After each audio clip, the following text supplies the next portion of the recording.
Wow.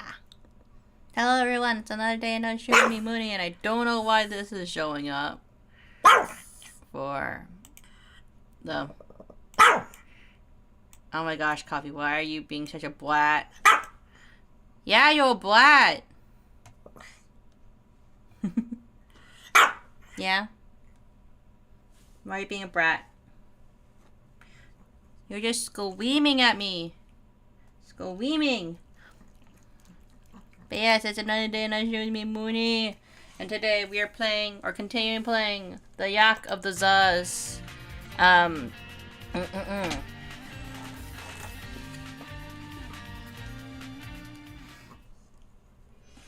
was everyone's weekend? Amazing?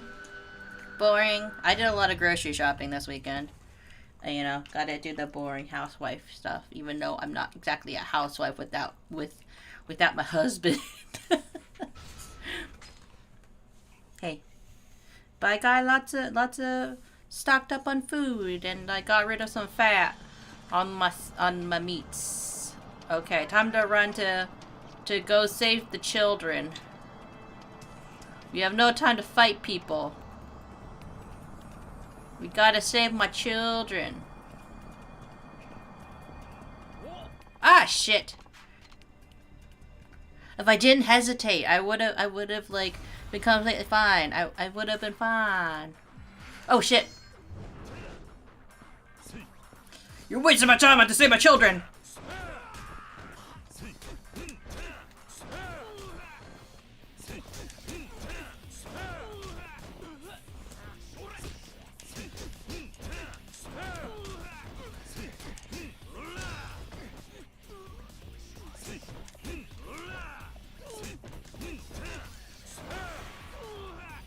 How dare you make me lose slightly less HP?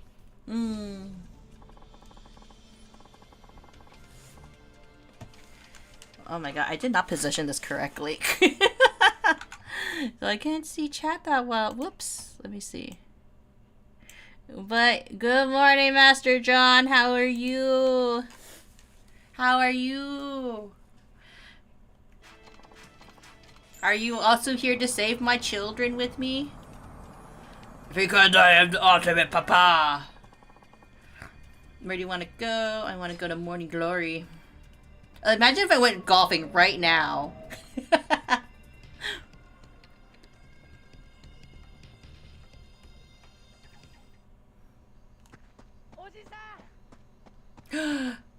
My host!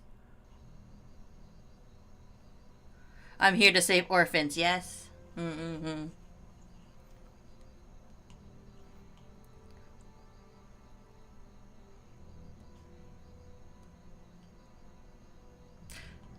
Did they not call the ambulance to, like, for the shots in their legs?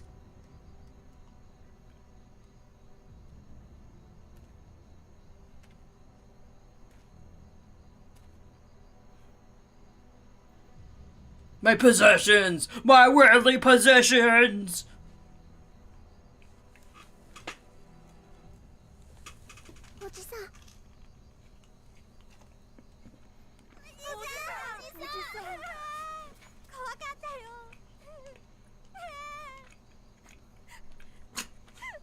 Honestly, kind of messed up.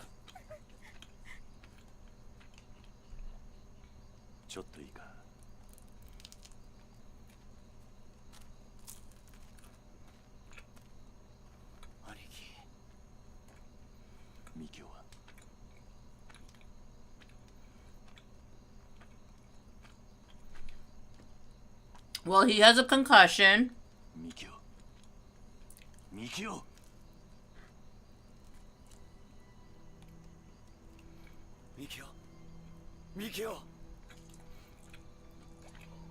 おしき、す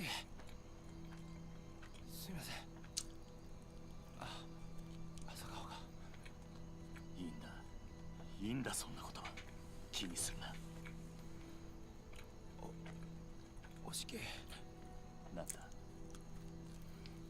親父。親父を。頼みます。分かってる。中原は絶対に俺が連れ戻す。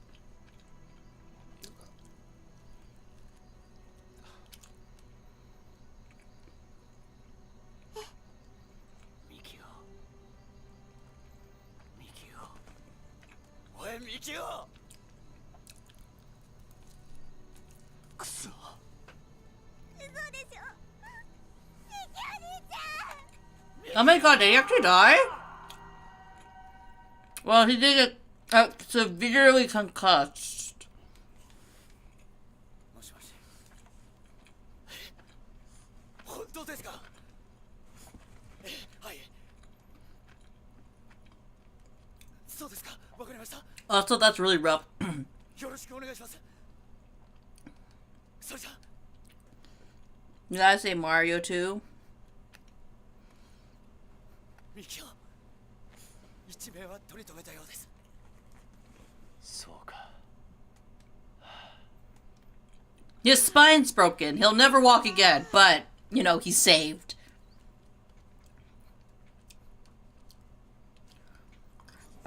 The plot armor. the main character plot armor saved him, unlike other characters. 親父のところですか。確か琉球街の外れの闘牛場だったな。はい。1年前から玉城組がアジト代わりに使ってる場所です。 Oh my god, is she also gonna follow me secretly? 兄貴、俺もお供します。 You'll hold me back. Now Munii of the Shoda. Hello, Country Chief. How are you? すぐに病院に行け。兄貴、でも俺ダメだと言っているだろう。今ついてきても犬死にするだけだ。 You'll hold me back, Rikia. こでも俺は流動一家の若頭です。 That means shit to me! やられて親拉致られておとなしくしてるわけにはいかないんだ。俺だって一人前の男になりたいんだ。気持ちはわかる。だが今じゃないはずだ。死ぬと分かってて戦うのが一人前の男ってわけじゃない。男なら命を張る場面はきっと来る。お前にその時が来たら思い切りやればいい。今は俺を信じろ。 So manly. They financing Until Dawn movie. Oh, right, I heard about that.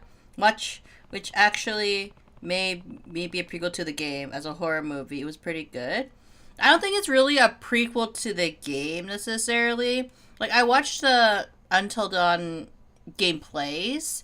The one in the mountain, right? The what it was supposed to be based on, right?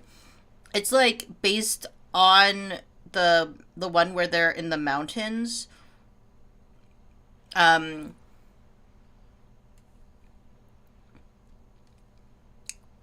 But like, sorry, I thought there was something in my teeth. Like, it's loosely based on the Until Dawn series, but it's like not quite, right? Because their whole thing is like they have to survive until dawn. Whereas in the thing is for but it's like what, like they have like the like the fantasy portion of it where like their time is reversed if they can't survive type of thing. And like they don't have that in the Until Dawn game series from what I remember about them. Like the Until Dawn series game is more like the series, like the choices you make like may ultimately end the lives of the teenagers, right? So I guess they're playing on like the you as the person in the controlling the characters. I guess they're kind of utilizing that idea of like resetting the game, if that makes sense, like breaking the fourth wall a little bit. But like it's kind of like one of those things where it's kind of loosely based on the games, but also like following a very similar formula, like, you know what I mean? I think it would have been interesting if it was like an interactive film, in which case you can like make the decisions to see if the characters survive, but then that's like a lot of effort, if you know what I mean. It's easier when it's in a video game format in a certain sense, like, because like you don't have to keep reshooting like the same scenes. Well, you know what, that's actually a lie. Well, I don't know, right? With video games, it's a bit like different because you have like you're allowed to have all that data information, but when it comes to like when it comes to doing it in a movie format, it's tricky, right? Because like, you know, doing the pick your own adventure format. But yeah, I think like Until Dawn, like bringing like the choose your own adventure and like your choices have consequences. Was a very interesting formula, especially to bring into, the video game world, in a sense. Yeah, it's a pretty good horror game. The Tabashiro are keeping Nakahara at the bull ring on the outskirts of town. I should stock up on whatever I need in town. Take a taxi over to the bull ring. Now you gotta say the boss, I think it's on his shoulders. I can only talk to certain groups. Uncle Bikio! You know, you think they would give them at least a blanket. And you would think that, like, I don't know, all the aunties and uncles in the area would, like, you know, come over and be like, oh, children, we will take care of the children for you. Don't worry, we'll let them stay in our houses. Apparently no. These cruel son of a bitches. Oh, Kiro-san, it's such a shame that what happened to your orphanage. I'm just glad the kids are safe. It turns out that all the talk about the resort bringing money to Okinawa was a lie. The elements get rich on the Yakuza. I was more than willing to move out of my house if it was for the good of Okinawa, but now I made up my mind. I've decided to defend my home, even if it's the last thing I ever do. It's my house, and nobody's going to take it from me, no matter what. People from Okinawa certainly are strong. If you're planning to bring the fight back to those nasty Yakuza, I'd be happy to look after the children while you're gone. Thank you. You take care of yourself, too. Nameless NPC. Time to go fishing. To relax. But I'm glad you enjoyed the Until Dawn movie. Like, you think that she would keep them in her house, but no, she's just letting the children sleep on tarps outside the orphanage. What items do I have? Upgrade. Okay. What can I upgrade?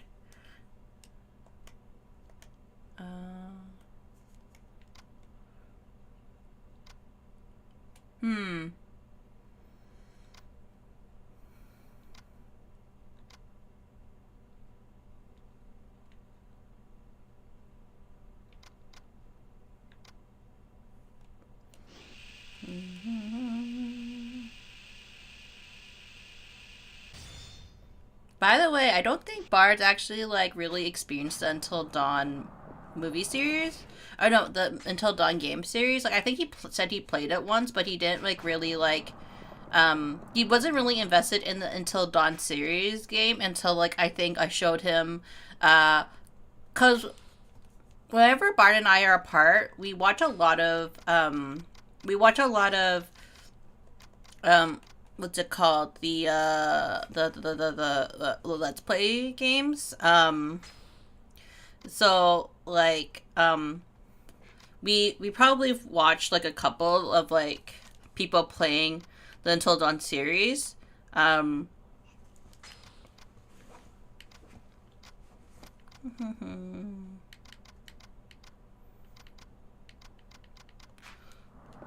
like, sorry, I just had to think about it. I was like, which one do I keep? Which one do I not keep? Can I eat here? I like how, like, for that little bit of health, I might as well eat. Yeah, so we're gonna drink.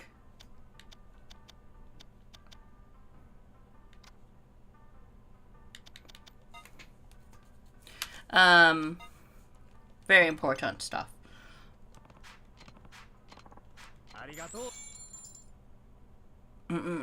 Anyways, now that I'm fully recovered. You know what? Let's just go for it.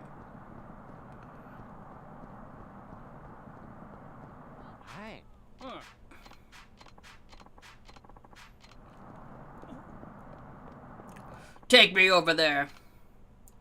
The bull ring. 'Cause I'm an amazing fighter.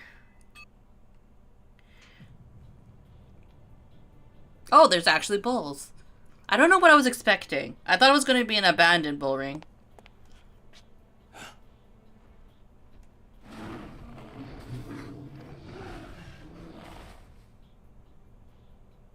That also seems dangerous just to have them there.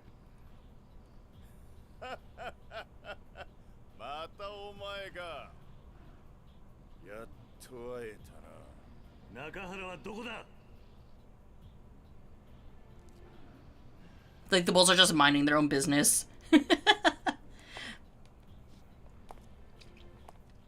Toro, Toro, ore! こっちは1年ぶりの再会を楽しみにしてたんだ。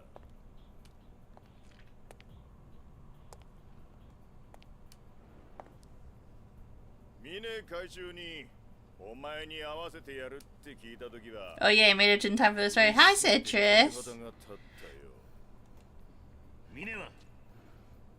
峰はどこだ? Mine, you were so good looking. I thought you were going to be on our side. 国帰ったよ。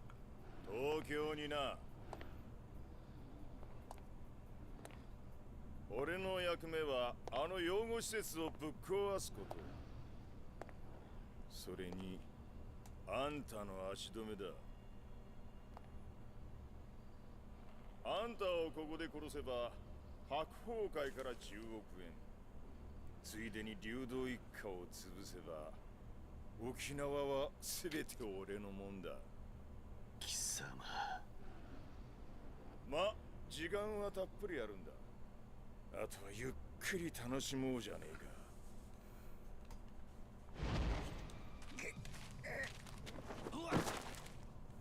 Oh no, the bulls! They're gonna eat him! Just like tigers.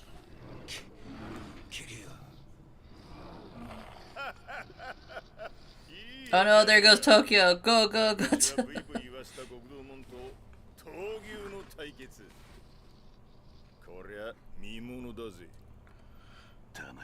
Is he gonna die from the bulls because he's wearing all red too?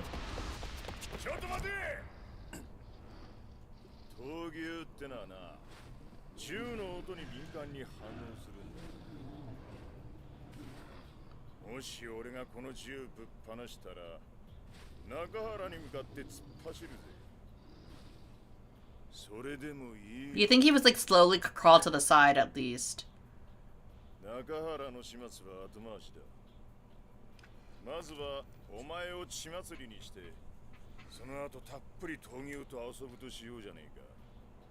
Dude, about to get Hannibal treatment from that one movie. Apparently all the fist fighting is not gonna scare the bulls though, by the way. Bulls are only scared by gunshots. Jesus Christ, I told you to stay back!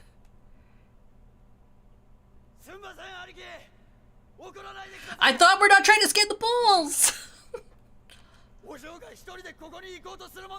Why are you announcing this to everybody?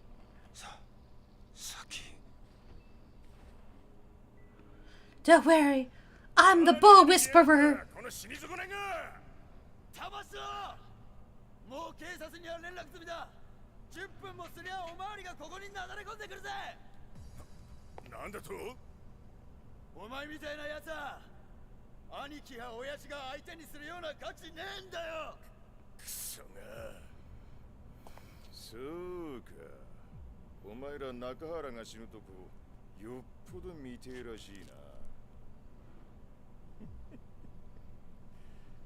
So dramatic.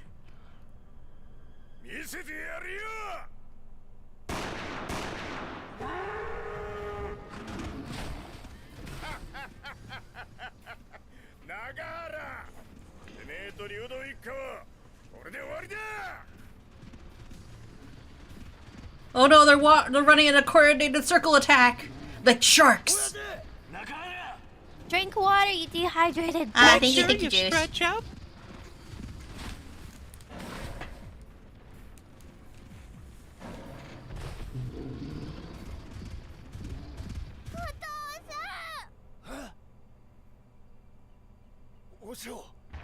Yeah, like that was not the time. She called me daddy.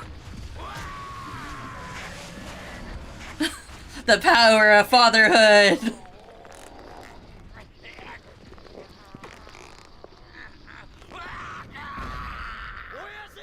The poor bull.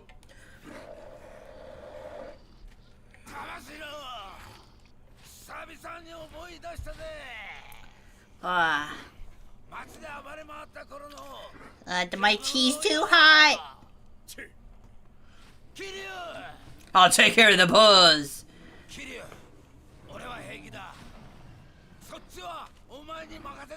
Never take your eye off the animals. They're about to skewer you.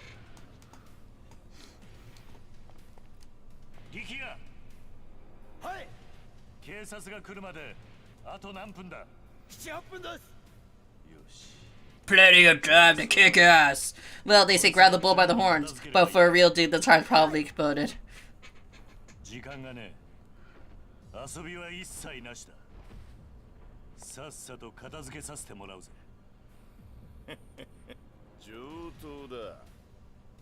I don't think, like, it's always, like, you know, that dramatic moment. Like, it can only happen in, like, anime where, like, a guy can, like, grab the bull by the horns and, like, flip it over, I feel, right? Because, like, how hard would it be to grab a bull by the horns, like, while it's, like, coming at you? Like, almost near impossible, right? Considering, like, how fast that the bull is running at you from, right? I don't think people want to experiment with that either, right?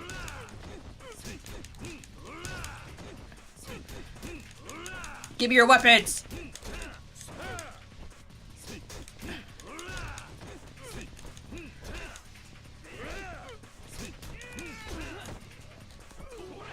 Oh shit! You guy first!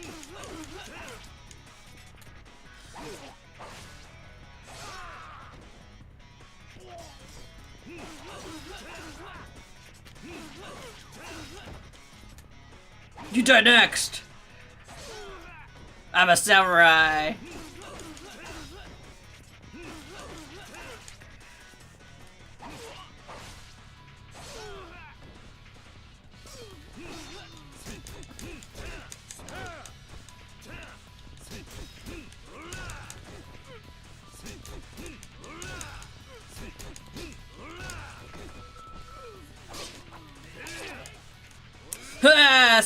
Stabbies!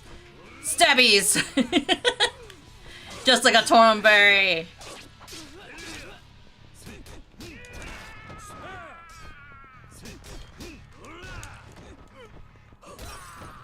Yeah, that's right! Quack a bull! I like how there's no, like, timer on top of my screen as well. Batter up! Ah, shit!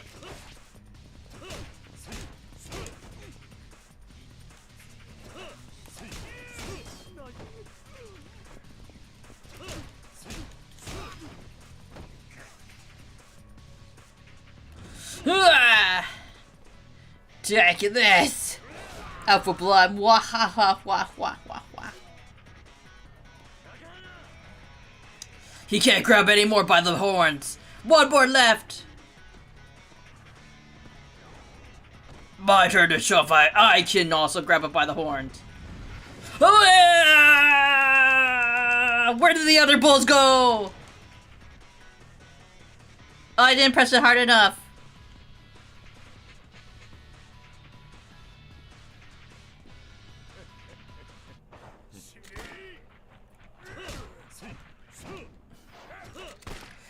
Bitch!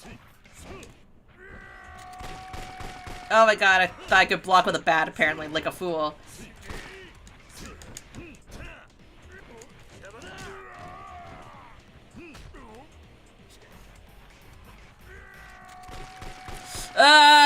You son of a bitch.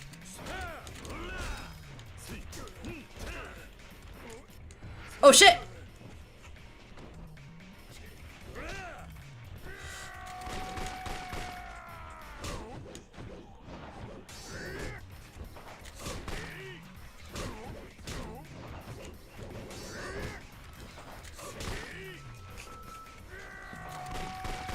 No, stop it, you bitch!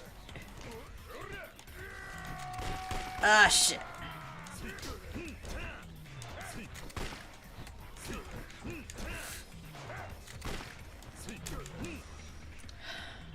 Okay, let's see what buttons I have to press. Like they weren't aware of where he was.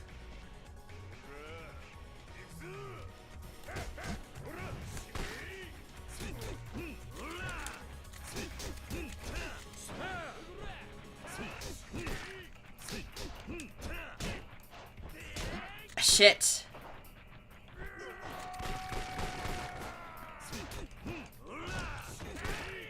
Shit!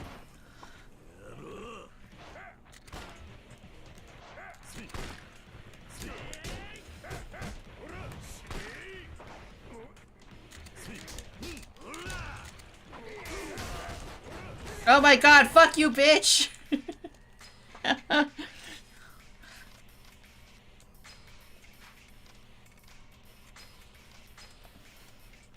It's not cheating!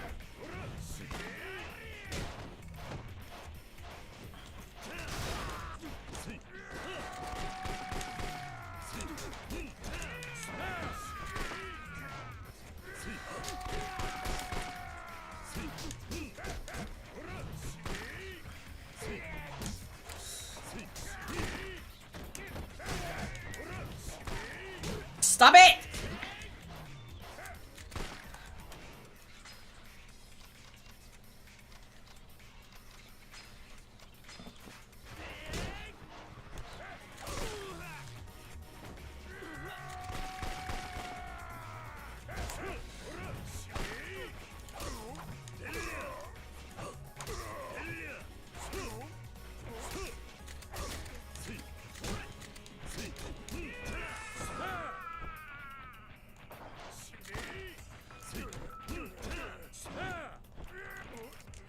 Ah shit! Press the triangle.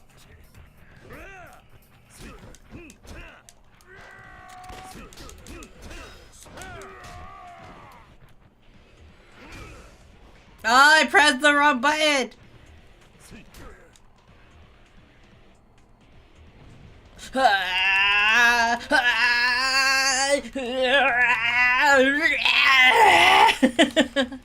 Hi, Luria. I'm having a loving day. Go smoothie. Thank you, Luria. I come in just in time to crush a man's skull under your foot. Go, go, go. This is for Luria.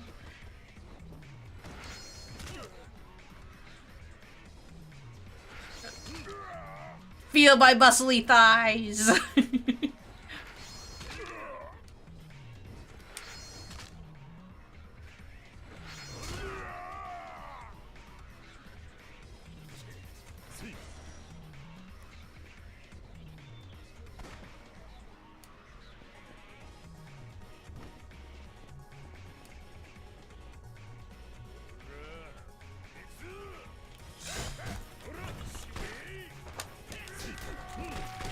Shit, you bitches!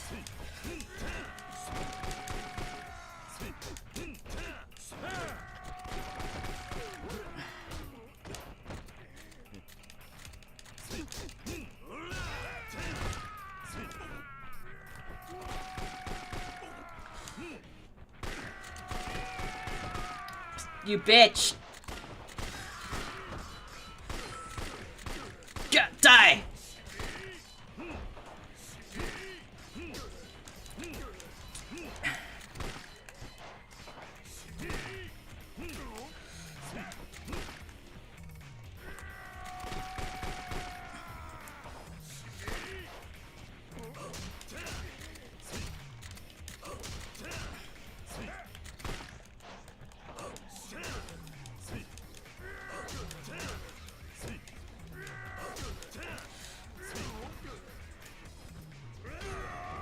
Take that, bitch! Well, you can take 20 guys at once. The one hold back, he could have snapped his neck. I know, right? That hardly seems fair. They need more people. That's how it is in Yakuza.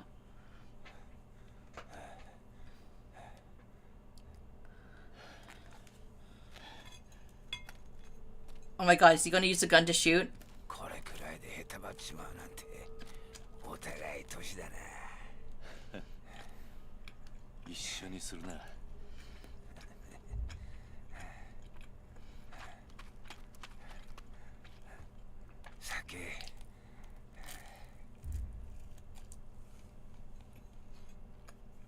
What are you gonna do now?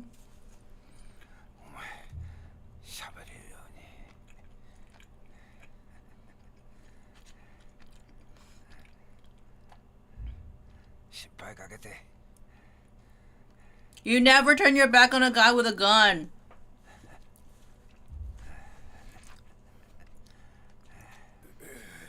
Who is he gonna murder?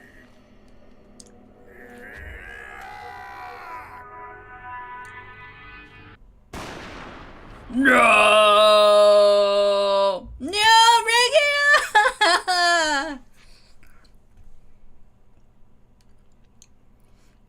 We had that special bonding moment where I took you to the pole dancing club. How many times am I gonna repeat this crap?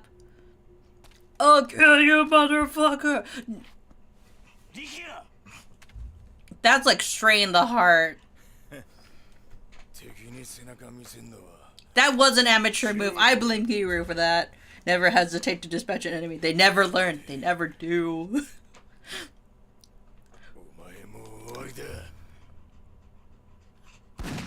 Oh shit!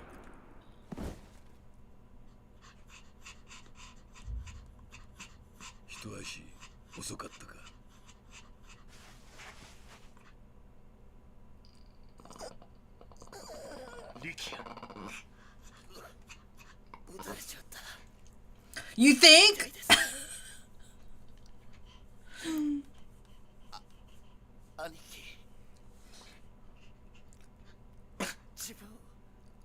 Oh, it's just a, just a flesh wound. Just a flesh wound. I would know because I get share a lot. Don't worry, we can watch all the pole dancing you want. Just a scratch.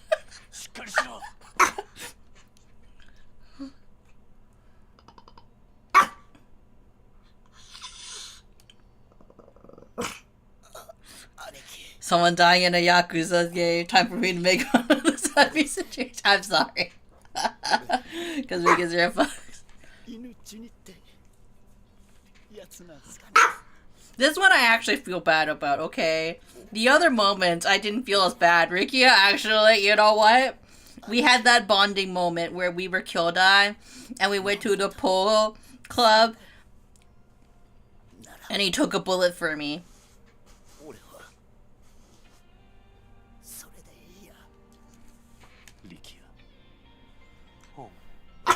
What? You feeling bad, Coffee? Are you telling me? Mama, shut up!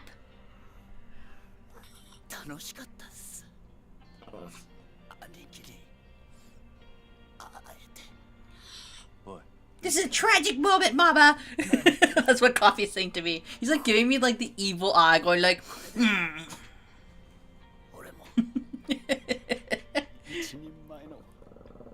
Hey. Don't get mad at me.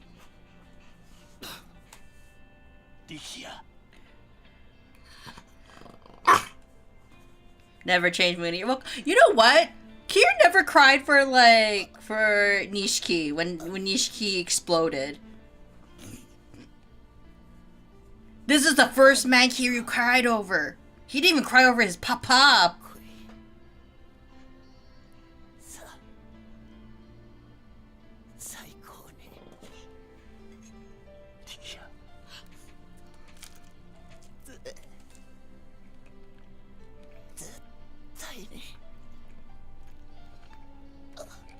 Now kiss, because it all goes back to Yaoi.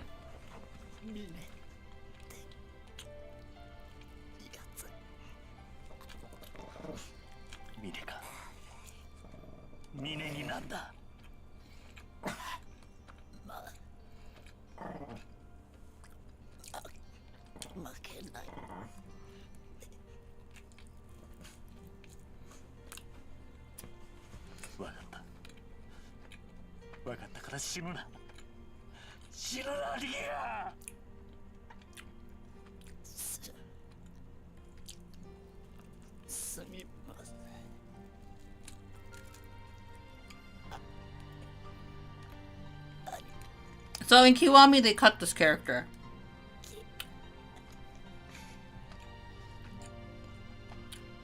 I'm kind of curious how they're going to play out this scene, because Riki is a pretty important character. Were they joking about cutting him? Because that's just rewriting the entire series of Kiwami. Like, that's just retconning whatever happened here.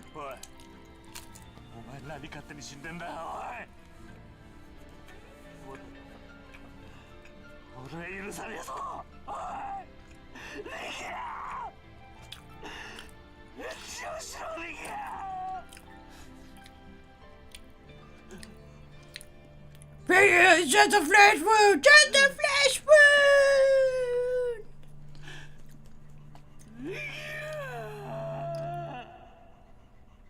He didn't cry this hard for the other people who died. Was it because Rikia was a young man? Shot dead too soon? Meanwhile, above Tokyo.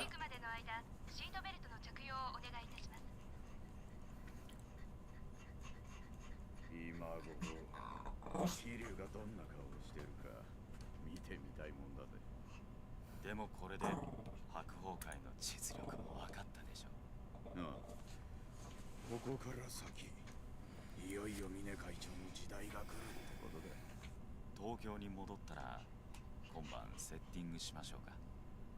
何をだ。 And then in one fell swoop, he loses both Rikia and Miku and the orphanage and all while Daigo's life is at risk. I know, so much tragedy. 7代目就任の前祝いですよ。まあいいだろう。会長も喜ぶ。でも6代目もガードが甘すぎでしたね。ずいぶんあっさりと打たれたみたいじゃないですか。そうだな。まあ若い分トップとしての意識も甘かったってことだろう。まあ I should read the first part of what Citrus said. Sorry. I'll read after this cutscene. God, you guys are annoying. なんだって。おお、会長。こいつが峰会長のお祝いをぜひと。何かめでたいことでもあったか。そりゃだって。Oh shit! 何がめでてんだ。6代目が死ぬのがそんなにめでてえのか。ああ、めでてってえのか。Oh my god, that hurts!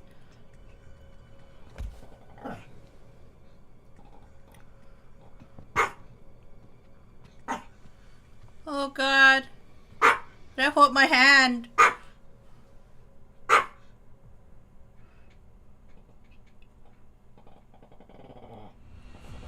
Oh, so he isn't cut. Oh, so they just recasted him. Oh, I see. Because, like, someone said that they cut Rikia. And I was, like, confused why they would do that. Okay. I guess, like, there's a... Like, was it, like, a complete redesign for Rikia? Stop it, coffee.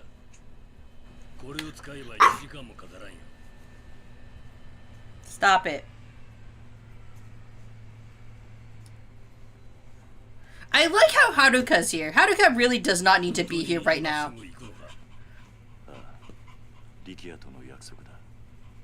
Coffee's like, stop making fun of the scene, Baba! It was tragic!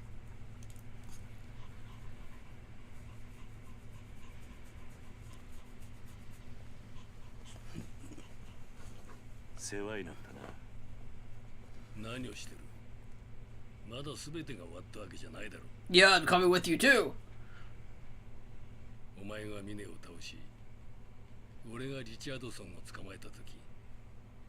Emotional support daughter. Coffee ain't tired of shit. Coffee really is getting tired of my shit.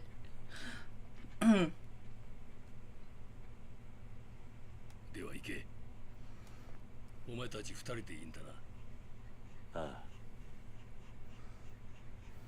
一緒に行ってくれるか、はるか。 Why are you bringing Haruka with you? 病院で堂島大吾を見つけたら屋上に向かえ。俺は救助のヘリを回す。 Don't. Why are you bringing children with you to a fight? She's not even a good meat shield.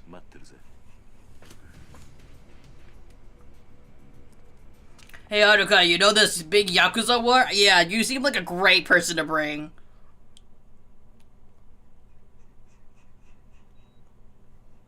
Thought he wasn't spoken like an ancient language of bark. Does he awaken? And he's just like, da da da da da. Whenever something happens, it's like, that's what I always think of. Nothing will stand in your way now.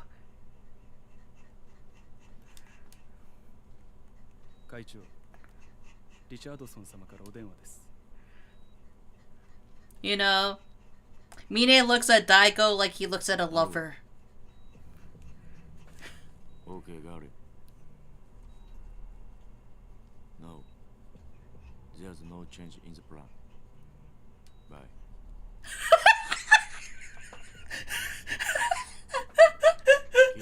Oh my god, I love it whenever, like, I'm sorry, like, How do I express it? That is not what a Japanese man sounds like when he's trying to speak English, you know what I mean?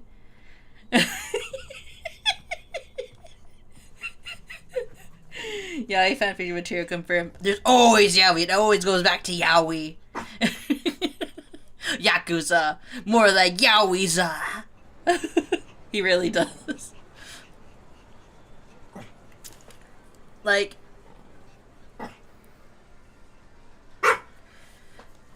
Sorry, I feel whenever Japanese people speak English, like, legitimately, it's over enunciated, right? That was too smooth. That was way too smooth.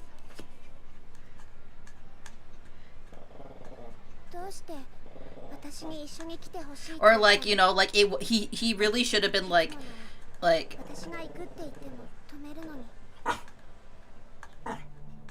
I don't know how to express it. Like, that was just too smooth of trying to say it in English, you know what I mean?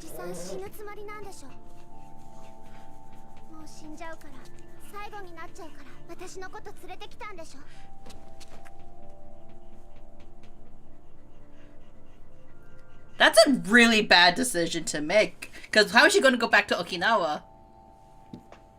Who's going to take care of her? That's very selfish of you, Kira.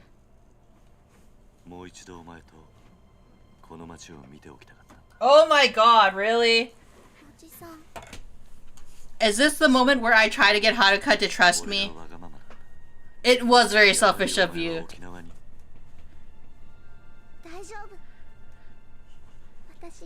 This is why Haruka doesn't trust me.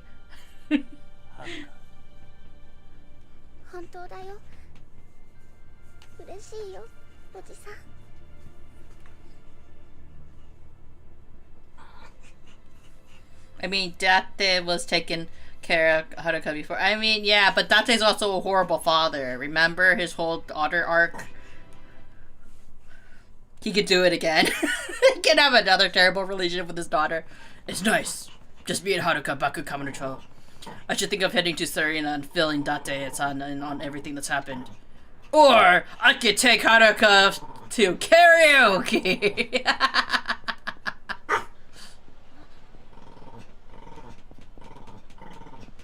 Wow, I run so much faster than her. It's almost like I'm being a child at running. Excuse me, Kiro-tan. Who's asking? My name is Rick Langley, sir. I'm here with a message for you from Joji Kazuma. A message, huh? That's right, sir. He said if you want to go back to Okinawa, you'll need to first take the taxi. By the way, in case you want to go back to Okinawa right now during a very serious situation, you just need to go back on a jet to go back.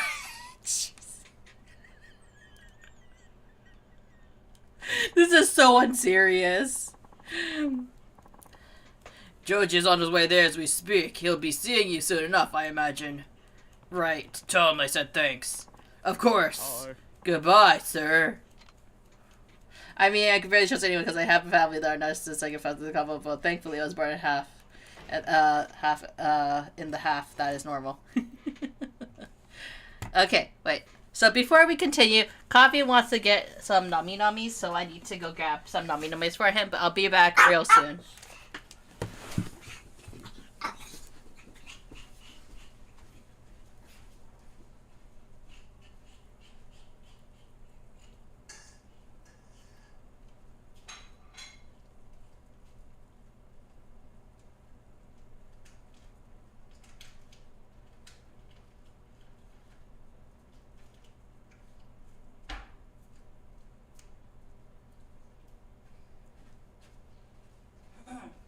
He just needs his chew stick.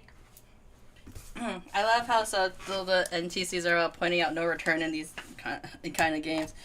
Like, okay, so going back to what I was saying was that, like, the reason why, I guess the theory why Kiryu cried for Rikia and not for anybody else is because, like, all the tragedy was happening, like Kiryu's dealing with a lot of, like, emotional things right now where, like, you know, he finally found peace being a caretaker of all these children, being a father figure, you know what I mean? And then their home gets destroyed, essentially. Mikio got hurt trying to defend the house. Well, not just like Rikia, but like the entire Ryudo clan got hurt. Well, the 3 people in the Ryudo clan got hurt.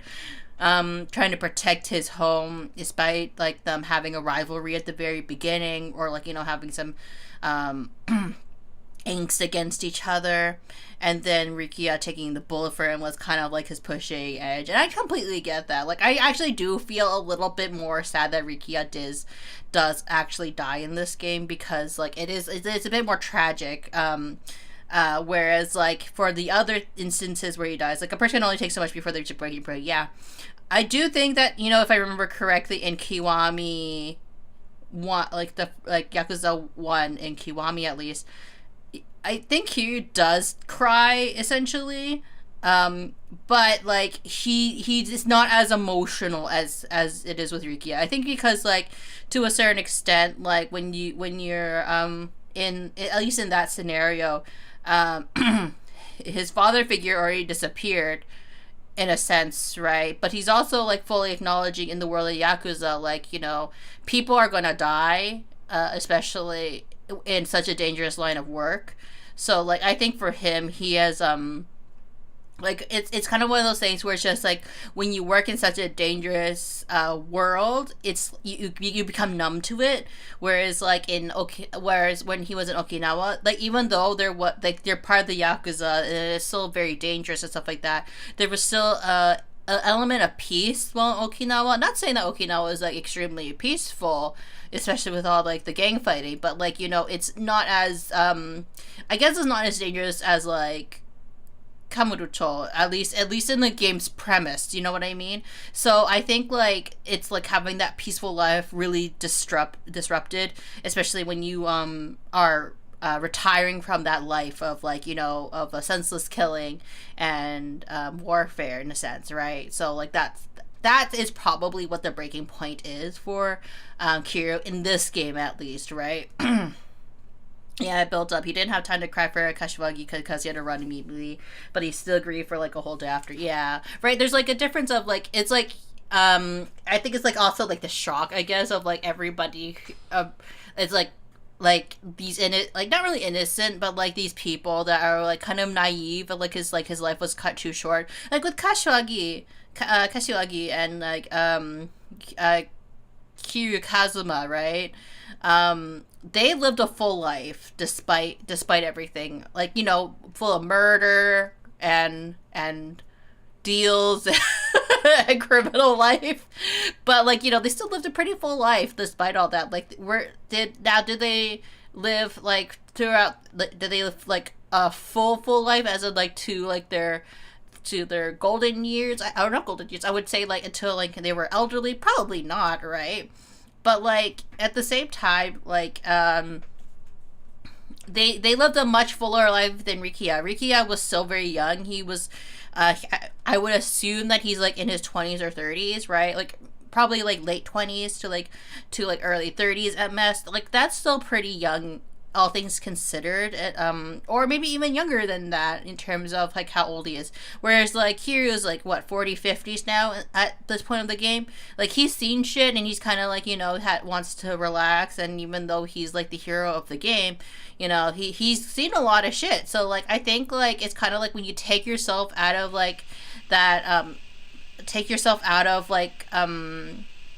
you know, out of a tense situation, you can finally relax and you can finally like, you know, spend time and all that things. Like it's hard, right?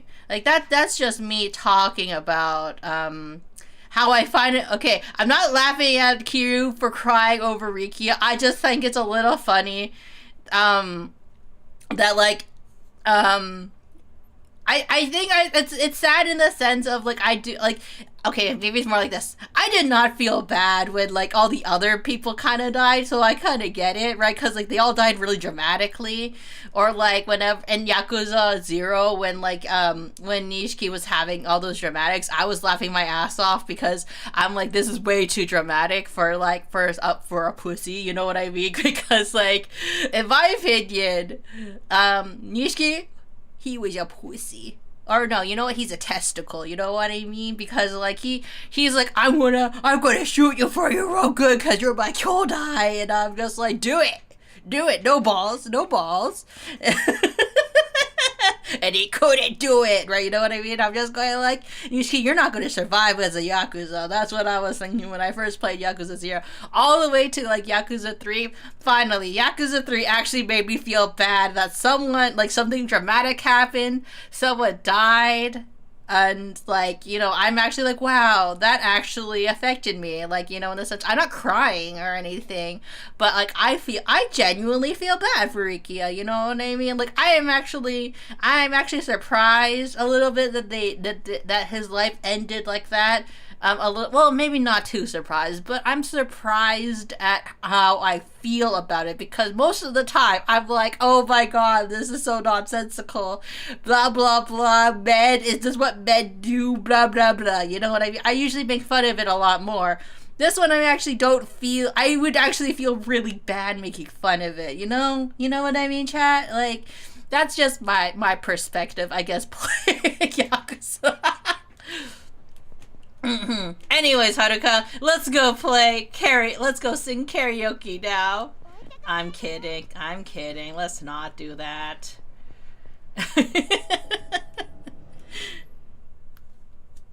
Date-san, I brought you a new daughter. You could traumatize this one now. Kiri, you're back. For now, yeah. And I see you brought a little someone with you. I guess that means everything's settled, huh? Yeah, sure. Yeah, everything's settled. We don't have to worry about Joji and Kazuma or having our land taken away from us anymore. That's how they get you to lower guards, so they can sucker punch you with fields. That is true, country. And the Hakuo clan? That's actually why I'm here. I have reason to believe Mine is on his way to the hospital where Daigo's staying, and I need to stop him before it's too late. Any way I can help? Yeah, look after Haruka while I'm gone. Whether it's permanent or not. What's that? You're not thinking of heading over there on your own, are you? I am. Now hold on a second. You can't just, what am I thinking? No matter how hard I fight, you're still gonna do it. Alright, I'll keep Haruka safe and sound while you're gone. I appreciate it, Date-san. But do me something before you go. Say goodbye to her, yeah? Yeah, I could do that.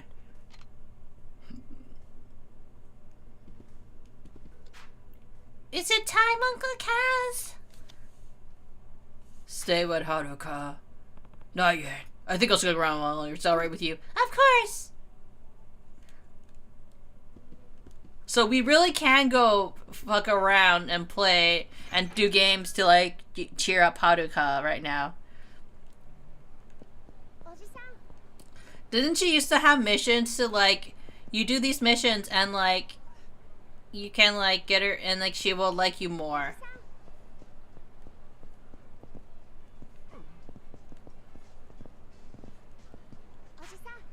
Let's go in there.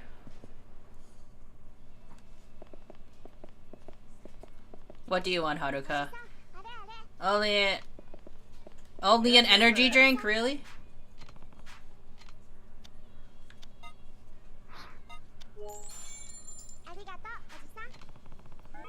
Wow, Haruka seems happy.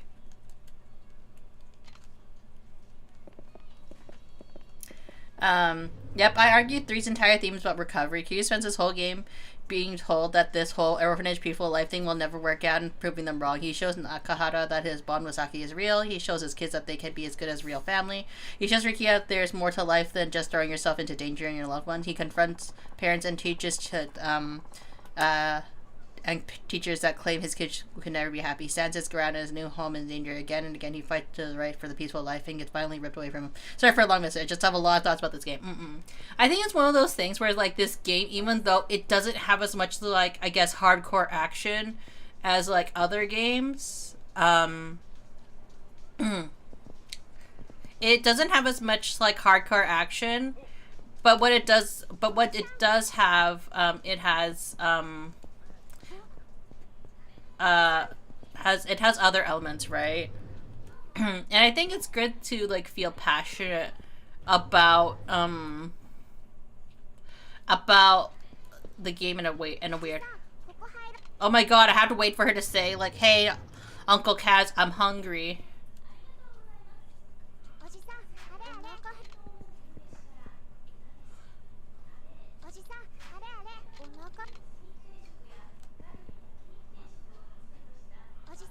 Okay, again, let me just order.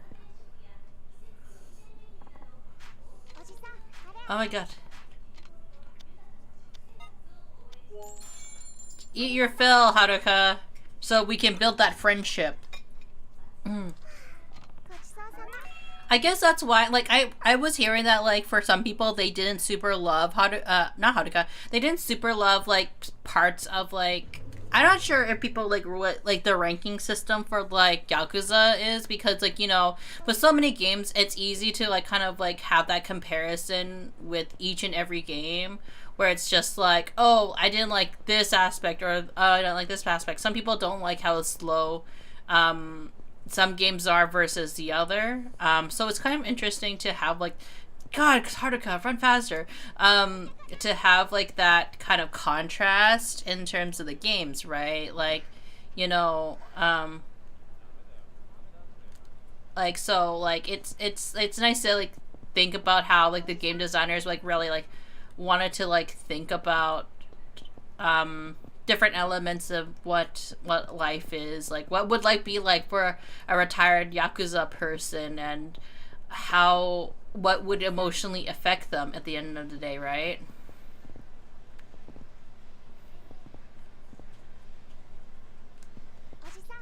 UFO catcher game, cool. That's what I want to. Also, yeah, Haruka in the system in the game is fucked. She doesn't show you the knees until you walk right in front of the place, right?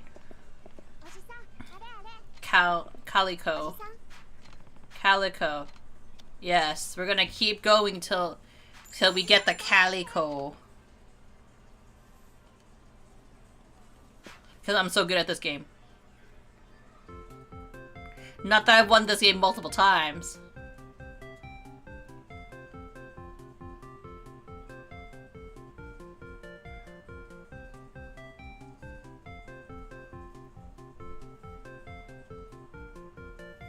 Shit! It's already going great.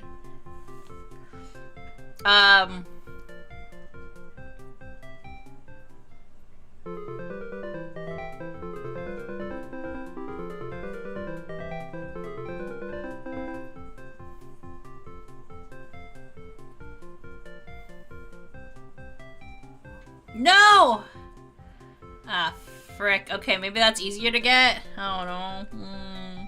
There's one of the more polarizing games for sure. I think it really depends, right? Because, like, some people, when, like, they're so used to Yakuza 1 and Yakuza 2 being, like, so much energy, so many explosions, so many things that's happening. And with the Okinawa storyline being, like, very, like, more slow-paced, and, like, it's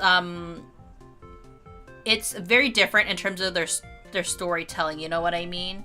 So, like, I can see a lot of people kind of going, like, oh, like, this isn't my favorite because it's too slow of a game, right? That's what I've heard, that some people are not, like, super, like, oh, that was a close one. Okay, so is she disappointed me and now I can't play it? Like, what's going on? Okay. So, I don't get the friendship points from her because she's disappointed me. Oh my god, do I have to keep going until, like, I get it? Like, I don't understand.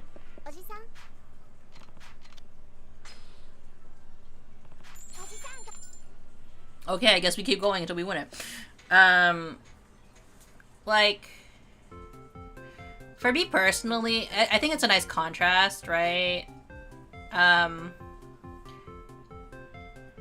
don't particularly mind like slower games. I like good stories though, right? Like stories generally like my things that I like focus on when it comes to games. I laugh when like things don't make sense. Like I'm one of those people who is just kind of like, oh, this is like so stupid because of how over dramatic they are. Like, you know, I like stories that are very well thought out and well written, right? In terms of case of, I guess, Yakuza, right? Is it a well written story? I think it's like a more thought out story in terms of like thought behind like how characters would think and react to certain things, right? You know what I mean? Now, is it like the most appealing story for people who are like super into like high action? Probably not, honestly, right? Because like if you are like so used to like high energy kind of stories and then you play Yakuza 3, I would say definitely this might not be like your most favorite game in sense of like, oh, you want explosions, you want like all these things happening, and then like this game is like not, it's like it's giving you like maybe a couple sprinklings. It's not as like much as like overwhelming your senses with stuff. It's like watching like a it's not like overwhelming you with like with action every single second, if that makes sense.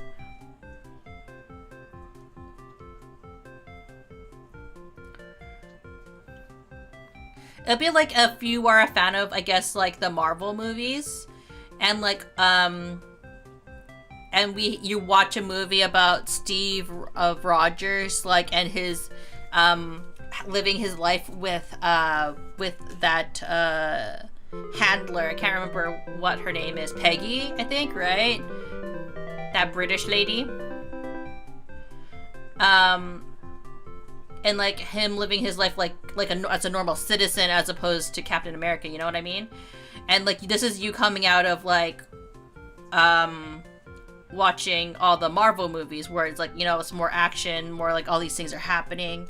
So I can understand like, I guess, the hesitancy in like enjoying this game. To be fair, the pacing is a mess. Chapter 9 to 30-minute yaps are my beloved, but yeah, there's a lot of people who think slower moments being a storyline, which is down, which I disagree. Yeah, I think it's really just, you know, it's like there's a lot of more nuances in this game, you know, and I think like this is the game where I think you were expressing like, if I remember correctly, you were telling me like they were experimenting a lot with the gameplay. And I'm sure like a lot of people who maybe they're watching the VODs, who are huge fans of Yakuza. God damn it, this cat. I just want a cat for my daughter.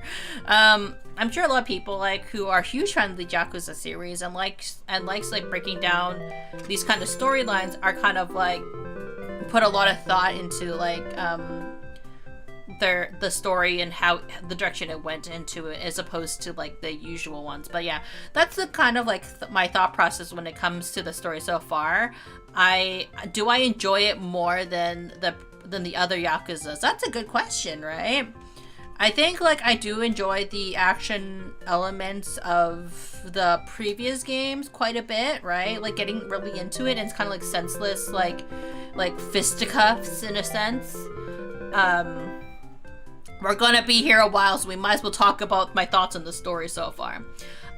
I think I'm taking this story a lot more seriously than I did the previous games, if I had to be completely honest. Like, the other games, I wasn't, like, taking as seriously because I'm just kind of like, ha ha ha, stupid.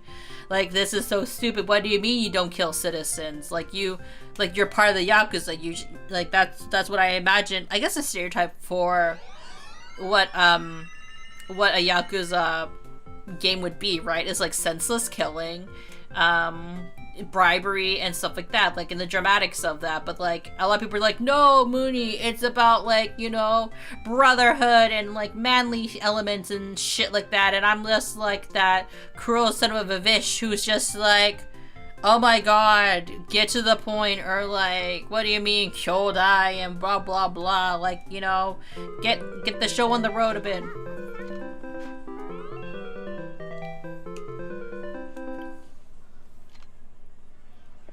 Okay, Haruka, let's go. Finally got you your cat.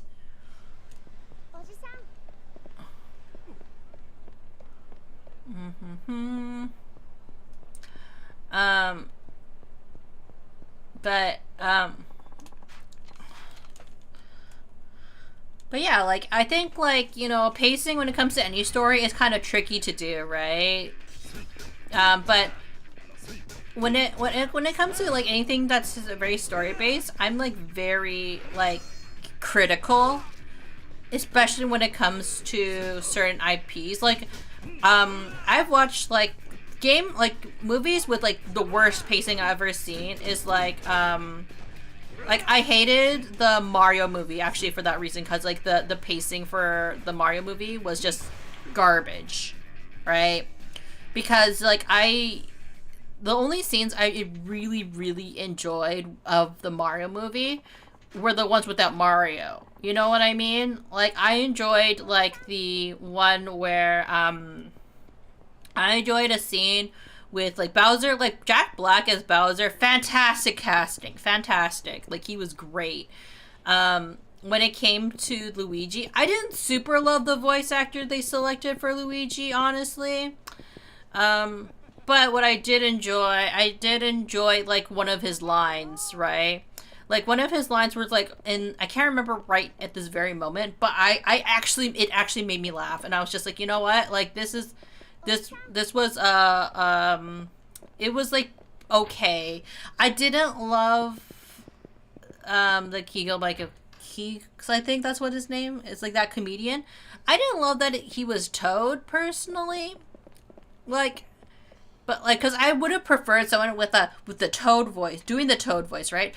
The problem I have with, okay, so this is just a side tangent when it comes to voice acting, because, as being someone who actually wants to do voice acting, one day, right?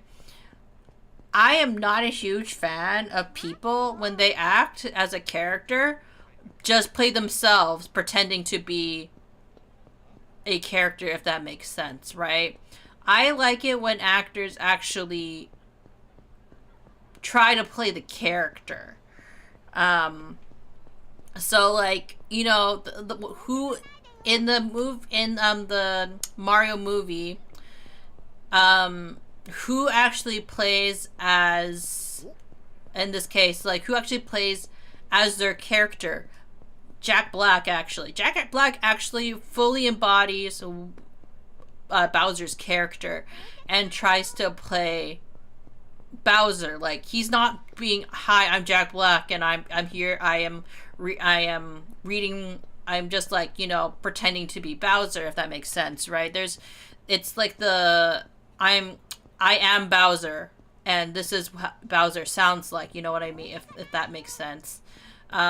At least that's how I feel about voice acting. In terms of, like, the whole pacing of in terms of the pacing of, like, the Mario movie, I hated it because, like the urgent, I don't know, like, how to phrase it. Like, there were so many directions the movie could have gone to actually, like, make me give a shit, if that makes sense. Like, I think for movies, like, especially with kid movies, they need to work harder on giving me reasons why I should, like, care about these characters. I think in Yakuza 0, 1, and 2, it's more focused on establishing who are these characters and what are their relationships. It's not really giving me a reason to, like, genuinely, like, they're kind of like, this is the reason why this character, like, cares about them. But for me, it's like, as a person, it's kind of like me as the person who is, like, playing this game. Like, why should I care that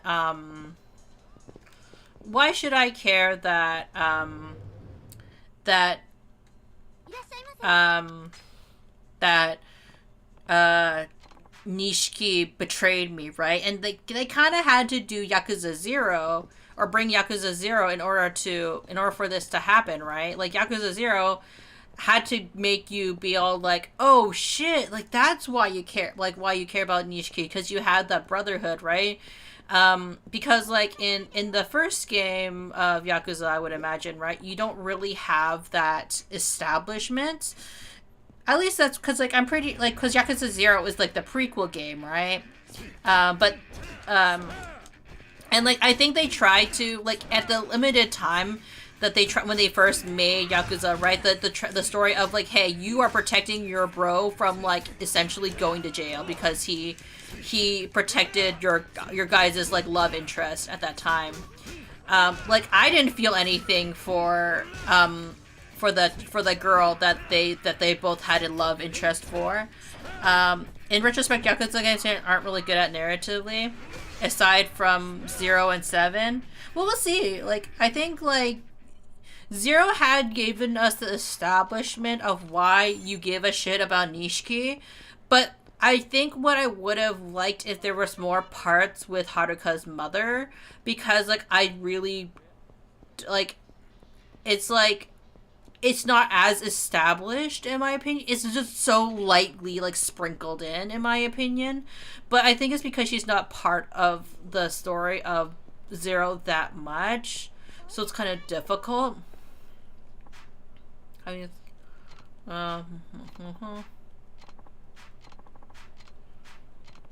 yeah, you really just had to accept that he likes Yumi. And, like, you don't really, like, have that like, establishment with Yumi. You're kind of just like, oh, Kiryu likes Yumi, and you're kind of like, okay. Why? Oh, I was not paying attention to that sub, sorry.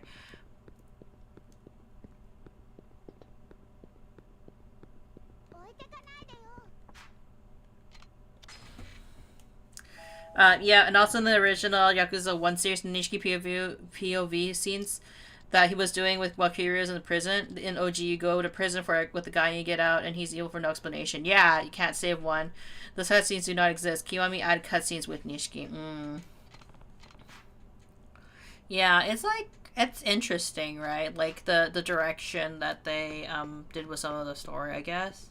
Oh no, someone did the unaliving! Wait, are these Akimoto-san's shoes? In the letter, he must be a note. We were too late. Akimoto-kun! Akimoto-kun! 大好きなみずきちゃんへこんなことになってごめんね僕バカだからいつもみずきちゃんを困らせてしまってでもみずきちゃんはそんな僕にいつも優しくしてくれて悩んだり悔やんだりした時も励ましてくれて Haruka's dealing with this shit too. 本当に嬉しかった僕結局 Zero did a phenomenal job getting the audience to attach to Nishiki going into 1. Actually, I thought Nishiki was a bitch. Wait, it's these two. みずきちゃんといられるだけで Yes, these two. 幸せだったんだ今ま I like how they didn't bother with the animation for the scene. ありがとうみずきちゃんそれじゃあさようなら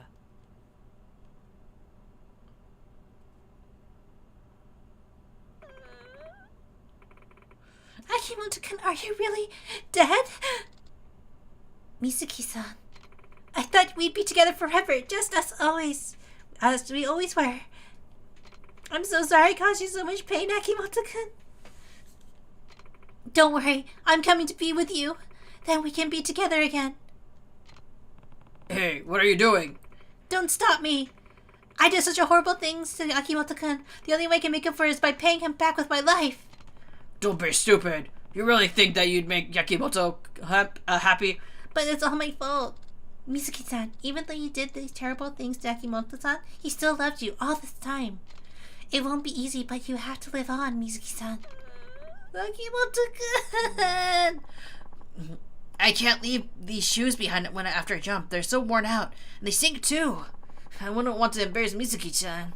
Good thing I realized before going through with it. It's all thanks to her. Is that Mizuki-chan? What's wrong, Mizuki-chan? Why are you crying? Wait, did that do something terrible to you? Damn it! How dare you make Mizuki-chan cry? Oh my god, I'm gonna make you regret that! Akimoto-kun, you're alive? For now, I was just about to jump. I wanted to swap out the shoes I was leaving up here, so I went back to my place to get the right ones. These two are so dramatic. I thought of the shoes you told me to buy when we went to Okinawa. Since I'm ending it all, I figured leaving behind a new pair would look better. You idiot. What? Sorry, that's not even the voice I gave him. Jesus Christ! 危ない。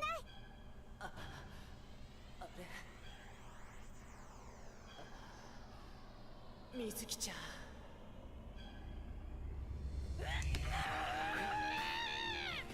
水木ちゃん。 Damn, she is strong as fuck!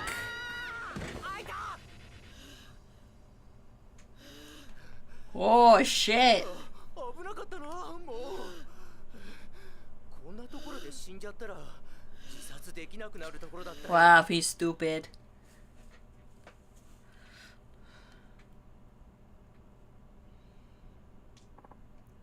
Oh! Sorry, I'm doing his correct voice now. What was that for, Mizuki-chan? Akimoto-kun, you idiot! Huh? Why? Why are you always trying to kill yourself? I'm sorry, Akimoto-kun. I've been lying to you this whole time. I've deceived you, and I'm taking your money. But you kept on smiling. You weren't like all the other customers. You truly cared for me, Akimoto-kun. Despite all that, Mizuki-chan! お願い。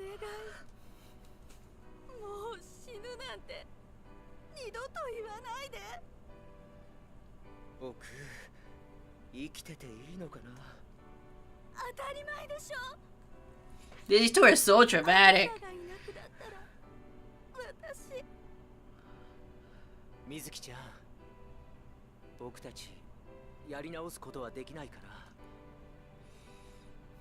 あの日出会った頃のようにもう一度やり直すことはできないのかな。私でいいの？僕でよければ。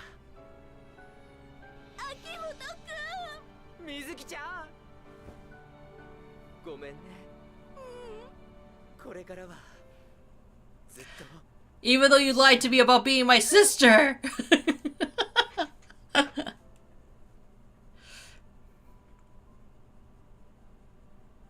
行こう、おじさん。ああ、そうだな。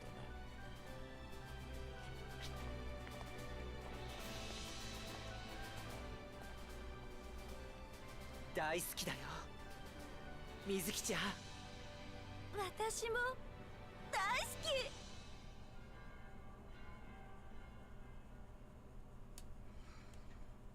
Finally, it took 2 games, right? おじさん。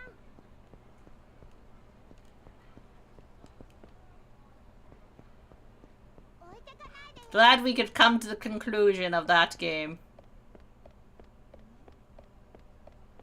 Or that side story, rather.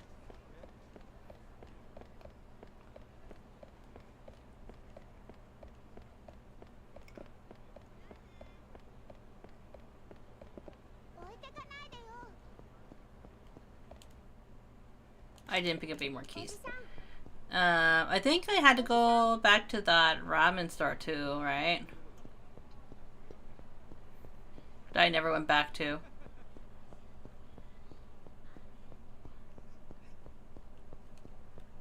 Not there, it was like...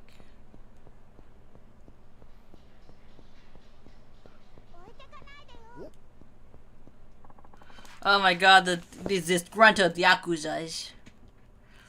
What do you think of their storyline, actually? How he, like, tried to, like, murder himself? Like, not murder. I guess that wouldn't be correct. He tried he tried to murder her first, right? Because, like, oh, you lied to me about all these things. Like, you said you loved me, and she was a hostess, right?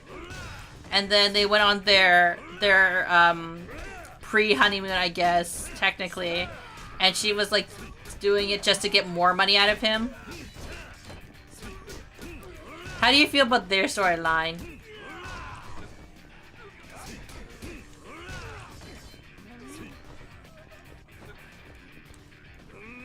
Whoa! Do they show up in other games? I would think so, right? They're like kind of one of those repeat characters, like side characters.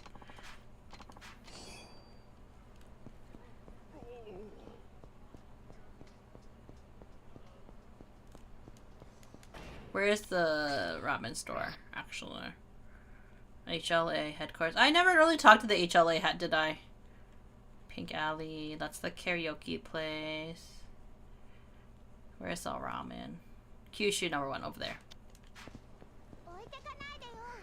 It's definitely a storyline. Yeah.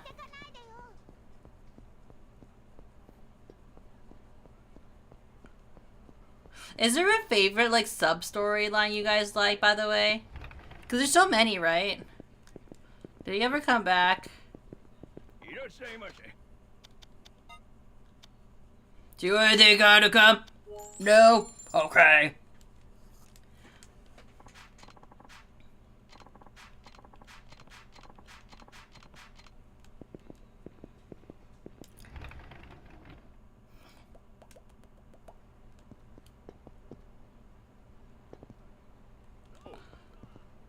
I guess they made like the Haruka trust system a lot better in the, at least in like number 2, because at least like she tells you where she wants to go.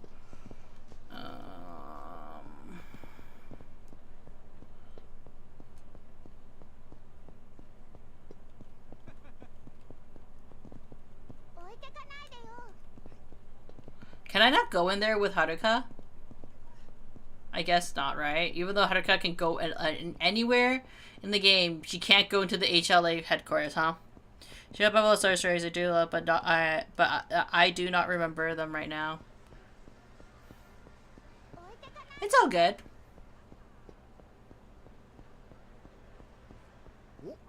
Oh my god. Did you big up Komaki?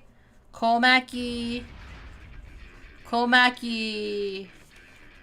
We're on our way to go to kick the ass of Mine, because we're going to go rescue Daigo. I say with quotation marks. Save Daigo. Is Komaki, who's Komaki again? I don't remember their names.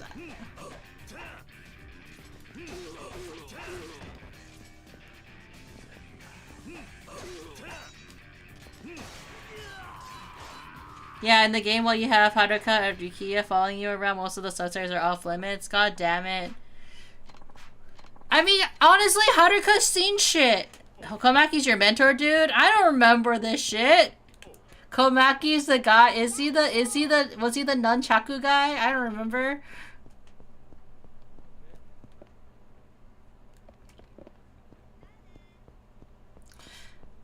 Guys, just so you know, I'm terrible with names in these games. Komaki's the guy who trained you in the park. Tiger drop teacher. Oh! No, I don't think I fought him at all in this game.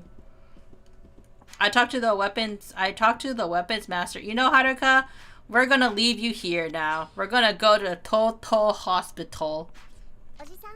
Just come back home safe, okay, Uncle Kaz? I will. I promise. Never promise! Never promise children anything! He's in K1 and K2 and 0. He trains Mejima in 0. I don't remember where he is in 3. I guess he's in the park.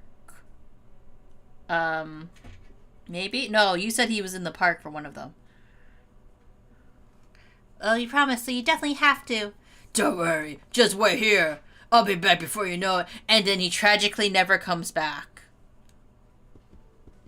That's the kind of promise you want to make? Never promise children anything. I never told her. Toto Hospital said Daiga. Guess I need to grab a taxi from there.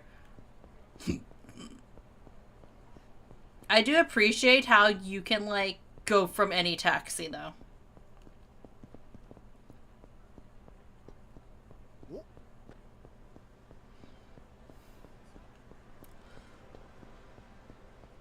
I could technically fight all the people first.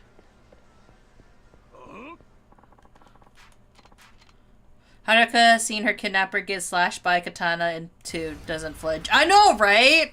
Doesn't even flinch. She like, you know, Haruka was just like, yeah, he kidnapped me. He deserved it. In this game, she's just like, please come back home safe. Haruka, you know, is like a child of trauma. She's like trauma after trauma each game. Not the park, because the park is gone now. I think in this game he's building in the hotel district. It's definitely there in 4, but I remember he is in 3. He's somewhere, right? I think if I seek him out or look it up, I can probably find him. Like, you know, because Google is our friend. I just don't care enough to do it. There's one is shut down. Guess I'll have to go back in the back way of the... Oh my god. Go the back entrance. Does it matter?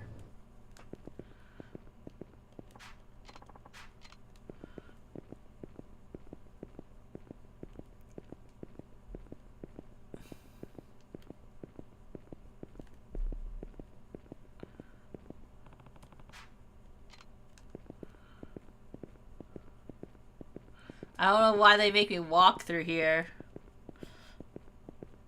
The series treats her as such in 5 too. They're aware that she is Cobra as fuck, really? What do you like to do now? View requests. This is all here.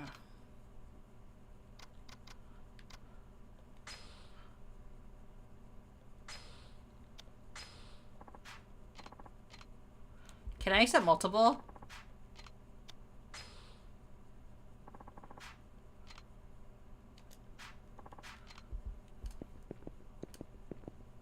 It'd be so much easier if I could just, like, you know, accept them all at once.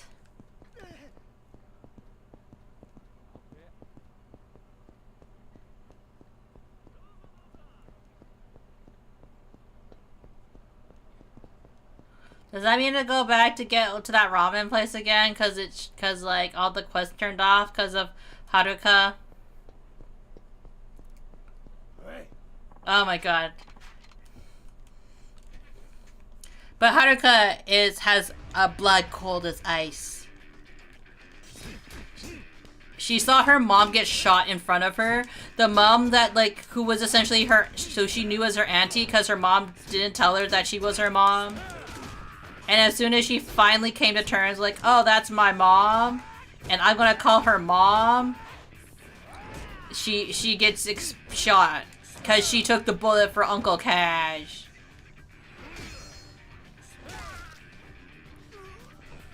And then also, like, her dad, her biological father, was also, like, trying to kill her as well.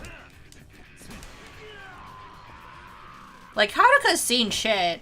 She's been through a lot. What other traumatic things does Haruka go through?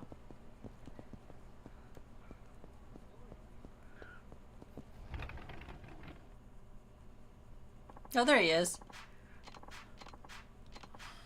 Yeah, I love 3, but man, there's a lot of, like, quick QOL features that add after this. Sorry, I was skipping kind of, like, the sub-stories.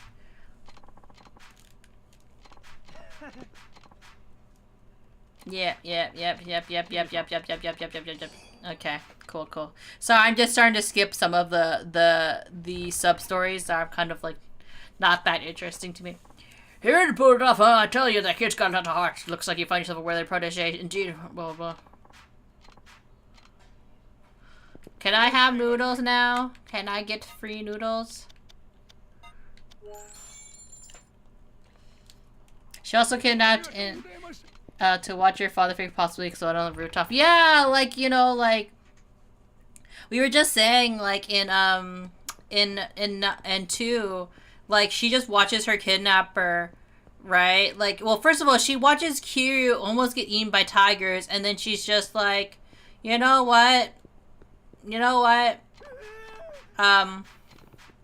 Don't worry about it. Like, you know, he'll be fine, you know what I mean? And then she watches her kidnapper get sliced with a katana. Yakuza scum!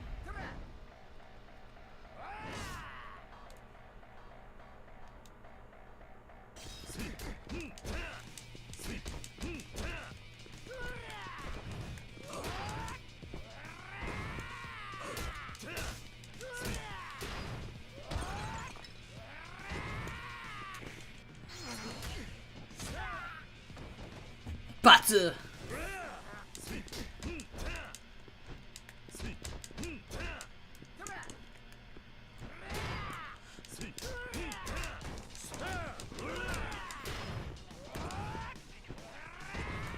How can you block a hammer? I don't no idea.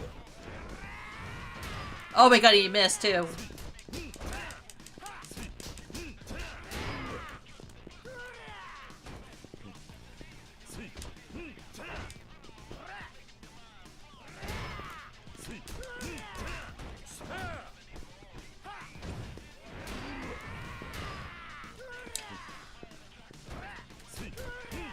Are we all just gonna remember? I feel like after, if I ever finish that Yakuza series fully, are we gonna have like a moment where I have to sit down with people going, what's your favorite Haruka moment?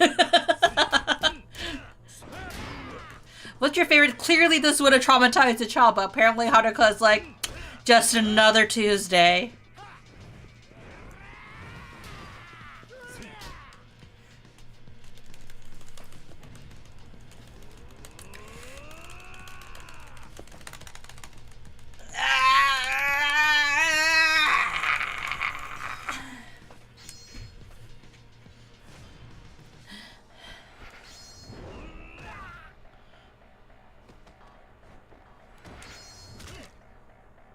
Sorry, I have to focus on doing all these movements real quick. Feel my thickum thighs.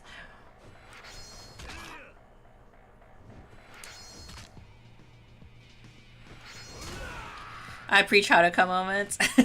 You're so down for that. That's our collab stream after like how many months, Saya. We finally do our collab stream and it's just our like top 10 moments with Haruka. I also just remember one of my favorite sub stories, the one Yakuza 0 or 1, when Kiryu meets the Yaoi after getting out of prison while thinking he killed Dojima. Doji Papa.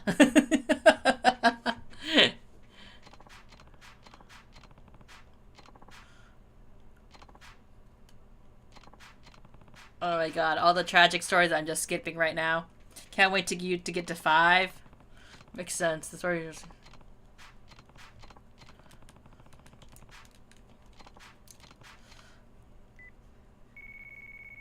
by the way, which is your guys' favorite Yakuza that you're excited for me to eventually get to? Because I've played 0 to, like, this is the 3rd, right? Agree will be, like, 5 is really fun. Man, you get a lot of money from doing these Hitman requests.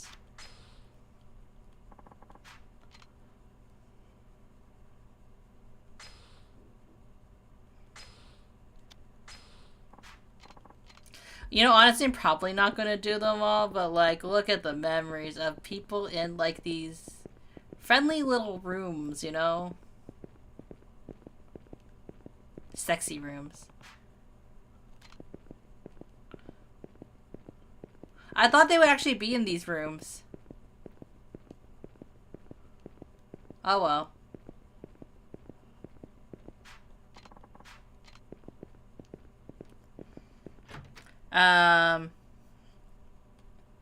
Well, my soft spot game is 3. Ah, I see. And 7 is your favorite, Saya? 5 outside of, say, Jima stories. But upcoming games I'm excited for you is Fit 5 and 7 and Gaiden. What about, Like a Dragon? Like, I guess the Like a Dragon series is, like... I've heard, like, quite a, like, people, like this one. What about the Majima pirate game? What about that one? What are people's thoughts on that game? Oh, hey, that guy came back, I think, right? Wait, what?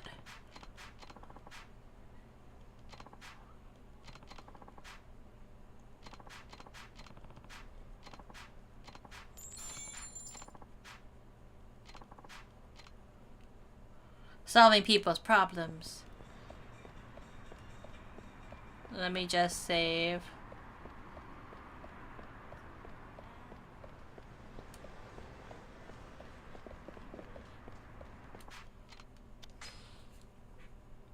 Always gotta save the game. I'm just gonna move the story along. I know that I could be playing a lot more like sub stores or finishing up some side quests and stuff like that, like doing all doing that stuff. I want to just continue on the story. I want to see the Yaoi. I mean the the love story between Mine and Daigo. Hello, Kazuma. It's me, Joji. What's up, Joji? I'm about to head back. I'm just about back in Tokyo. Where are you now? Getting in a cab. I'm going into the hospital to finally put the end to this madness. Good, but listen, Kazuma. There's something I need to tell you before you go. What's that? I just had headquarters issue an order to all active agents in Tokyo metropolitan area. The CIA will have your back every step of the way. Huh? Guess that explains why an agent walked to me not too long ago. There's just one team we haven't been able to get in touch with, though. Remember, the CIA's goal here is apprehending Richardson. I'm not sure why we can't reach that team, but if you run into them, it's likely they'll see you as a mere obstacle in their path. How inconvenient and unlikely for them to do that, you know, to a random guy. I wonder if I'll run into them. 7 is like a dragon. I see. I haven't finished Pirate Yakuza yet, so I can't say much of it. To clarify, after Yakuza 6, they changed the name to the franchise to match the IP JP name, like a dragon. So Yakuza 7 is Yakuza like a dragon, and Yakuza 8 is like a dragon infinite wealth. Oh! And then there's the man with no name, right? Which is like kind of the side. It's like it's about Kiryu, right? But like how many Yakuza series games, right? Because like Majima's game, like the Majima Pirate game is the spin-off, right? It's not technically, it's in the Yakuza world, but not technically a Yakuza game. Like what, like where, like I can't remember because Cyril's my sibling, right, older sibling, and I was talking to them about the Yakuza series, and you know what they said? They were just like, oh, like, you know, like Yakuza stops at like 5, right? And I'm like, no. Because they're like, how many? Because I think they were doing the whole like, so how many games are there in the Yakuza series? And I was like, I don't know. And they were like, oh, so does it do like the Fast and Furious style? Because I'm like, there's definitely like, I was like, there's probably like, I think like I said like there's definitely like around 8. I don't remember like how many I said, but Sarah was just like, oh, so this is like Fast and Furious style, right? They just like, they start doing numbers and start doing like random other alternative titles or something like that. I don't know. Like a Dragon Guide and A Man Who Erased His Name. The Majima spin-off is set in the main line. It ties into the main story. It's just that he has amnesia, so it's barely connected. Ah, I see. That's what I was wondering what the plot line was for that. But like, he's still kind of kooky, you know? I wonder where it kind of fits in with the timeline, but like it's kind of interesting he gets his own spin-off. I do want to play it though eventually, because I really enjoyed playing as Majima in like in Yakuza 0, to be honest. Worst comes to worst, you may even have to fight them. Just watch your back, Kazuma. Thanks, Kyoji. I will. And the taxi guy's just like, where are you off to? Guess I'll need to watch out for more than just meanest. Guess I'll need to watch out for more than just meanest men. Sir? Excuse me, sir. Are you getting in or not? Huh? Oh, yeah, sorry. The fare is 710 yen. Where would you like to go? Very well, sir. Tow to hospital it is.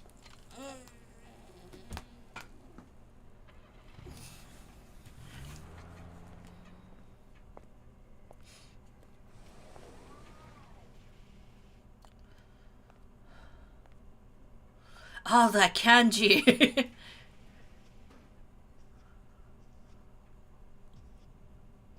This is one fancy-ass hospital.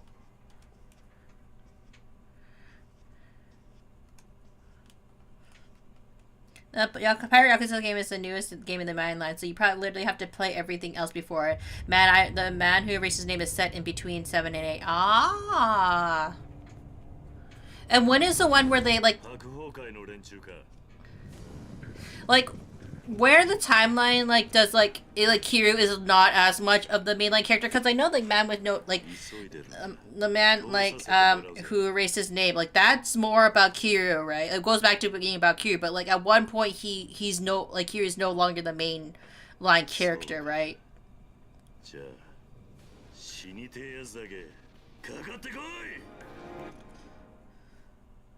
Like, that's what I believe, right? Like,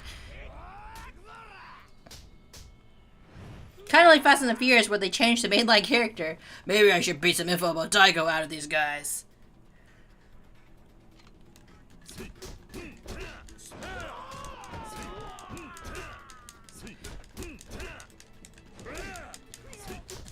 Tell me what Daigo is!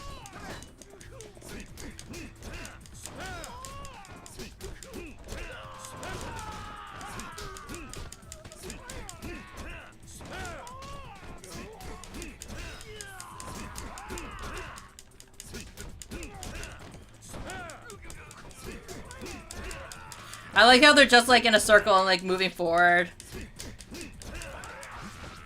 Stop stabbing me!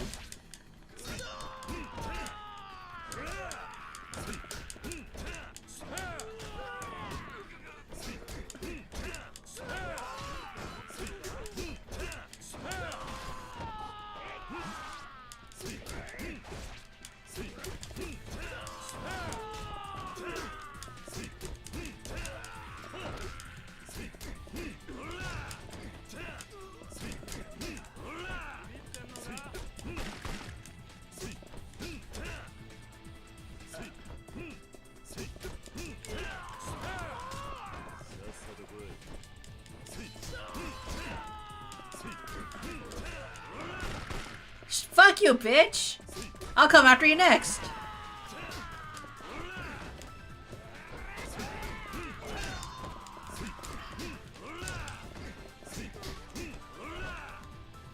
You know what? Take that. So you're gonna, what the fuck, the sequence for,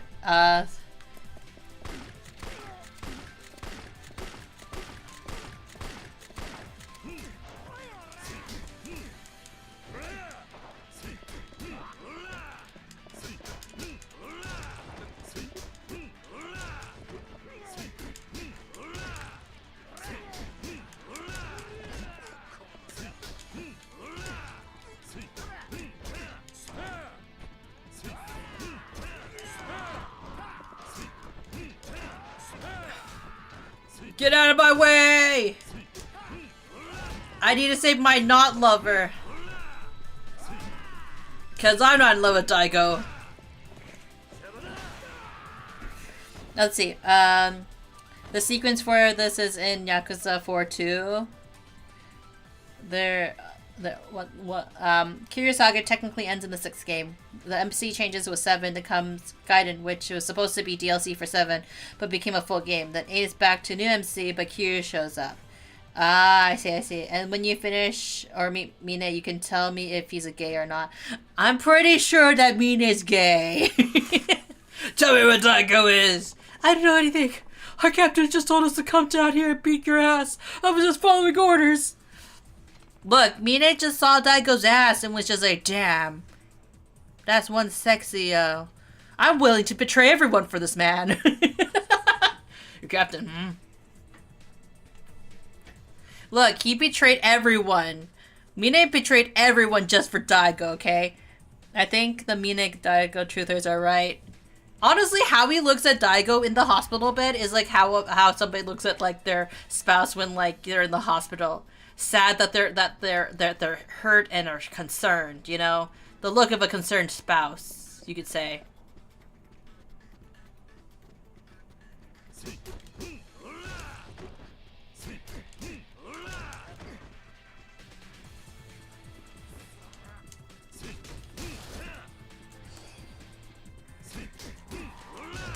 Oh, you came here with a crowbar.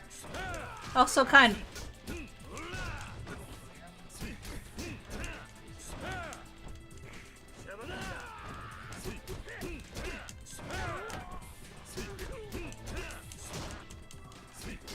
You bitch!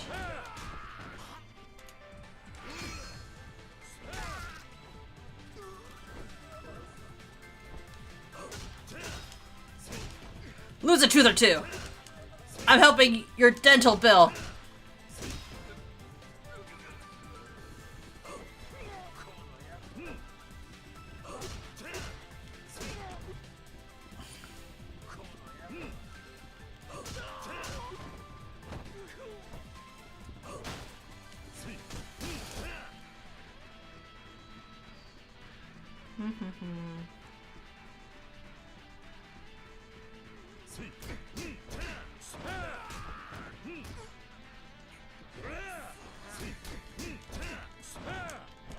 You know, at least with them being in a hospital, like... At least with them being in the hospital, when they have a bunch of people, like, laying around on the ground from, you know, being, like, hurt, like, at least they don't have to travel that far, you know? Literally, yes, he really does. It's so... I like how Chad is just like, yes, Munii, you're getting it with like, with Mina and Daiko. It's like 100% they're a couple.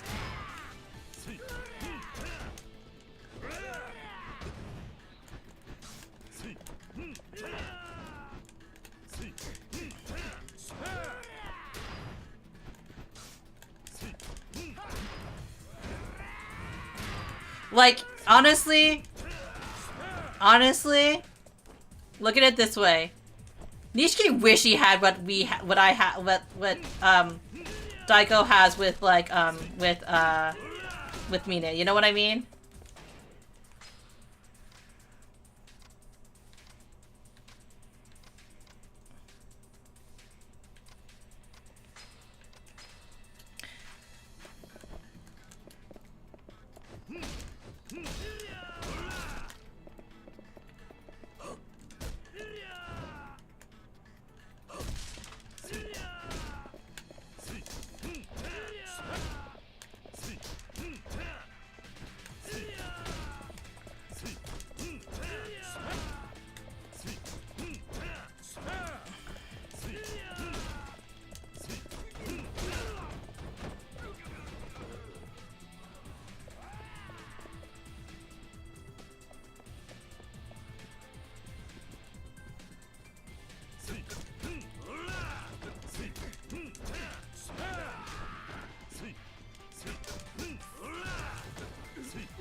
Oh my god, all these guys with weapons when I could have brought a weapon with me and I didn't. Because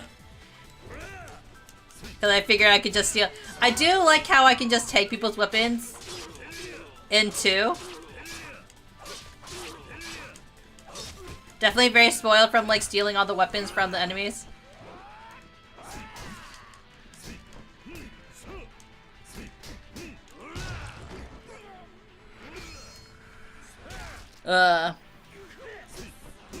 Again, this game just all leads back to yaoi. So that's my claim.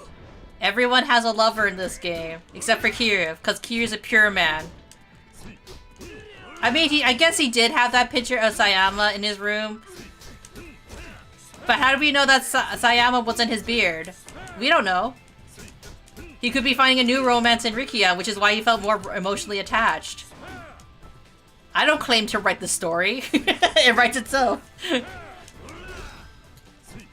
Sure, Rikia had like that girl that he technically saved in his own sub-story. Or not really saved, but more like he was willing to sell his father's boat for.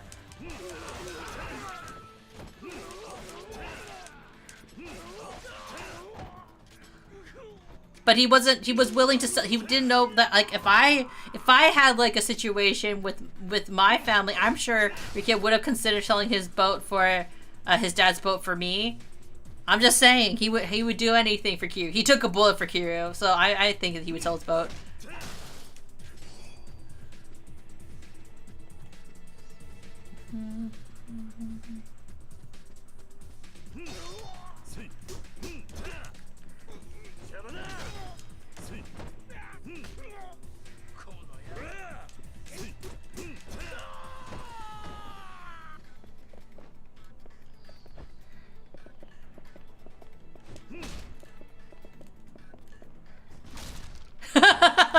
My god.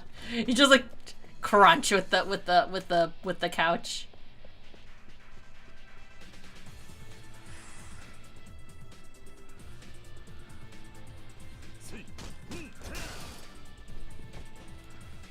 Where's the captain?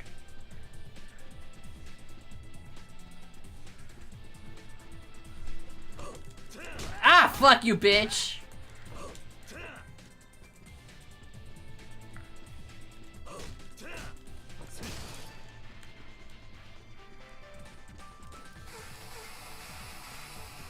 You stinky.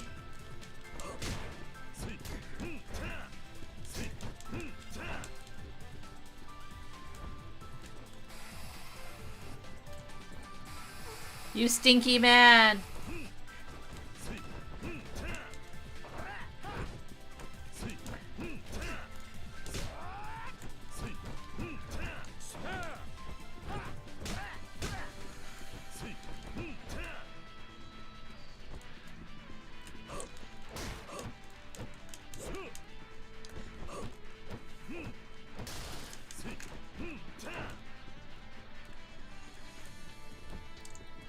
Take you out to trash. Burn you! Oh god!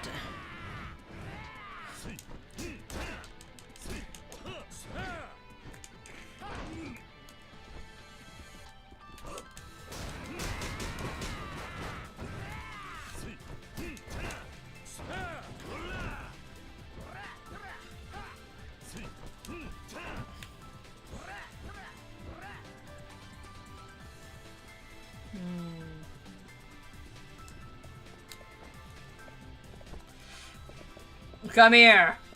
I'm gonna bench ya! Come here! I got a nice seat for ya. Can you imagine if you could carry a couch like this? Take a seat!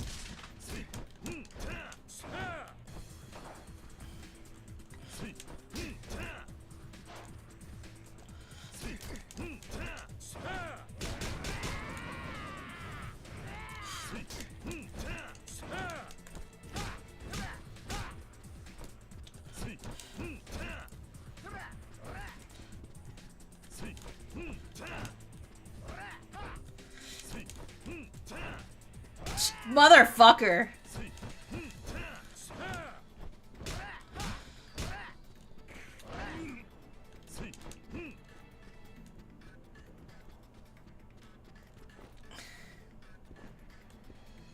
Come here, come closer to my little bench.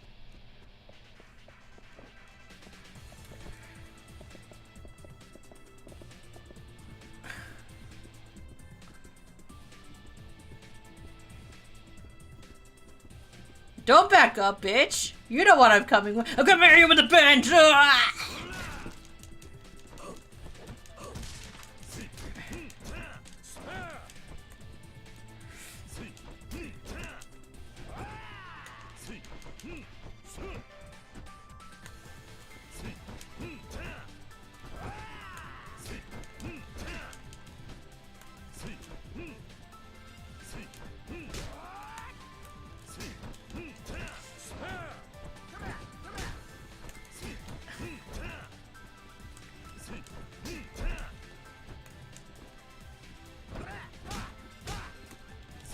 Oh god.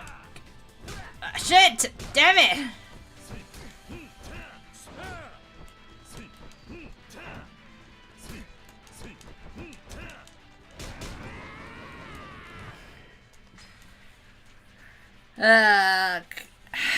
Let's see. Sushi.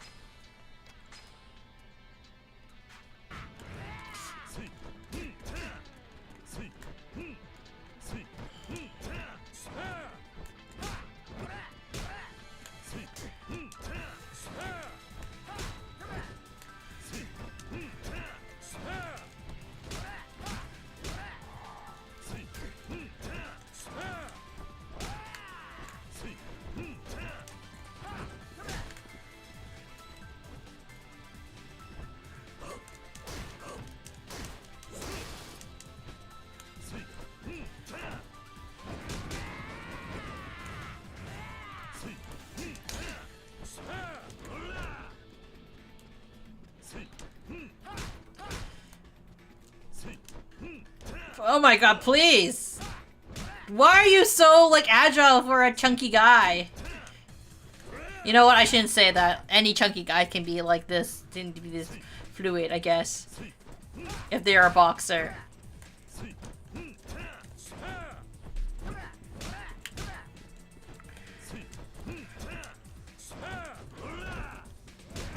Fuck.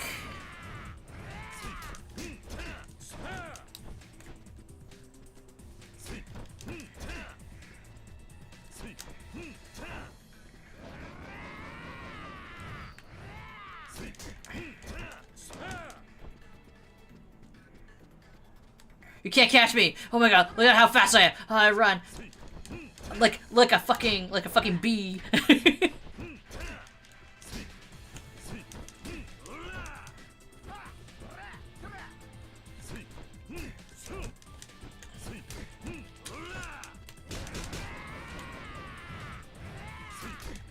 There we go. Better question, what training did you do to be so agile? Yeah. You fought through a full fucking army. Where's Daigo? Or do I need a little bit more convincing?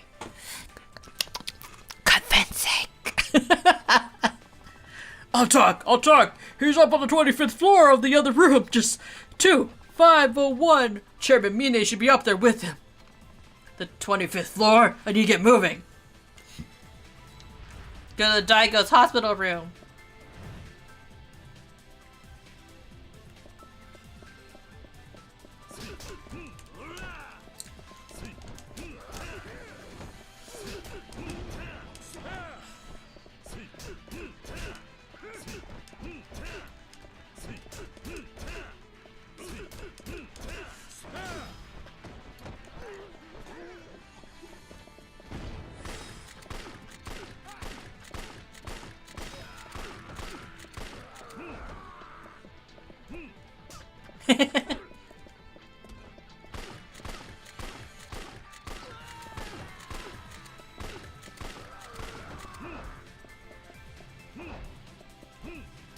Him in the coochie. Him in the coochie. Can't block against a gun, can you, bitch?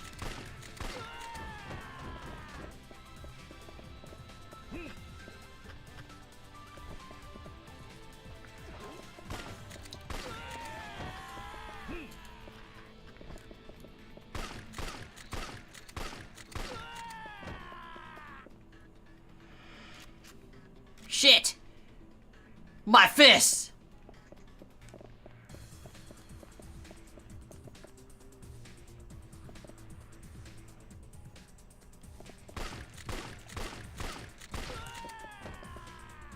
That's Call of Duty now, bitch.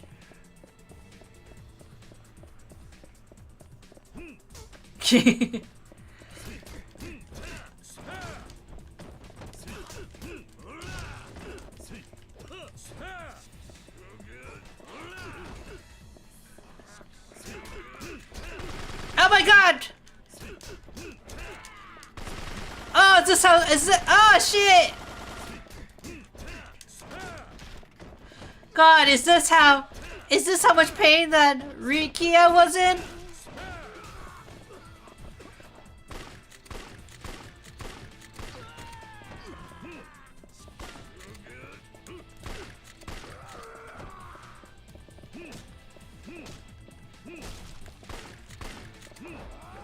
Ah, shit!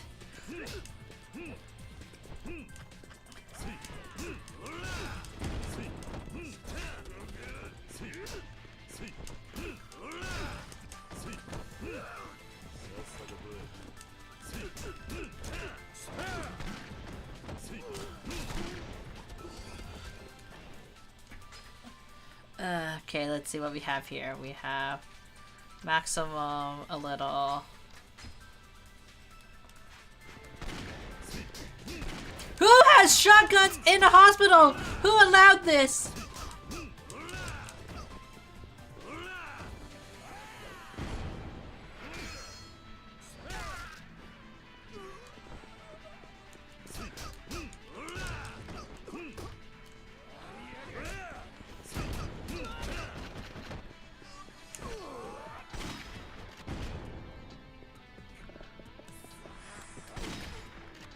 Wanna try that again, buddy? I can wait till you get up, bitch.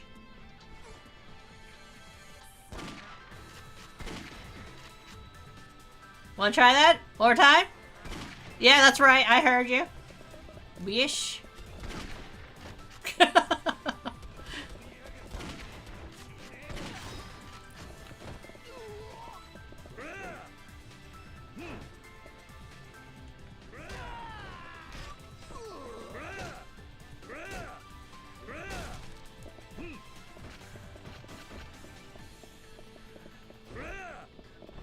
Okay, is this the better one? Okay.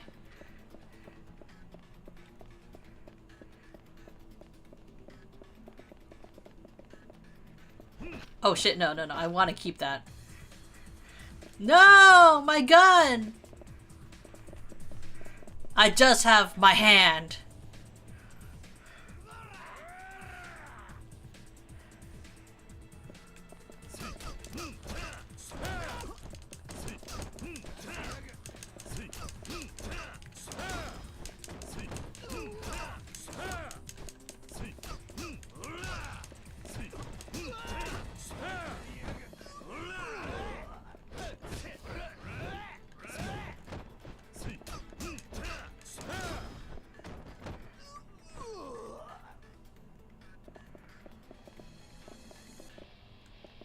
Wow, look at that scene. Oh shit!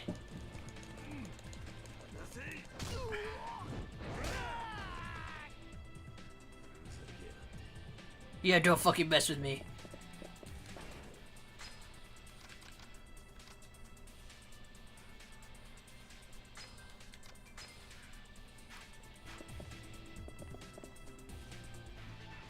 Ah, so beautiful. Look at that.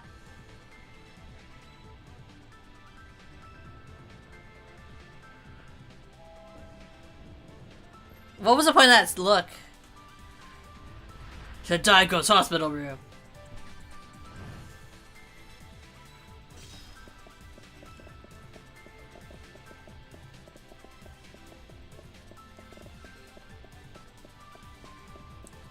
Oh, look at the priceless stuff that I could take with me.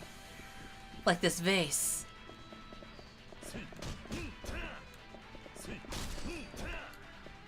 Oh, is there other more priceless chests I can destroy while I'm at it? Oh, like this one?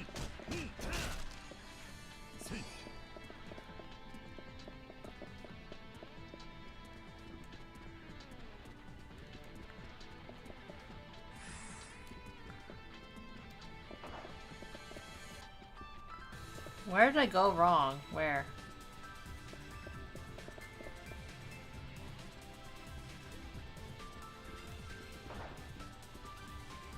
Oh, right here, this room. God damn it. No guns in the elevator. You think, right? Apparently I couldn't read what room numbers are.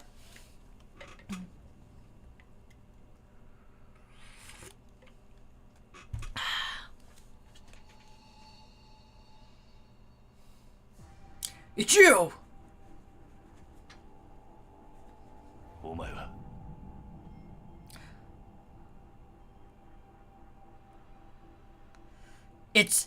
It's Wesker! Wesker from Resident Evil! Looks like you're a little late. You just missed him.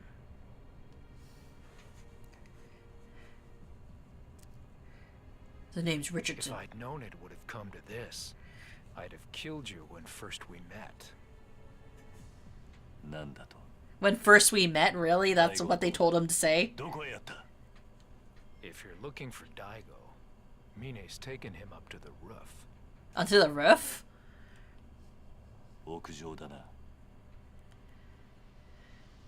I like how they're having these monologues, but like clearly they don't really understand each other.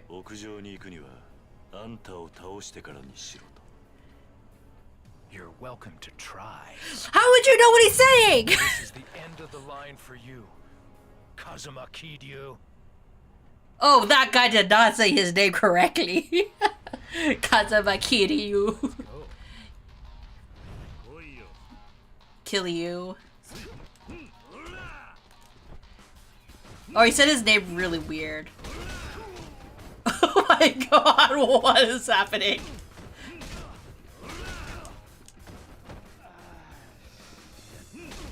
Oh, he's an shit. Oh shit. He's just like me for real, for real. I do think they got like an actual like English voice actor to voice him, right? But the script writing is interesting in terms of their choice.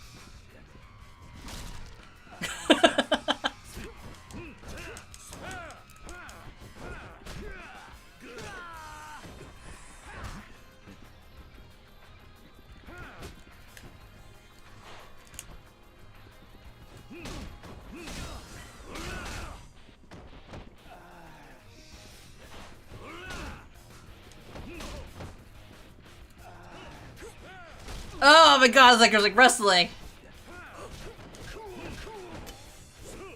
Vibrant plant.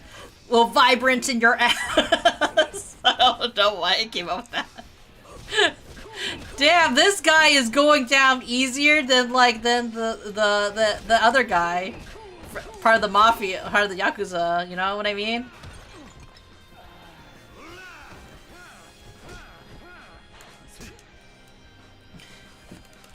He's like crumbling like a paper bag.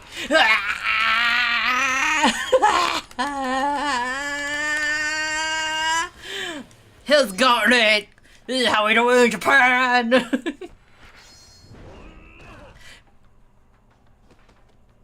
Now, did I have to go for the overkill? No, but we just need to show people like being squeezed by Kiryu's thighs, his meaty thighs.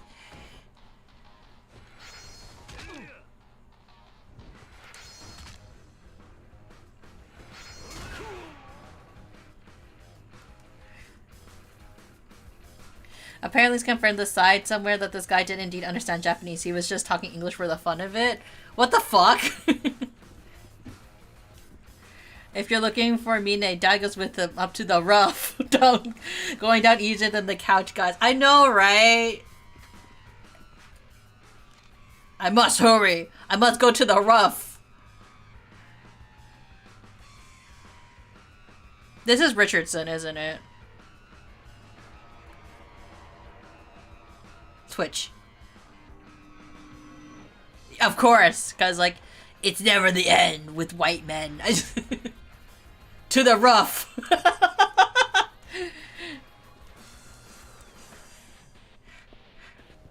CIA agent.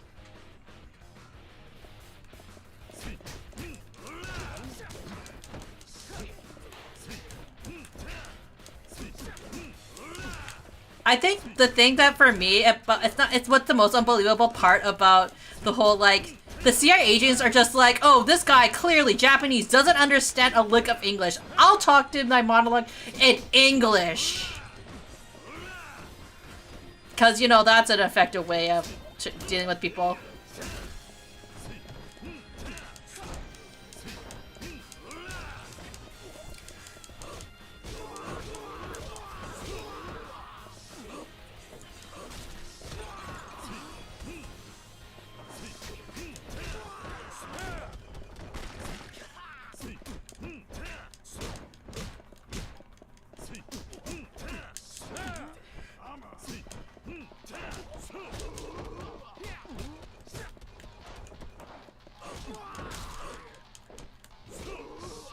Welcome to Japan!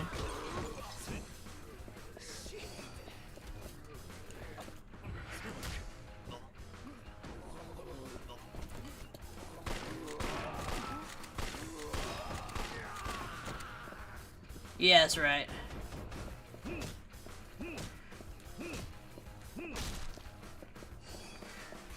Might as well get those items. Now to the rough! Oh my god, you fucking bitch! So he really is Wesker. Without the tentacles. Let's do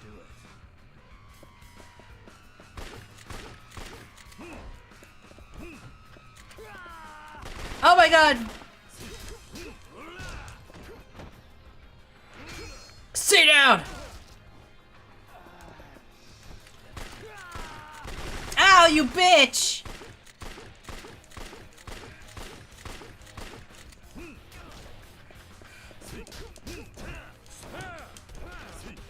Oh my god, what the fuck? Is this how Rikia felt when he got shot in the heart?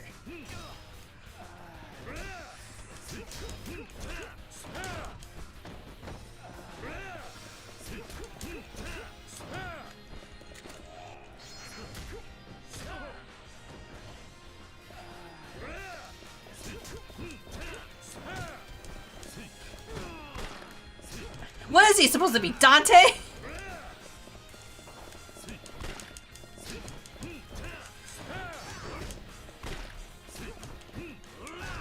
I've actually never played the Devil May Cry series, by the way.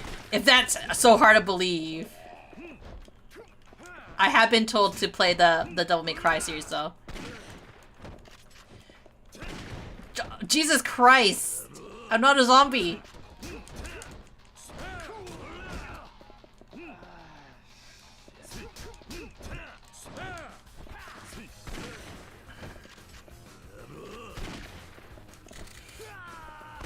Oh my god! Fucking bitch. Joji knows English. Beautiful eyes. Oh, shit. So I like his mission partners like literally Joji. There's no, he doesn't know Japanese. Well, I mean, it doesn't mean that Joji didn't speak to him in English. Remember, Joji has to work with Americans, so he has to learn their language, you know what I mean? True, but I mean, like, there's no way he didn't pick up on anything. Like, he just looked in Joji's beautiful eyes and was just like, you know, Joji, you don't have to say anything. You're just a beautiful Japanese man. I like that in Japanese men. Silent. It speaks my language. Conveniently.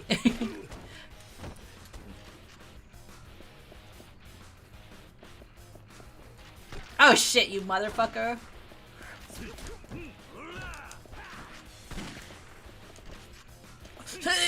Seth, take that! Catch the vase!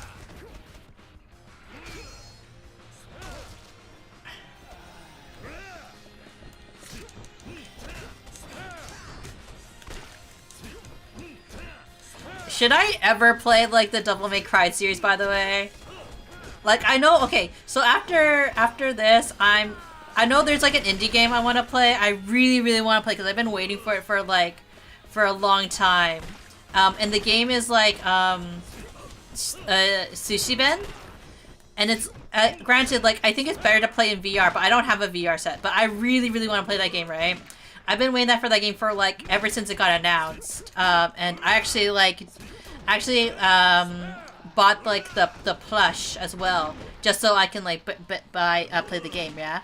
But, like, I know that Bard wants me to continue on with Final Fantasy VII, so, because it was on sale, so he actually got it for me. Because we haven't played, the next part of the game Rebirth. So, like, I know that, like, you know, in terms of, like, schedule, after all these JRPGs, right? Oh my god. Oh shit! Oh shit! Huh.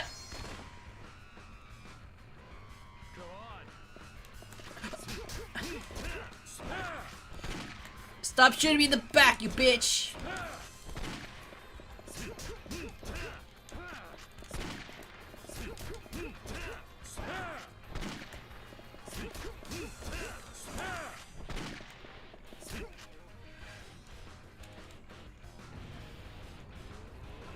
Ugh, hell's gotten it.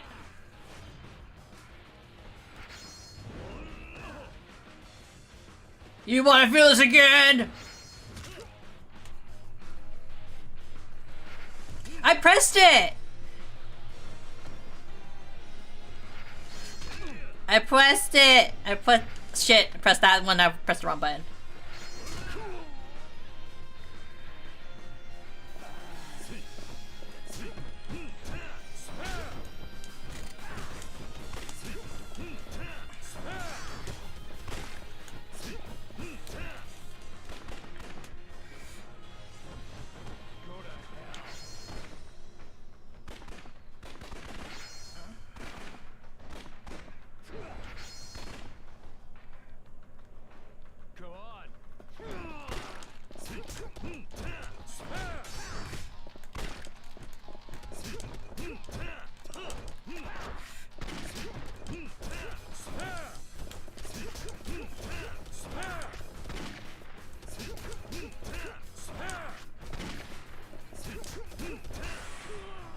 Finally! One of my QTEs. Yes, 3 and 5. 3 and 5 is just like the best of most of these kind of games. I guess. I don't know. Probably would have been easier if I had the Komaki firearm flip, huh?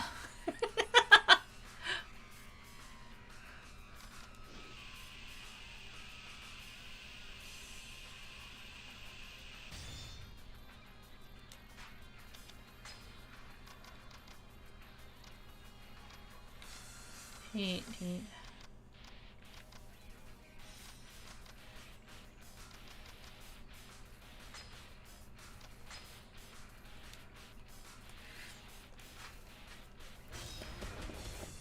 To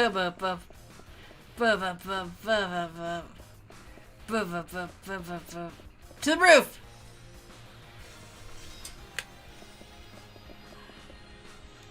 Man, that beautiful scene. Look at it. I like how they just force you to like wait through here. Oh my god. You don't look American. Okay, that's rude of me. These look like Asians. But then there are Asians in America.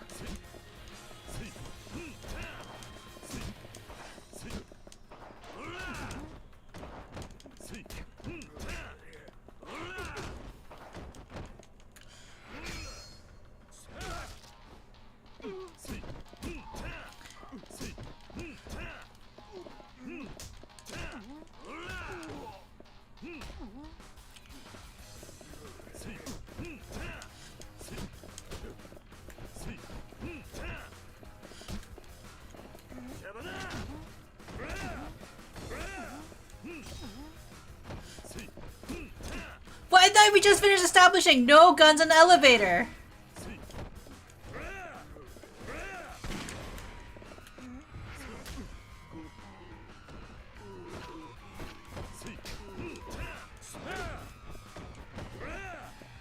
Citrus lied to me.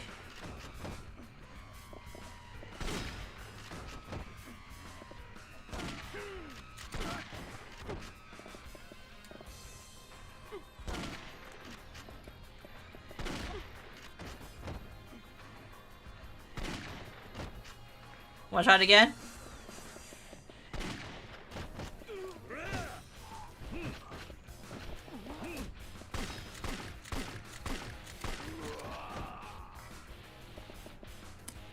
Well, that it? That's why you beat them up. They broke the rule. You know that? True. Just like Haru.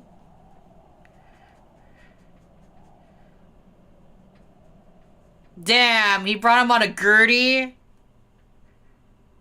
That's a lot of work for a guy to bring him onto the roof, you know? Why would you do this to your lover? I mean, to your co-worker, you know, to your boss. やっぱり来てくれましたか。さすがです。嬉しいですよ、桐生さん。何を言ってるんだ。お前、大悟をどうする。We're having a romantic night. お前、大悟を殺して登場界の跡目につくつもりなんだ。跡目。Do what you want. そんなもんどうでもよかったんですがね。こんなことになっちまうとは。こんなことだと。何を言ってるんだ。桐生さん。俺はね、大悟さん、いや、六代目のこと、本当に心配していたんですよ。何？この人は俺の人生で唯一、俺を一人の男として。My God, he really is looking at him so lovingly. 桐生さん、俺がこっちの世界に入ったのは神田の口利きだってこと知ってますよね。ああ。あれは俺が神田に金を積んで頼んだことだった。Oh my God, did you see Daigo on the street? He's like, I'm still in love with that guy. バカな極道を探していたらたまたま神田に行き当たった。 Oh my god. それだけなんです。 Oh my god. どうしてあんな男にすり寄ってまで。 Cause I love him. It's say it. Say it. It's cause you love him. 俺はね、あんたと同じ孤児だったんですよ。 Oh my god. I don't need this exposition. 俺も生まれた時からたった一人。 I was alone as soon as I met Daigo, though. Ugh. まるで戦後の孤児並みの生活しかできなかった。今の日本でもまだそういった現実はある。あんたならわかるでしょ。誰からも愛されず、誰からも必要とされず、ただ孤独と向き合う。 No, I had a loving father, actually, and a brother, and a love interest. 俺は絶対に偉くなってやる。偉くなって金を手にしてやるということだけを考えて育った。俺は誰よりも働いた。そして誰よりも我慢した。なぜかわかりますか？金のためですよ。金という目標ができた瞬間から、俺は手段を選ばず、生きる時間のすべてを金を作ることに捧げてきた。そして、欲しいものは何でも。 The one thing I couldn't buy was love, right? The one thing I couldn't buy was love, right? Right? Right? 周りのみんなも俺の命令を喜んで Oh my god, please. ようになった。だけど気づいたんです。すべては嘘だと。嘘。そうです。人間はみんな嘘つきで身勝手だ。いくらたくさんの人間が周りにいても、みんないつか自分の都合で勝手に離れていく。そんな様子を見続けながら俺は悩んだ。人間の絆なんてものはこの世にないものなのかと。Minago. そんな時、俺は絶対的な人間の絆があると言われる世界。 Bonds between men! Bonds between men, Hamine. I need to see if they really existed, Hamine. Hamine? あの有名な登場界の門をくぐったんです。そこで知り合ったのが That's what I meant. Him. 大悟さんは極道として経験のない俺を Oh my god, it's real. The romance is real, chat. 普通に迎え入れてくれた。 You welcome me. 年も俺と変わらない。だけど人の上に立つ男のカリスマがこの人にはあった。俺は陰根なしに初めて人を好きになることができた。 Oh my god, chat. どうしてこんな真似を。俺はね、桐生さん、今回の一件、もし大悟さんが生きていたら無条件に手を引いてたんですよ。 You're saying he's dead? じゃあどうして。だが大悟さんは死んだも同然。俺は虚しかった。 Oh my god! Yeah!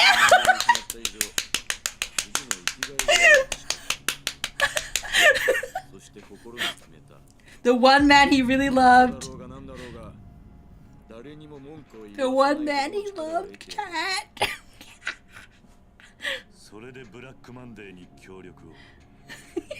そうです。何を言ってるんだ。 Yeah, he's still fucking breathing. 大悟はまだ生きているだろう。こんなチューブをつけて生かされているのは。 Oh my god, you're gonna shoot your lover? やめろ、ミネ。俺にとっての大悟さんはこんな姿をした人じゃない。こんな大悟さん。 Oh my god. 見たくないんですよ。 You're hesitating. お前、何か思い違いしてんじゃねえのか。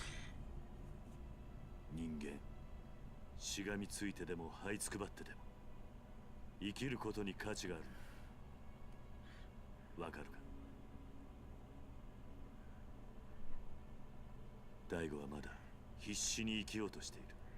そんな人間を That's not true love! I was gonna kill him and they kill me. I do, I can't live without him.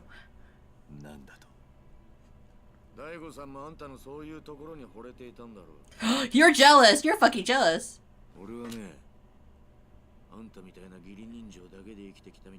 He's jealous. It's cause Daigo talked about me a lot, didn't he? He thinks that Daigo loves me, doesn't he?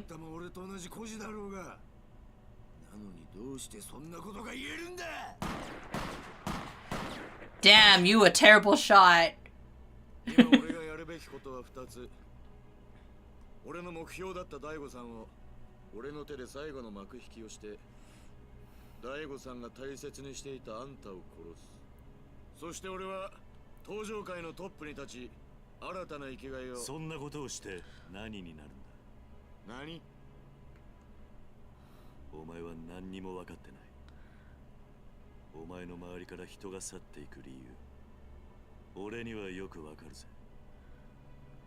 あんたが何を知ってるって言うんだ。 Oh my god, chat. 去っていった人間が今でも恨めしいか。ああ、あんな金をたかることしか頭のない血も涙もない連中、今ここにいたらぶっ殺してやりてえよ。だったら何なんだ。お前も同じだぞ。お前もその連中も金に振り回され人間そのものと向き合うことをしなかったんだ。お前は自分しか信じちゃいない。自分以外の人間を心から信じれない。だから人から愛されないんだ。 Damn. 黙れ。お前を迎え入れた時、大悟は人としてお前を信じたはずだ。だからお前も大悟のこと。黙れ。 You wasted one of your bullets. 何をする気だ。 Show you my bulletproof tattoo. 口で説明しても伝わらない。 How many bullets do you have in your gun that's left? 俺なりのやり方でお前に教えてやる。 Come on, pretty boy. やっぱりあんたって人はこんな時でさえ何にも変わらない。いいでしょ。気持ちだけで人間どこまでやれる。 Man, who patented all these like suits that they can rip off? I'd like to know.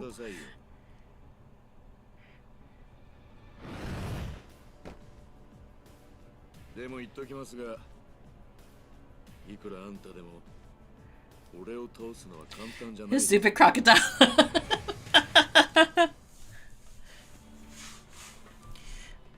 桐生さん、これがあなたの最後の戦いです。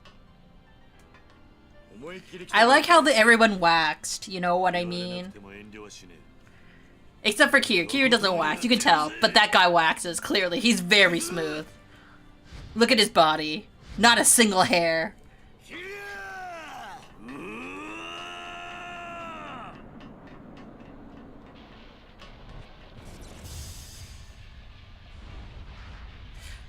Oh, she's talking Munii. What was the point of that?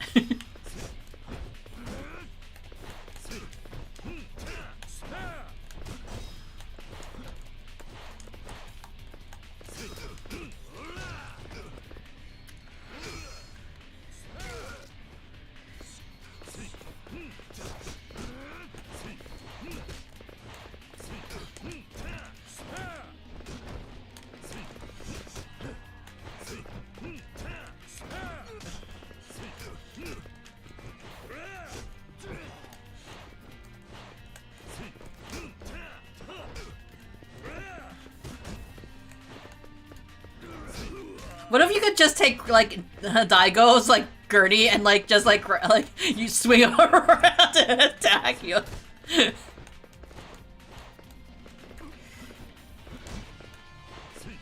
That'd be hilarious to me, I'm sorry.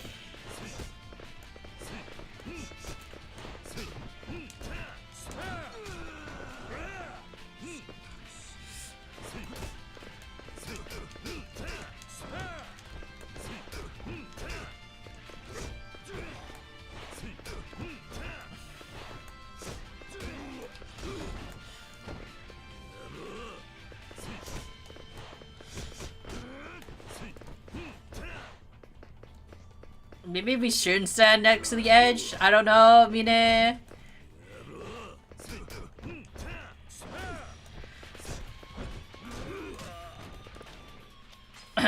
Okay, he's got it pretty good. Got some pretty good shots in. They immediately went from the look back. Fun fact, this is the first dramatic intro of the series. You've seen it. The little cutscenes that transition to title card, boss cards. Mina's was the very first. Oh! And then they used it for the rest, and I guess they brought it in for Yakuza 0, 1, and 2 Kiwamis, right? I guess there was like a lot of like things in as much as like people like there's a lot of experimentation done in Yakuza 3 that wasn't seen in the original games, I guess, right? That became like kind of like staples, I guess, right?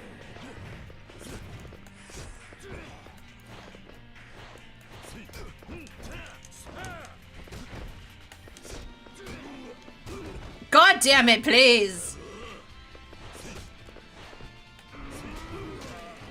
Oh my god. Fucking bitch.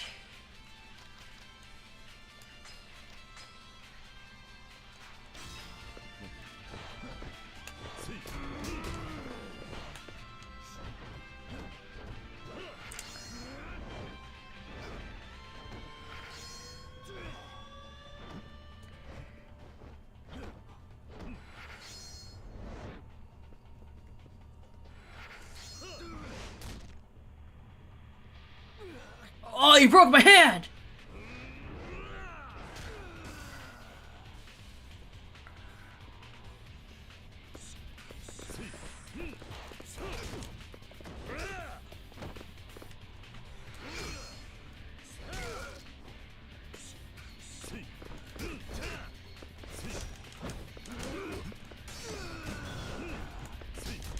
Witness me!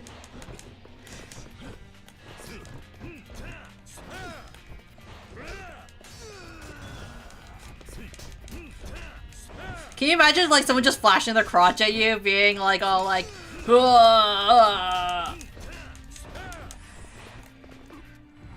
oh shit! I pressed the wrong button.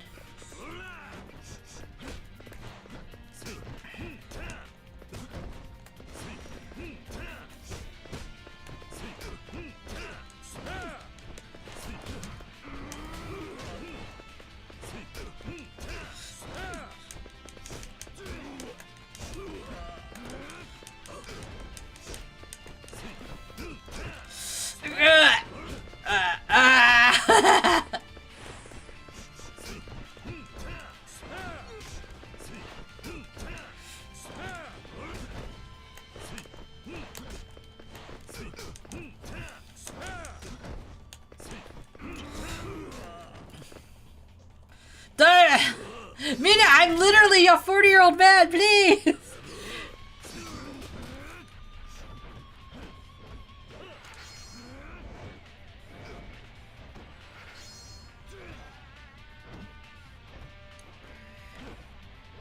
Oi. Oi.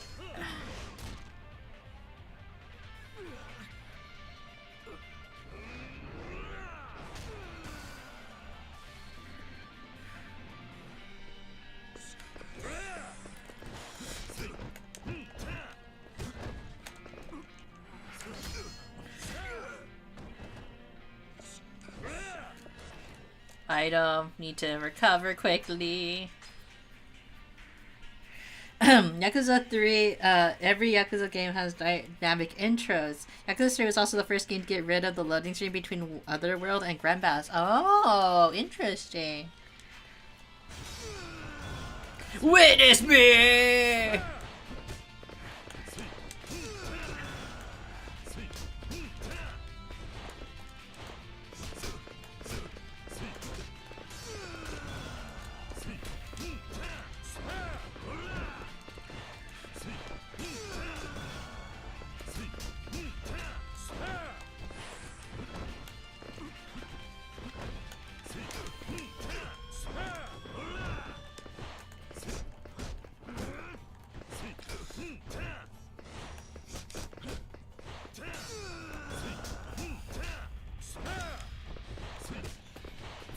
It's cheating if you're recovering!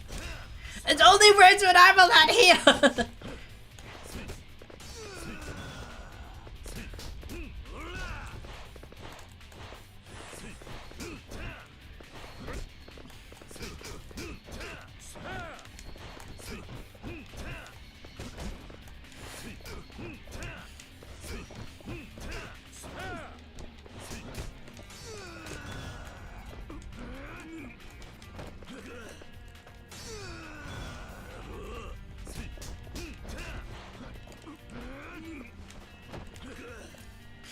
Stop it! Stop throwing your crotch at me!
Stop showing me your crotch! God damn it!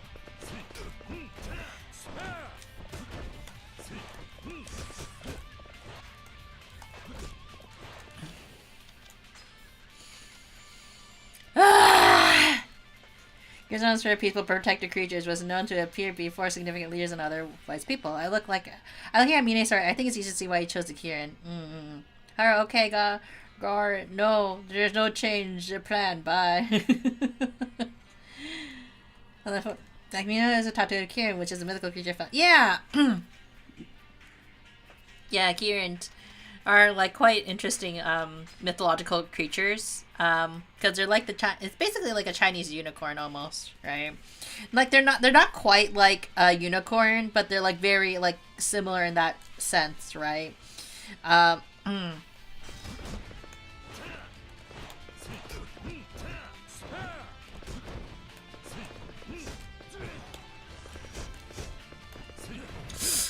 Bitch.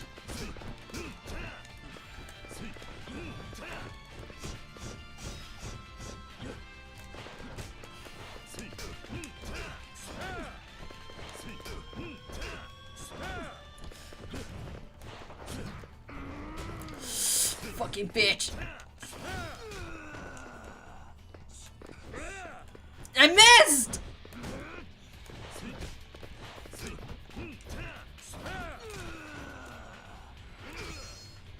Ugh.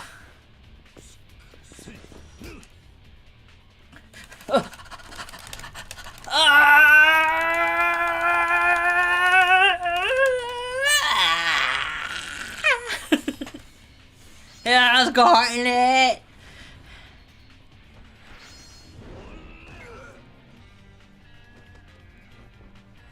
What? What?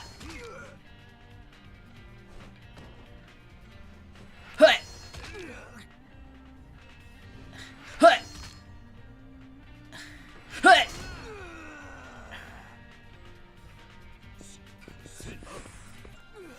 Oh my god, 1% health.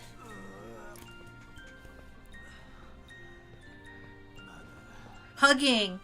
Manly hug.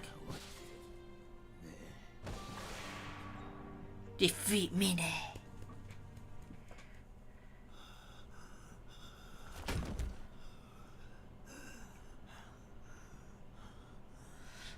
I love Munii's battle theme so much. More or less, Lokians are usually described more as Chinese, like fish scales, body of an ox or lion, head of a lion, feet of a deer. Different depictions have different descriptions. Yeah.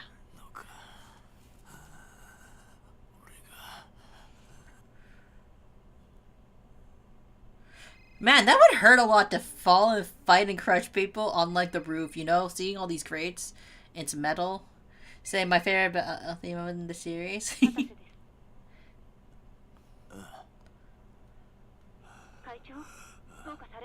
Do we need to save you?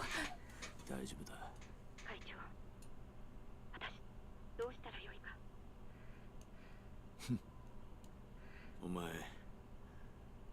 だけだ。俺のこと。私だけでは判断できず、もうどうしたらよいか。例のドバイの案件の株、時価の10倍での申し込みがありました。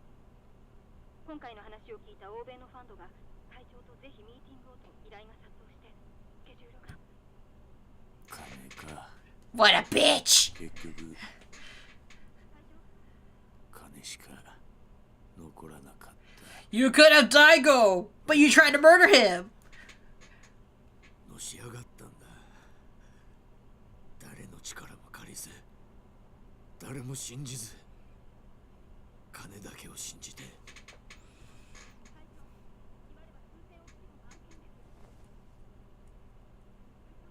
Can you help me twirl this audio for this song, you guys, and your Munii songs? 結局誰かを信じたい。信じてもらいたい。それだけなのかもな。なあ、桐生。会長、返事を先送りにしていると、先方が態度を変える可能性もあります。会長、お返事ください。会長。I mean, I can understand being like upset, honestly, when like you're just like you're badly injured, you sound like you're breathing heavily, you sound hurt, and then your staff member's just like, so anyways, about that like deal that we have going on, can you please answer us about like this? No, like, hey, you okay, buddy? Like, do you need a minute? いや、人間生きてりゃ終わりなんてない。いつだってやり直せるんだ。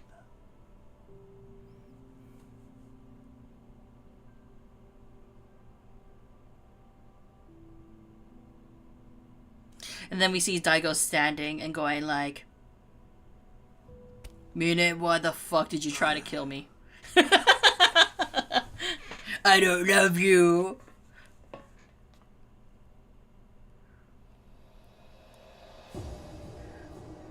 Wesker!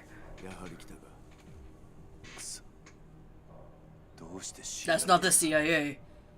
奴らは I knew it! なんかじゃない。表向きはそうだが、あいつらはブラックマンデーの構成員。I knew it. They're too sussy. あの男が。Rough guys back, yeah. アンドレ・リチャードソンだ。あいつが。そうだ。俺は奴らに聞いて、あんたがここに来ることも知っている。Georgie, why couldn't you see this happening? CIA や風間の動きも奴らには全て筒抜けだった。And there's the central theme of the game. As long as you live. くそ。奴ら何する気なんだ。I can't understand English! 俺らを殺して、新たな基地拡大法案を実現できる人間を探すはずだ。こうなった以上、奴らにとって俺は用済みだからな。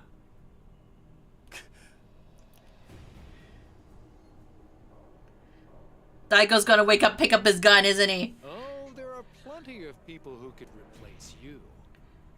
And unfortunately, you both know far too much for me to let either live. Die. What? Daigo, wrong person, wrong person!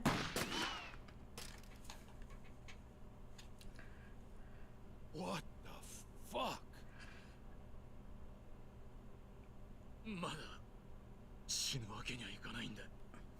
How the hell did you predict it? Because the gun was dropped near his bed, so like he was going to. It has to be like dramatic. Daigo.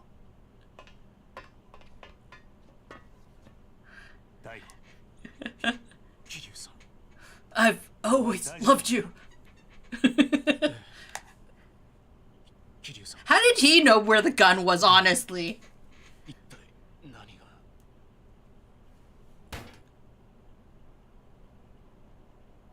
Hey, Mina, you okay? Oh my god!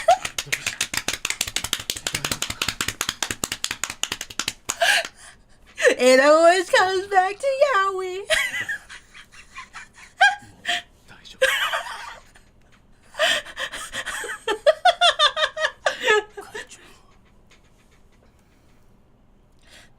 As long as you live, there's a potential to reveal never late to change. Insane. Oh my god, the gun is gold. Most of it show yourself. Man, Americans are crazy. Looking like the motherfucking Joker. I won't let it end like this. He picked up the gun or had another gun? Oh my god, he's gonna run in front of his love, isn't he? I'll protect you. Ah, shit. Oh, shit.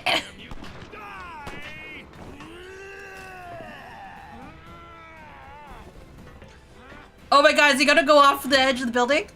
Oh my god, they are.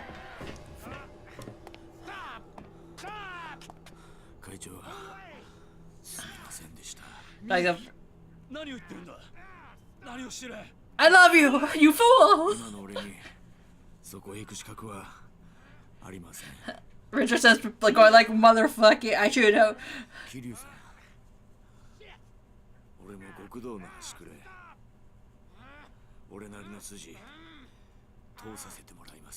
But what about your businesses? Stop it! Are you nuts? I don't understand. English!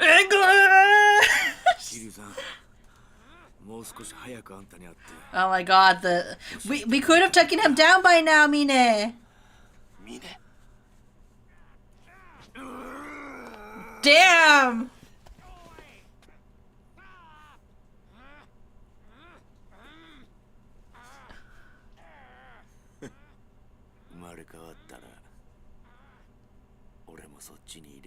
Oh my god, there are better ways to do this.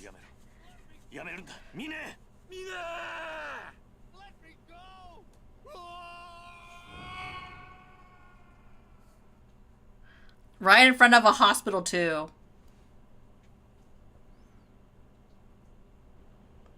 Man. And that's how Mina's theme is called, Fly. Did they catch him in the net?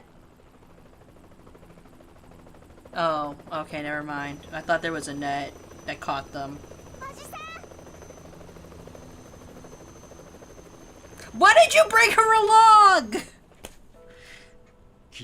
Multiple gunshots survived, beaten bloody by Kiryu. Then he gets to Russell whole man up to the edge of the roof. Damn, right? Edge of the roof. Story of like Haruka's life. Why the fuck is Haruka here?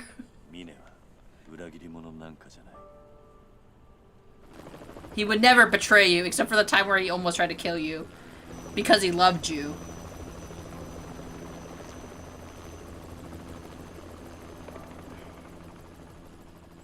At least there's less building explosions this game. I mean, there was that one with the Chinese restaurant. But less explosions this game.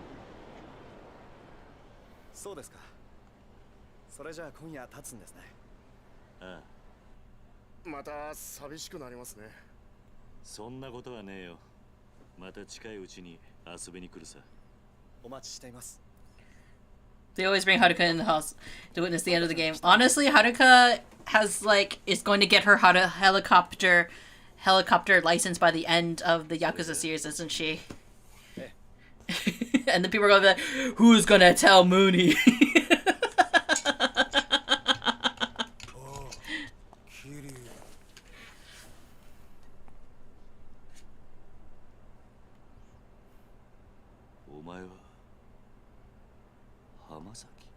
Is he going to stab me? He's going to fucking stab me, isn't he? お前のせいでな。俺はもう終わりだ。 He's gonna try to stab me. だが捕まるくらいなら首でもくくるわ。何言ってるんだ。死ぬくらいなら生きて罪を償えよ。 Go back to the porn star life. 死ぬ覚悟があれば何でもできるはずだ。お前に信じるものがあってやり直すつもりがあるなら力を貸すぜ。そんなこと信じろってのか。 Oh my god. Oh, I thought he was gonna like give him a like a hug, and he's gonna be like he's gonna just stab him. He's gonna shank him. I don't trust him. なら試させてもらおう。 I don't trust a bitch. See? He shanked me!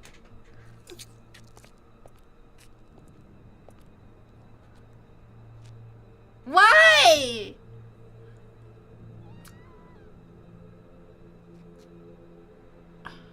あ？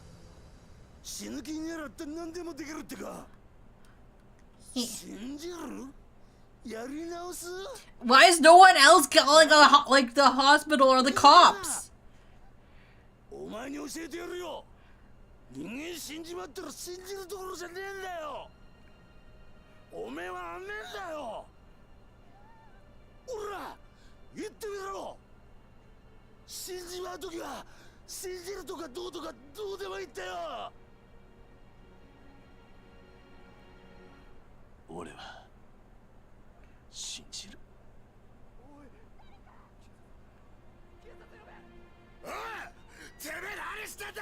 Those guys are really starting really hard crusaders. Take him to the hospital!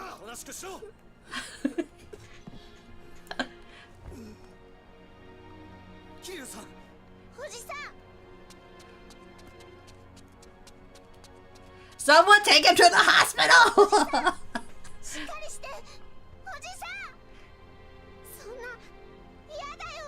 She didn't cry for her mom, but she cries for Uncle Kaz. 俺は峰に教わったんだ。信じる心ってのは人間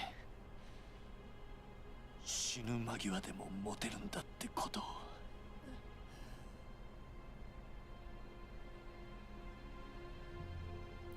Man, they really did people like the Yakuza fans dirty with that scene, didn't they?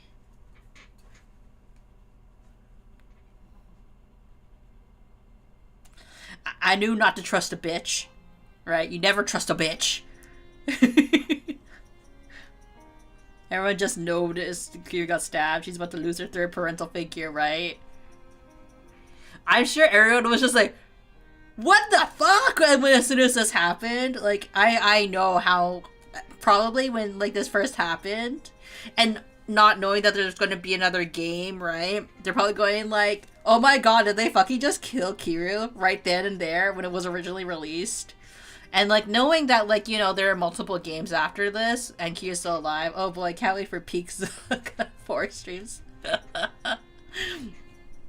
I gotta change my schedule now. I didn't actually think I was gonna finish Yakuza 3 this fast. I thought like at best like it will finish it on Thursday maybe. Like I didn't know how long this game is because Yakuza is always like debatable in terms of the stream. Now I have to change my screen.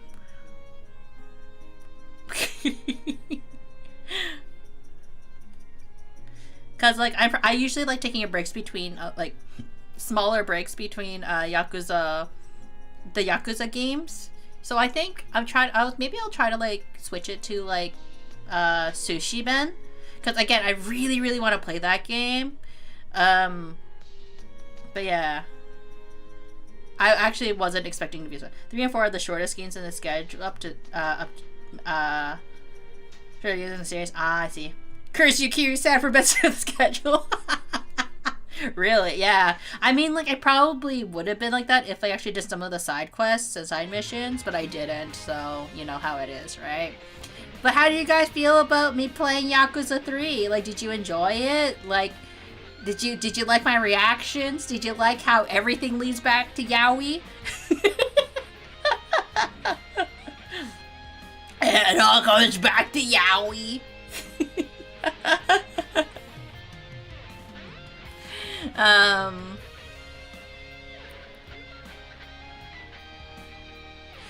I think that Mine, you know, like, I understand the whole concept of, like, Mine doesn't, like, have to, like, Mine wanted that dramatic end to, like, as, like, atonement for, like, for betraying Daigo, but part of me is kind of like, you could have atoned in other ways, Mine. You could have just taken down Richardson and, like, not died that way, you know, but you know how men are dramatic, you know, especially in the Yakuza games. I think Gaiden is the shortest one right now, and it's Pirate Yakuza, I believe. Oh. Well played. Thank you. I mean, I could have fought a little, probably, like, my fisticuffs could have been a bit more, like, bit better. But yeah, damn you, Kiru, and getting stabbed by a bitch. Okay, so for anybody that played the game, like the original game, like when and you didn't, and if you didn't know Yakuza 4 was in the works, were you freaking out that Kiryu just straight up died there? Like, what was your reaction when Kiryu got stabbed? Because I was kind of like, oh, he's 100% gonna stab him. 100%. Right? Like, I don't trust no bitches, you know what I mean?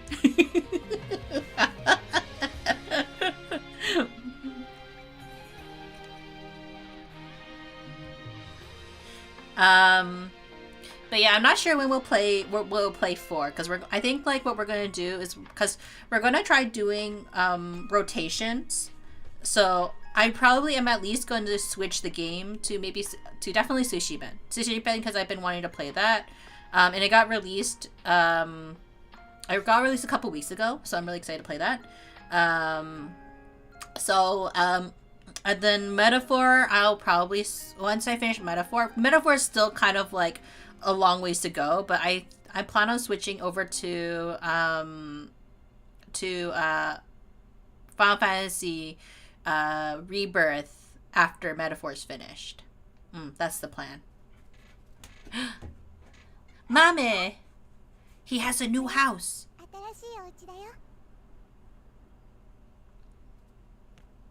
Oh my god, he can walk again! It smells like blood, maybe.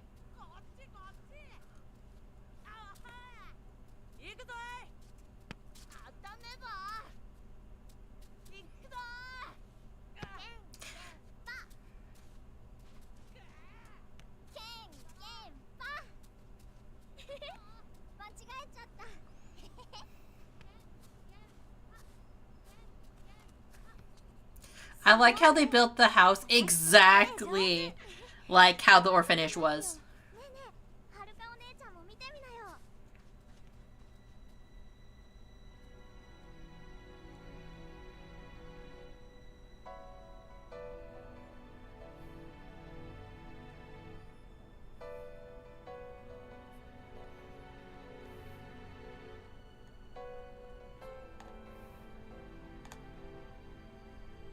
Oh, there he goes, back into his house. Like, they didn't upgrade the orphanage or anything. It's just exactly like it was previously, minus Rikia. Owari. Some bits of his arc are done pretty eh. Let's see how well I did, by the way. 27%! Okay, granted, like, Haruka's trust level is pretty bad. Haruka doesn't trust me at all. Some bits of his arc are pretty much done, but I love how Mine was set up as a final antagonist, both plot-wise and philosophically. He's the antithesis of everything Kiryu fights for in the game. I also think that his atonement by sacrifice could have ended differently, though. They had the floor plan stashed in the vault somewhere, and I just built exactly like it was. R.I.P. Rikia, the Anikiest of all the Anikis. I got 1,000,000 yen. A new mode has been added to the main menu. I guess we can create a new save. But yeah, like let's since we finished the main game, we can go to just chatting right now.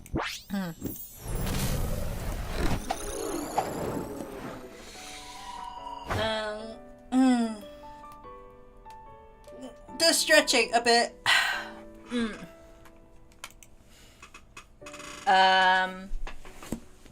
Yeah, like we R.I.P. Rikia, you were a good man, and we really appreciate your service to saving Kiryu. I honestly did think that the game was going to be a lot longer than when I was playing it. Another fun thing 3 does, only game in the series where the title screen music changes after you finish the game. Oh, you know what? I probably should have listened to that. But I really did enjoy 3. Like, I think, like, emotionally speaking, I understood, like it was slower, it was short, it was much shorter than what I was used to for a Yakuza game. But I also wasn't trying to do too many of the side quests, because I think as much as I could have like finished the side quests and like prolonged the game, I sometimes like it's not really worth it in the grand scheme of things in terms of when it comes to streaming. Like in my own off time, like I don't mind doing all the side missions, because like, you know, it's a little bit of a different story, like especially like anything. But I know like after a certain point, like, you know, you need to like Rikia's like side stories, like you need to like do it before he takes the long sleep, so to speak. But in terms of like I know I could like, you know, do the side story with Mikio, because I didn't finish that one. Like I only got part of the story done. But ultimately, like that's always the struggle whenever you're streaming something, right? Because you want to finish the story and you don't want to like exhaust yourself by playing all the side stories, and then like you kind of like it starts getting like kind of boring, because you're like, oh, I just kind of really want to progress the story. So that's kind of the sacrifice you make whenever you do streaming. But yeah, like I'm really excited to get into Yakuza 4 eventually.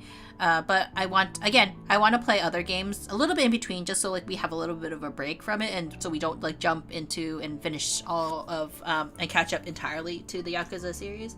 What I do have, in case people are kind of like curious, is I do have Yakuza 4, 5, and 6 on my Steam. I don't have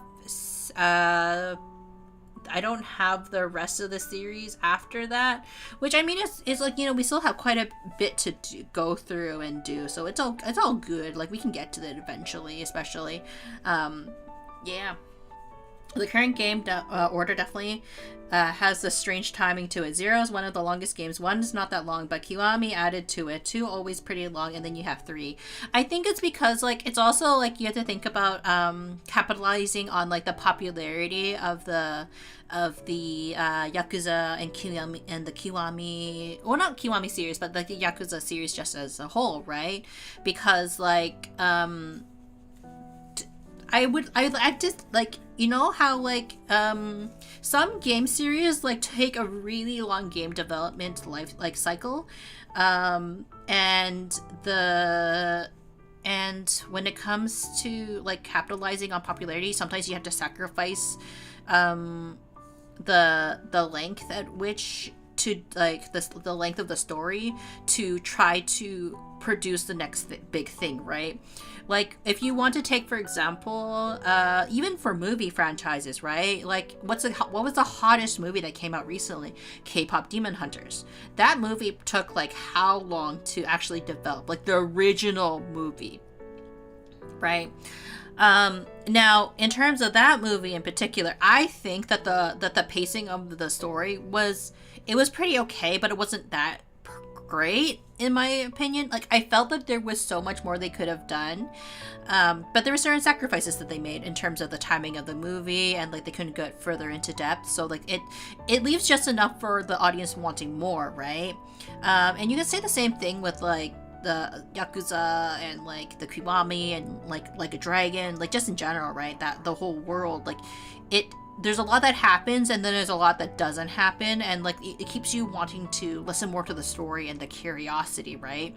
So next in the chapter, right, what happens to Kiryu? What happens to the orphanage? Like, right, like what more can they do from this story? So they have to kind of like really think about it. So I do really like how like Zero really talks about him trying to get into the Yakuza, Kiryu's just trying to get into the Yakuza. Number one is he's in the Yakuza, but then he decides to take the fall for his brother, right, essentially, right, his kyodai. And then he has to solve a murder plot, or like a corruption plot, we'll just say, right? And then the second game is like the Korean mafia is trying to get their revenge on the Tojo clan, right? And trying to find a new leader, because like there is no true leader. Well, like they established a new leader, but like, you know, there was like some corruptions in there, right? So like how do they like figure that out? And then this third game is like more focused on like Kiryu kind of like recovering from that lifestyle, and figuring out what is kind of like best for him in regards to what it means to kind of like really truly retire from the Yakuza life in a very gentle way, because like in the reality that's probably not how it happens, especially when you join gang life. But it's a nice thought. Like it's a very optimistic way of like thinking of what would happen, right?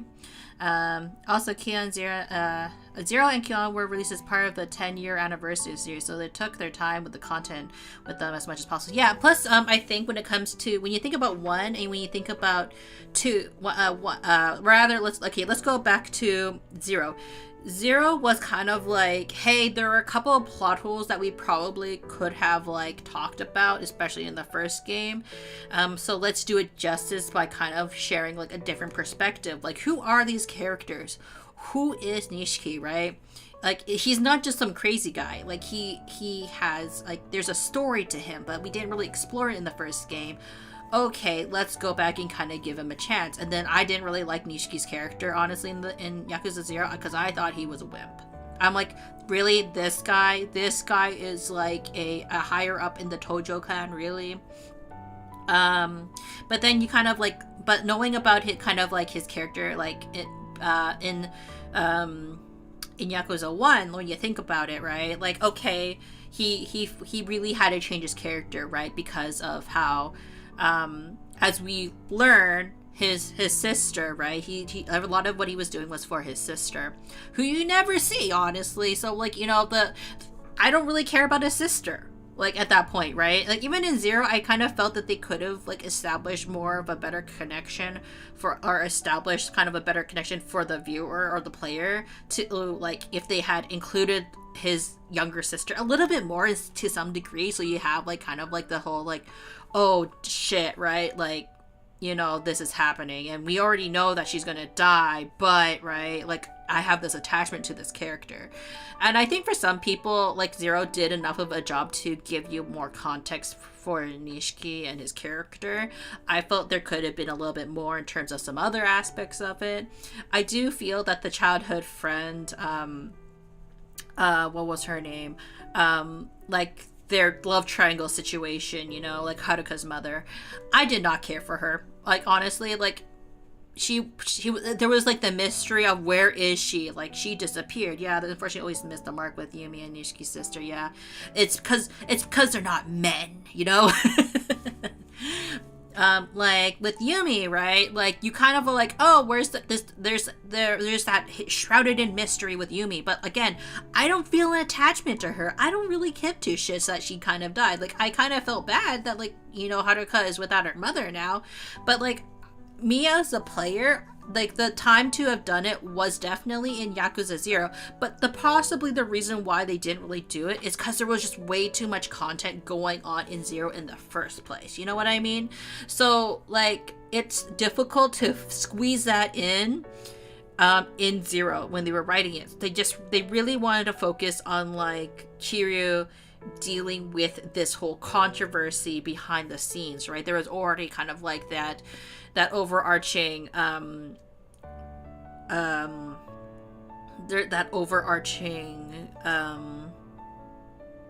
war. Like it was like, what was it about? It was like there's like a lot of conspiracy, and like you found out a little bit more about, like, it was about the Chinese mafia specifically, right? Like and that relationship there, and trying to understand, like you understand, like, technically, even though she wasn't really Majima's love interest, she was kind of briefly Majima's love interest. Can't remember her name right now.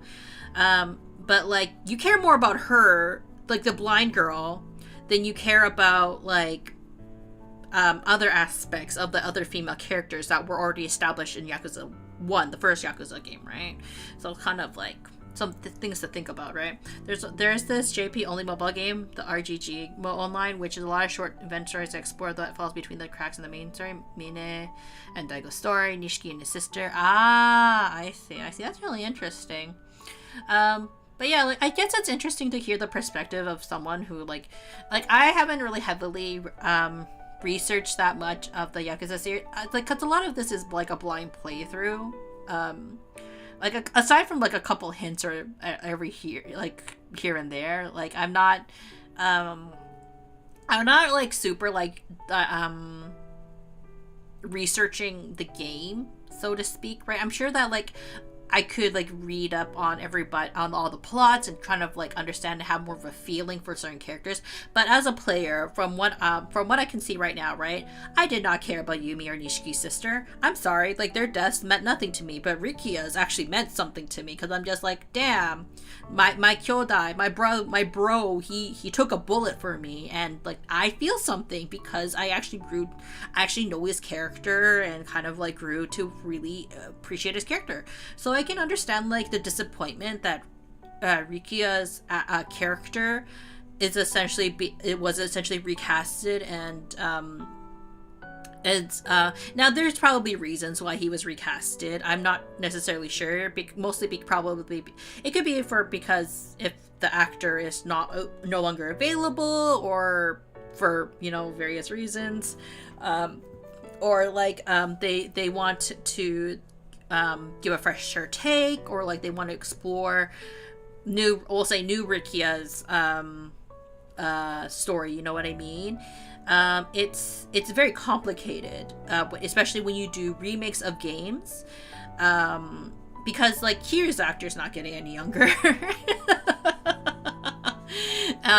So like like a lot of things happen between the times of like whoever plays what, right?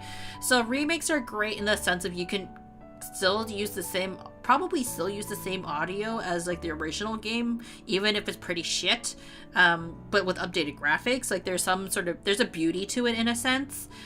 Do I think I'm going to play Kiwami 3? Now that's going to be a very interesting question, right? I'm not sure I would play it on stream unless like I guess there's a demand for it.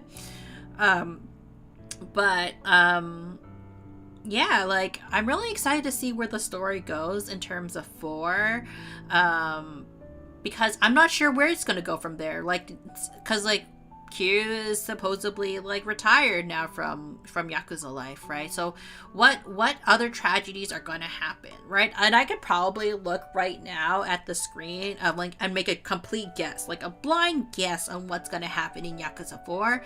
Because like when I bought all the games, like I didn't really like look at the title. I was just like, oh, everyone tells me I should play Yakuza. Well, I do have it because like it kind of looked interesting, and everyone kept telling me it was a good game. That's why I bought them originally. And then when I saw they were on sale, I'm like, okay, I should just buy the rest, or I should just buy like at least the beginning parts of the story.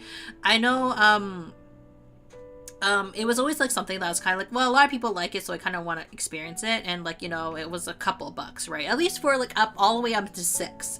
That was why it was like the deals were pretty decent. So when I finally get to, I guess, 7 or 8 or the other games, right, then it's like, I think I'll be pretty much caught up for the main story, and then also like the pirate game as well. They haven't been so far acknowledged in the mainland, but from the trailers, Kiwami 3 seems to draw upon the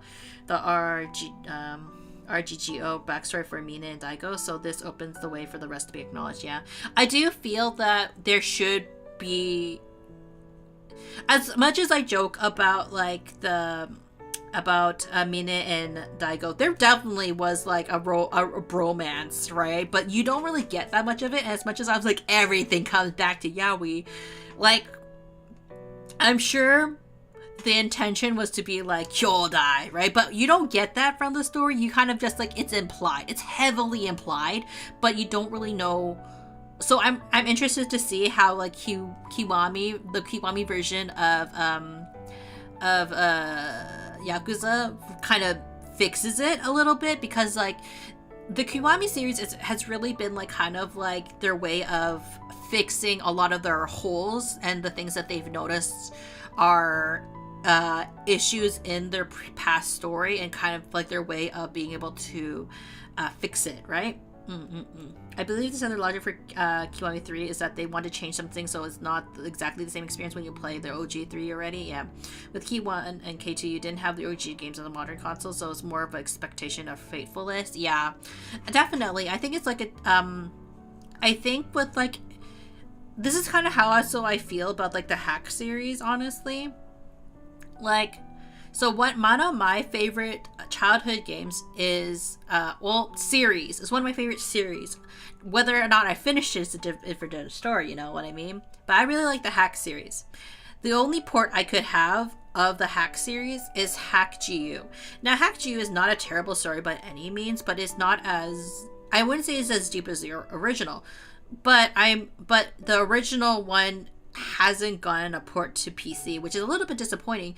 But for the modern system, I don't think it's going to do too well, like all things considering, because it's a very like it's a slow burn kind of game. You know what I mean? Like, you know, typical of a lot of JRPGs, and like kind of like, and you're playing in an MMO game. Can I share the minor K3 spoiler in the story? It's mentioned in the trailer, so it's public info. Yeah, feel free to. I don't care about like spoilers, to be completely honest. You guys can probably tell. I don't really care too much about spoilers or backseat gaming too much. Like, as long as it's not excessive. So if you want to share, go right ahead.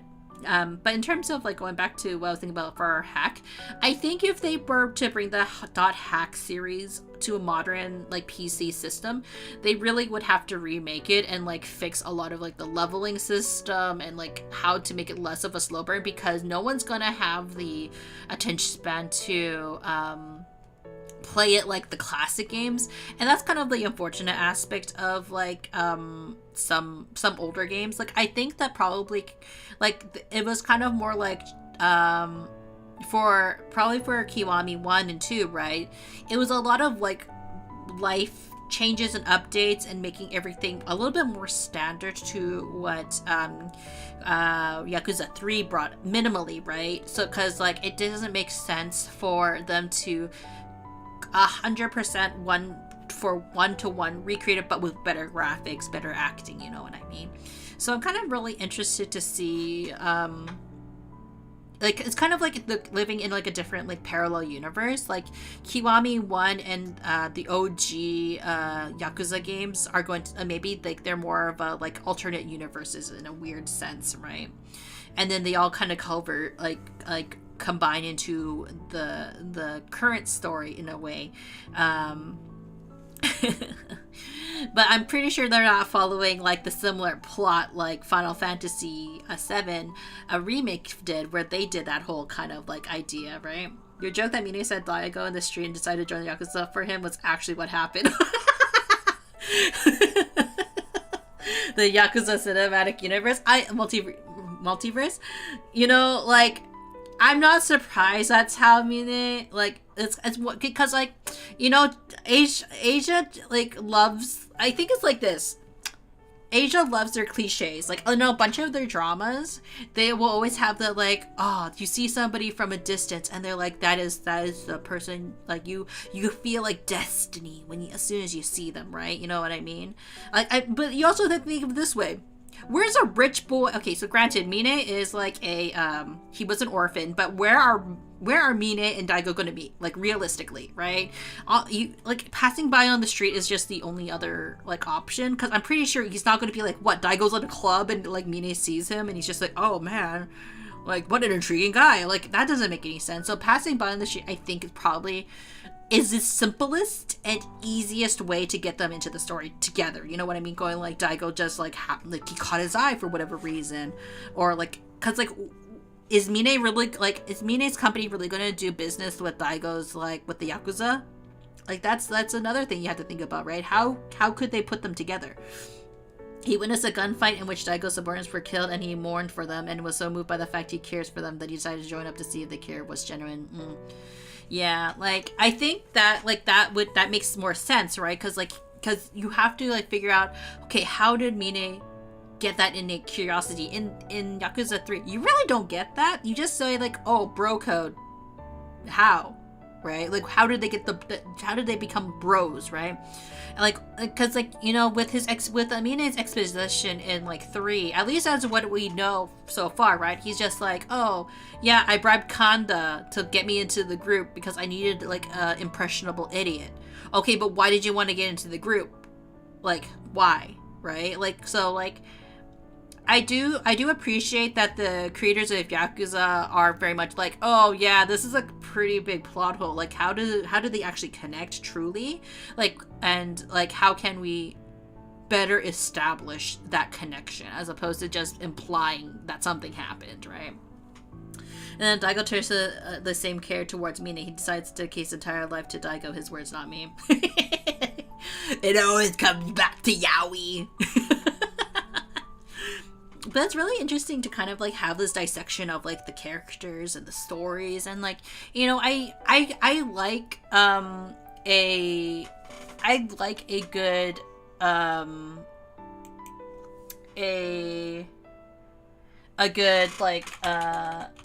a good written story at the end of the day, right? Like, any well-written story is always welcome, and, like, even if they need to be revised. Sorry, somebody wants my email for something.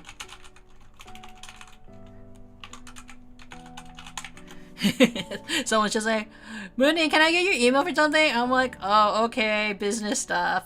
I just need to make sure it's my correct email. But yeah. It's like, it'd be funnier if there was like a,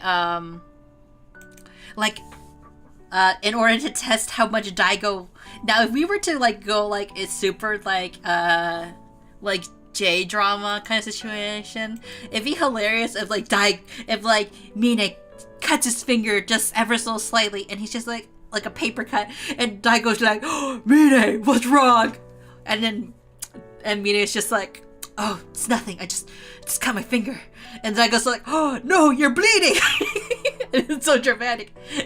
And Daigo puts Munei's finger in his mouth, and he's just like, don't worry, I stopped the bleeding that way. You know, that evolves into the full Yao universe fan, and I'm sure there's someone out there with dreams like that, hardcore dreams. Yeah, and this is where my Fujoshi, so I'm not a huge Fujoshi anymore. Like, I used to be super into yaoi. I'm not gonna lie. Like, there are a couple stories out there where I'm just like, oh my god, it's so good. But like, and like, so this kind of was like, a little bit, like, you know, so I can see why maybe a lot of women started getting like really into Yakuza a little bit, going like, oh, interesting. You know. Yeah, that's why I love the RGG online series. Stories have done breaching the gap. Well, there's plenty of J-drama tropes. Daigo takes a bullet for Mine. Daigo and Mine go out for drinks after work, and Daigo asks him if he's seeing anyone. Or like Daigo's just going like, oh, he does like, or Daigo does the straight guy thing of going like, Mine, like, why aren't you like? There's so many women who are interested in you. Like, you should like, you should like hook up with these women who are interested in you. And like, Mina's just like, I don't know, man. Like, I'm just, not interested in anybody. And the tension of like the, what, like they go for the same like cup and like they brush each other's hand. Mina says, I go laugh on the phone with an old friend, basically things. I wish he could smell like me like that. Fortunately, I'm just his coworker, or just his subordinate. You mean I'm just his subordinate? It can never work. The forbidden love trope. Why can't it be me? And then Mina's just like, he always talks about Kiryu and how much Kiryu means to him. Fuck Kiryu, and like how dare he take his attention away from me, his subordinate. What does Kiryu have? He's oh my god, he's a father for an orphanage. I was an orphan. Why can't Daigo love me like he loves, like, it's cause Kiryu was a weak ass orphan with love. I need love.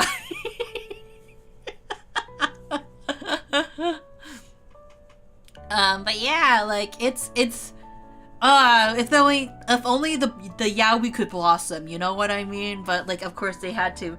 Mine had to die in the most dramatic way possible. But if Mine was still alive, do you think they would have expanded on the yaoi? Do you think they would have done more fan service? There's a RGG story where Daigo sends Mine to Okinawa to watch over Kiryu and make sure he's safe, and the whole time Mine is debating whether or not he should assassinate Kiryu. So funny. Oh my god, like Mine is seriously such a yandere, you know what I mean? Like he's like the classic yandere, you know what I mean? Like going like, I'll do whatever. I the only reason I won't kill Kiryu right now is because it would make my love sad and upset with me. But if I murder him, then he like I'll always be the one there for him, you know what I mean? So it's really interesting how they're really going into that whole yandere kind of like characteristic, if that makes sense. And I'm sure all like the fujoshis out there were just like salivating at like going like, my fanfic. My dojins.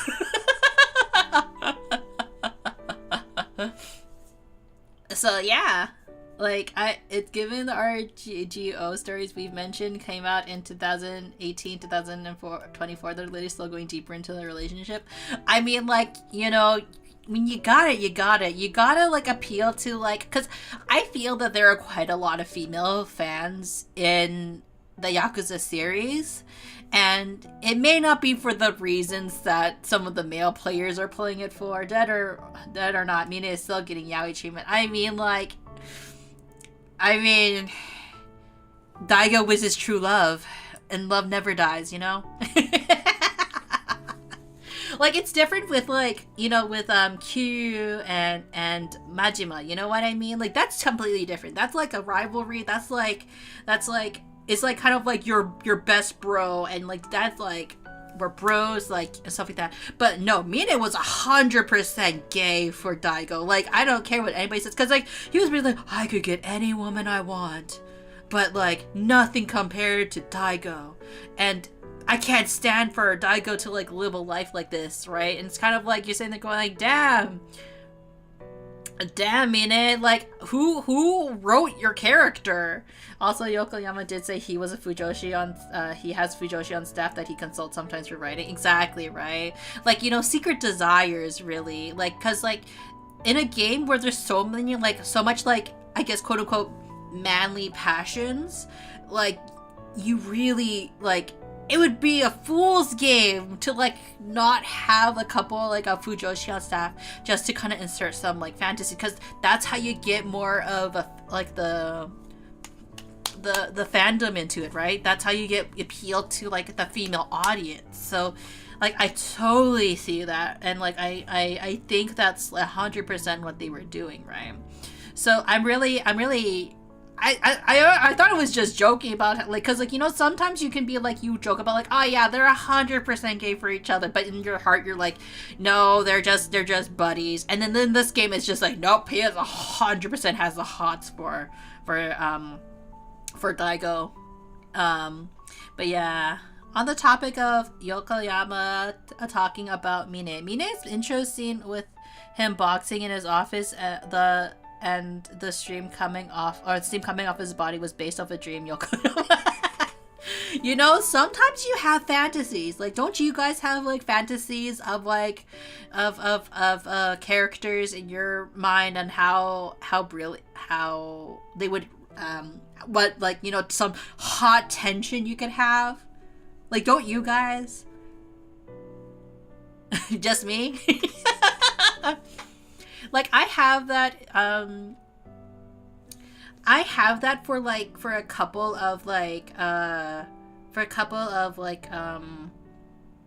characters that I have in my mind when I write their stories. I'm like, what kind of like it's like I think a lot of like writers and storytellers, like, they're like, how can I make this like so tragic, or how can I make this character like these like fantasies I have in my head. And it doesn't even have to be like a sexual fantasy. It's just kind of like I want this to appeal to an audience. How do I do it, right? In certain things. Like, I have a character in my head that's like a mermaid character. Well, it's not really, they're not really a mermaid. They're like it's specifically like it's like mermaid, right? You know what I mean? Like, you know, kind of one of those kind of characters. And because of the whole biology with some fish, right? I was thinking it'd be really interesting if I made them like a non-binary character, because, like, you know how in some cases like fish I think like clownfish specifically, right? They can change their gender depending on like certain situations, and the same with some other fish and some other animals too, right?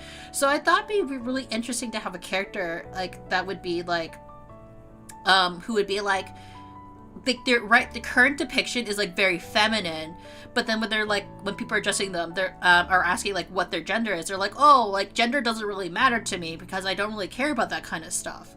And it's kind of like, they're kind of like, if something's cute or something's fashionable, I want to wear it, right? Like, it doesn't matter, right? Like, it's like, so that's the kind of like character I want to make. Like, I have them visually in my brain, like what kind of characteristics they have. Like, for them in particular, gender doesn't matter, and I really want to bring that, because like I'm going to share this because like I have written some parts of the story right now. A lot of the story that I'm thinking about was like it was because there was like an isekai. Now, granted, I don't super love the isekai genre, but there was a writing contest at one point where you could write your own light novel, essentially, and the theme was isekai. And I was going to enter that contest, but I couldn't finish my story in time, so I deleted my entry, because you had to finish the entire novel, and that was like a 50,000 word kind of novel. And I was thinking like, oh, maybe it was just one chapter, but nope, it was like the entire story, right? And the story I had in my mind is I wanted to make like an idol story. And one of the and I'm not going to go too deeply into what the story is about, because like I haven't really truly fleshed it out, right? But one of the characters was going to be that they recruit for the idol group was going to be a fish character, because I was thinking like sirens and like mermaids and like, you know, the whole idea that like, and they were going to be like the lead vocalist, right?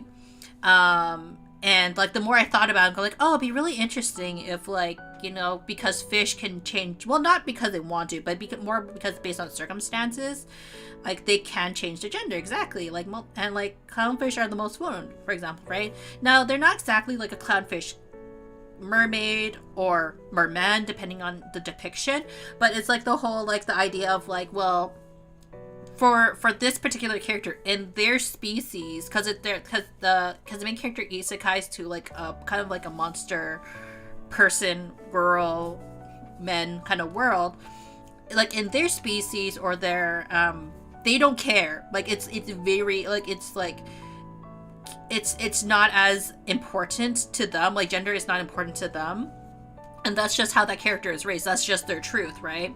And kind of like this particular character just likes cute things. Like, they like for example, like specifically for this character, they like decora, and they like rainbows, and they like stuff like that. They like things that are like really like, granted, like, a little bit more on the feminine side, but like, you know, that's something that they like. There's another character that I also want to bring into there where it's like a spider character, and that one's definitely a boy, but they are like they are a fashion like kind of like spider boy. And the reason why he dresses more femininely is not because like he necessarily likes feminine clothes. He's like very avant-garde in their world, be very avant-garde, but it's because he dresses up like a female because he's afraid of women, if that makes sense, because he's afraid he's going to get eaten. So that's like, you know, like I have the different dynamics of different characters I would eventually like to bring, but I'm not sure if I'll ever write it or ever produce it. I just thought it'd be interesting, like, to have like characters with like a little bit more depth to them, like stuff like that. And like it's also like I have another character that's like, you know, like it's like a whole bunch, like a huge cast of characters, and like how would they interact in like this kind of like monster person kind of world, with the main character being the only human character. And if I was better at like kind of like drawing like comics, I would love to like draw it as a webcomic, but the problem is that I also have a very short attention span. So I hope that one day I could bring it to fruition in terms of the story, but I'm not sure when I would. But yeah. Going back to some of the comments, he also said that he like believed that Mine is alive, but he will only bring him back as long as they can do it right. Yeah, like I think that like the whole idea of like bringing back a character that is presumed to be dead can be so tricky, right? Because you don't want to be like cheesy about it. It was almost cheesy with Kazuma, not Kazuma Kiryu, but by like Kiryu's like father figure kind of being brought back from the dead, and turns out, oh my god, it's his twin brother. Like, it's kind of like, that was kind of cheesy, but back then it worked just fine, right? But like for like, I think where the Yakuza series is currently, I do think that they like to having a little bit more complex, and like making things like, if they're going to write a character, they're going to do it on purpose, and if they're going to go full cheese, they're going to go full cheese, you know what I mean? But I think for serious characters, like, it's hard to do with Mine, but it's easy to do it with characters like Majima, you know what I mean? Like, Majima you can go full cheese and on Majima, but with Mine, he's like a very like particular character. He's very there's like a certain like delicateness you have to do with it, because he self-sacrificed himself to save the person he loves, essentially, right? He can't just like show up. Hi Amy, how are you? Yeah, like, so it's really, I think like certain characters you have to be careful with, but like especially when it comes to writing, right? Good writing, you think about how a character exists in this world. Some characters, again, 100% go full cheese. Other characters, you just gotta be delicate with it, because or else it's just bad writing, right? And this is not to say I'm a great writer by any means. It's just like kind of something like I'm like kind of, I've slowly come to really appreciate well-written stories, especially now granted, Yakuza, not made for children. But like, you know, when it comes to like children movies, for example, like I get so upset if there's a badly written like movie out there with like game characters. For example, the Sonic movie, I felt that was very poorly written. I understand people love that. It's like one of those like love-hate kind of movies, you know what I mean? You love the fact that the video game characters existed in the world, but there are a lot of like holes in the stories that don't quite make sense. Cute outfit, thank you, Amy. Like this outfit is actually is an outfit by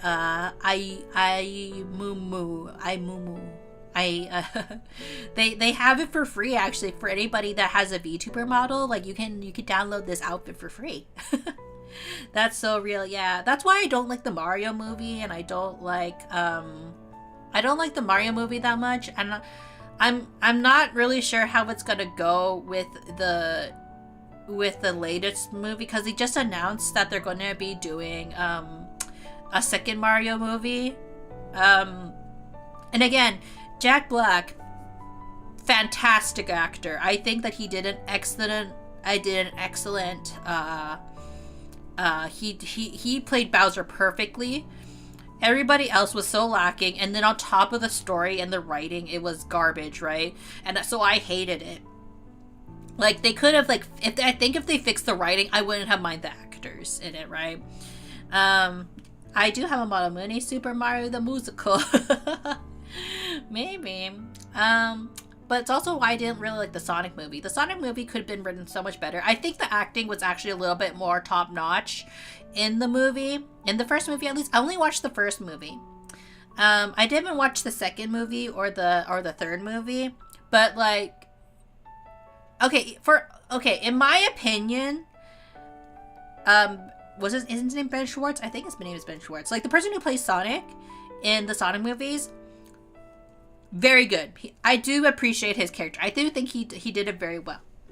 And then I think they actually brought on Tails' voice actress to play Tails. So like I'm pretty sure as long as her script is good, like she's fine, right? And Idris Elba surprisingly played Knuckles very well, right? Keanu Reeves. Keanu Reeves is good at playing Keanu Reeves. Does that make sense, right? I don't really think he's like, when I listen to his voice act, and this is me without even watching the movie, his acting felt so dry in compared to because I feel that Shadow's character is so complex, right? So Keanu Reeves is a good actor for playing specific roles. I don't think he was right for Shadow specifically, but this is also based on someone who doesn't really know Sonic characters super, super well. So take my word with a grain of salt. In terms of the movie, however, the first movie, I didn't enjoy it that much because I felt there was too many gaps in it a little bit. I don't know. I haven't seen the third movie, but I've heard it definitely takes a lot more of itself seriously. I like the tone for the second movie far more than the first, even if it was a bit cheesy. Interesting. I should probably check it out then. What do you think of the K-pop Demon Hunters? I think K-pop Demon Hunters was, generally speaking, pretty decently written. There would be a different plot that I would have probably done, or I would have changed one thing. I did not care for their character. I did not care for, what's her name? Celine? Was Celine like the person who took care of Rumi? I can't remember. I think so, right? Like that lady who trained them to be demon hunters. I did not care for her. I think what they should have done for her character and would have made her more involved with the girls is that they should have made her the CEO of the company, of the K-pop company, you know what I mean? That actually controls their, who controls their group, you know what I mean? Because that's the gap that I think would have filled it a little bit better for me. Cause she's so, it's, you know what I mean? Like the space between Celine and the rest of the group, it felt like there was so much potential. And she's just, for me, at least in this moment of time with the character Celine, she might as well have just been a random NPC. You know what I mean? Like, there was no importance for her other than she raised Rumi and, had that side plot of, telling her to hide herself. Now, if she was the CEO, there's a little bit more depth to it because now she has a bit more significance to the girls, in my opinion. And in terms of the story, and it makes more sense to me because she's looking at it from a marketing standpoint. She's looking at it from, various different aspects, and she holds more importance to the world that the K-pop Demon Hunters would have, right? This kind of secret organization kind of thing, and it would make sense because it's kind of like that, you know what I mean? A lot of people in the fandom write her that position, but I have no idea if it's canon or not since the writers have confirmed a lot of things on social media.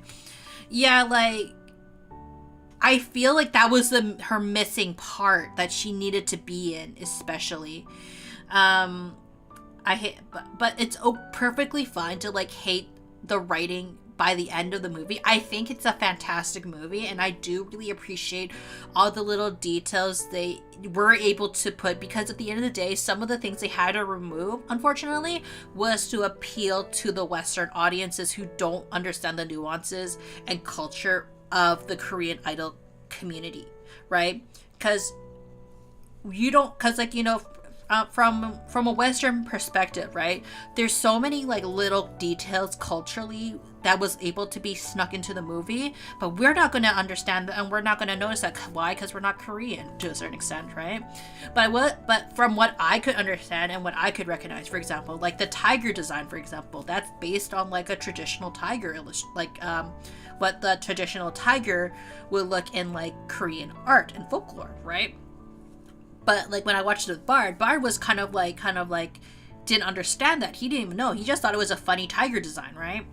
But like you also have to think of like, so there's a lot of like thought in the art behind K-pop Demon Hunters that I think that a lot of people could dissect, and probably have dissect nowadays, because like of how much people truly loved that film. It's fantastic. Now, do I think it was sloppy at the end? 100%. It was very sloppy. Like, I think that, like, again, Celine, if she was just the CEO, if they just put her as the CEO, it probably would have fixed a lot of the relationship, because it's just like, how did they put the group together?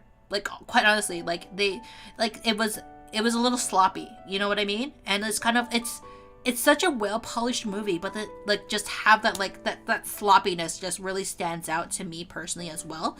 But again, I'm not exactly like the best writer, but like these are like things that I also notice whenever I watch or consume certain medias, and like when things really like bother me, like it's kind of like this could have been easily if they fixed it like this or they fixed it like that. I think I thought the same way with the Mario movie as well. They were also saved by a man. I mean, not technically, I mean, in a way, like there was some unsatisfying start for some people. I think it did have the cliche of like Gino like saving her at the last moment, or helping support her, very much like she had a very Sailor Moon moment, I would just say, you know what I mean? Like, you know how like when for Sailor Moon, when when Sailor Moon like was all alone, and a lot of the people were falling, and she needed like the power of her friends to kind of like surpass the evil. I can't remember, like it's been so long since I could see Sailor Moon, so forgive me any like Sailor Moon fans out there, but like, you know, like the whole she needs the power of others, or like to like help her push through, and because like it's kind of like a group effort, and like the whole self-sacrifice of Gino, I don't think he was inherently that bad considering. Oh no, Allie, no. This is dang it. We're talking about, oh no, hello everybody, my name is Munii Shoda, Space Bunny Hunter from the stars. I hope Allie had a wonderful stream.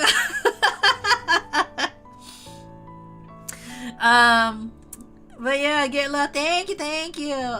We just finished Yakuza 3, and now we're talking about the story of Yakuza, and we moved on from the story of Yakuza to talking about K-pop Demon Hunters.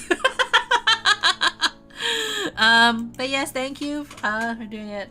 Also, Gino, the whole ass grown man trying to have romance with Rumi. I mean, like, Rumi is probably also like an adult, though. That's the thing, right?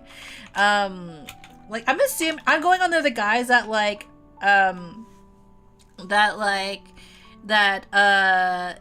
that Rumi and all of them are adults. You know what I mean? No, you missed Kiryu time. Yes, I'm sorry. You missed the yaoi. That's very enough for me to follow on. Also, thank you for the follow, Sagittarius. I really appreciate it. Yeah, it's like a 400-year-old. It didn't stick right with me. Like, okay, look, yeah, like they didn't actually say a canonic age for K-pop, for the K-pop Demon Hunters, to be honest. But like, think about it. I'm pretty sure they're all adults. You know, like, I'm pretty sure they're all adults. Like, because I don't think they would make that, yeah, Rumi's in her 20s. I don't think that they're going to, like, make it awkward and, like, have it so that, like, Like, this isn't... Okay, look. It's not a Twilight situation where Rumi meets Jinu, and Jinu's like 400 years old, and she's like 17, 18. You know what I mean? Like, Rumi's a grown-ass adult. Granted, they are different life stages,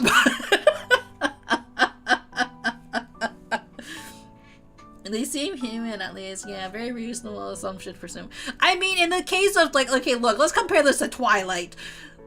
Like, Edward technically has gone through adulthood.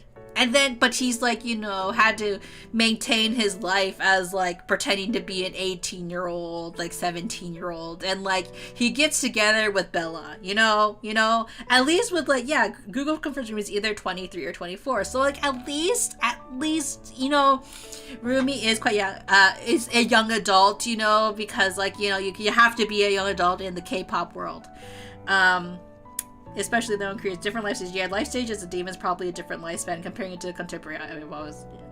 I think those Cassie was a Korea. Hear me out. Kitsune woman that is centuries old but looks mid to.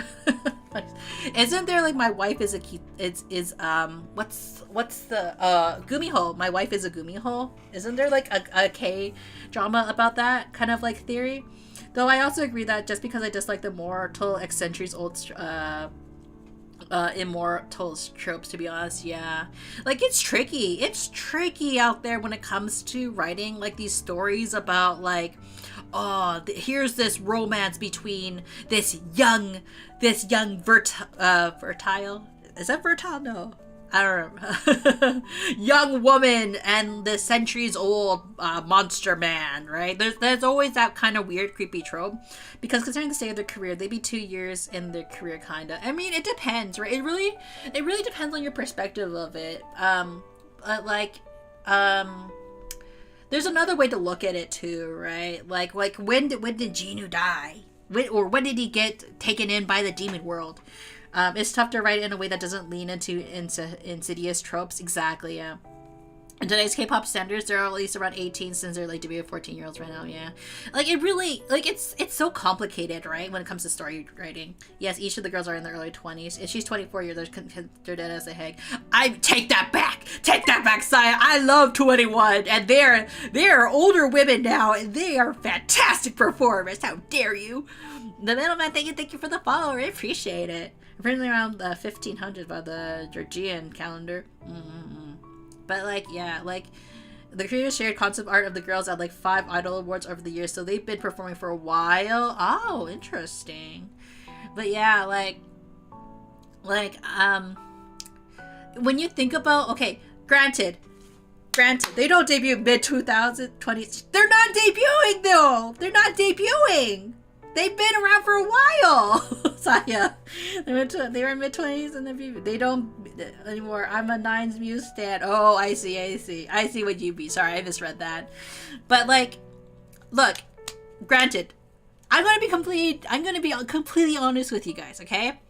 If you're a 30-year-old person and you're dating someone in their 20s that's like in their early 20s, I already start feeling uncomfortable, if I'd be completely honest.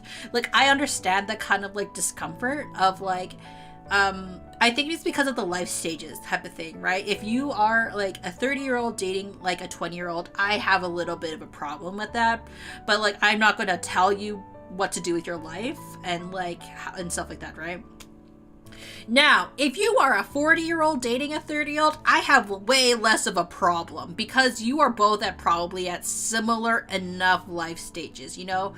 Like, as long as, like, you know, that's why some people say, like, once you're past 25, it's a bit of a different, like, kind of, like, area.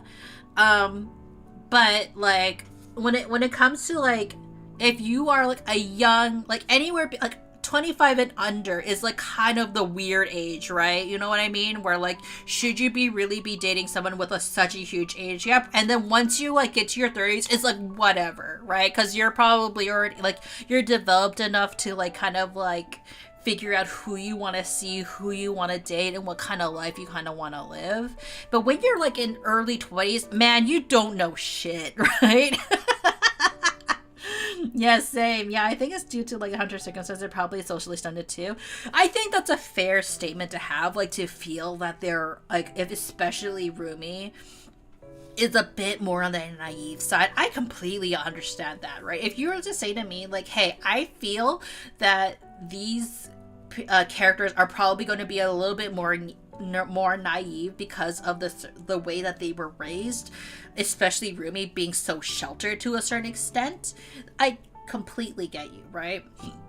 But I'm really interested to see how, because they have essentially announced they're going to do a second movie. I'm kind of really interested to see how they evolve the story into the second one, right? Looping back to Yakuza unintentionally, but that's kind of why I didn't like Kiryu and Kaoru's romance as much 38 and 25. Yes, exactly. I did not like that relationship too, and I was just like, Kaoru, like you could do so much better. I mean, sorry, wait, they announced the second movie. Yeah, I'm pretty sure K-pop Demon Hunters have announced that they're going to do a second movie at this point.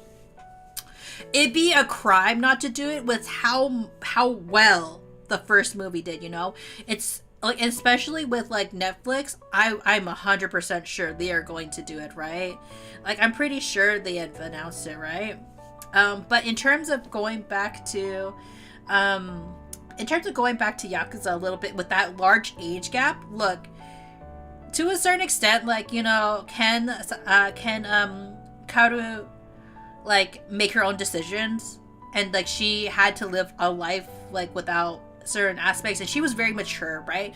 But she was like, what I didn't like is that they made her like she's a child genius. She's in the police force. She's taking care of the Yakuza. She has all these things, right?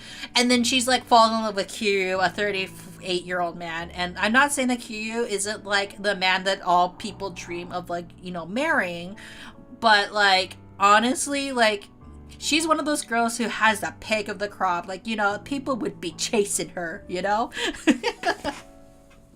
Connecting to a second movie would be so weird. I don't know what lore they can do from that unless they would rewrite another big bad.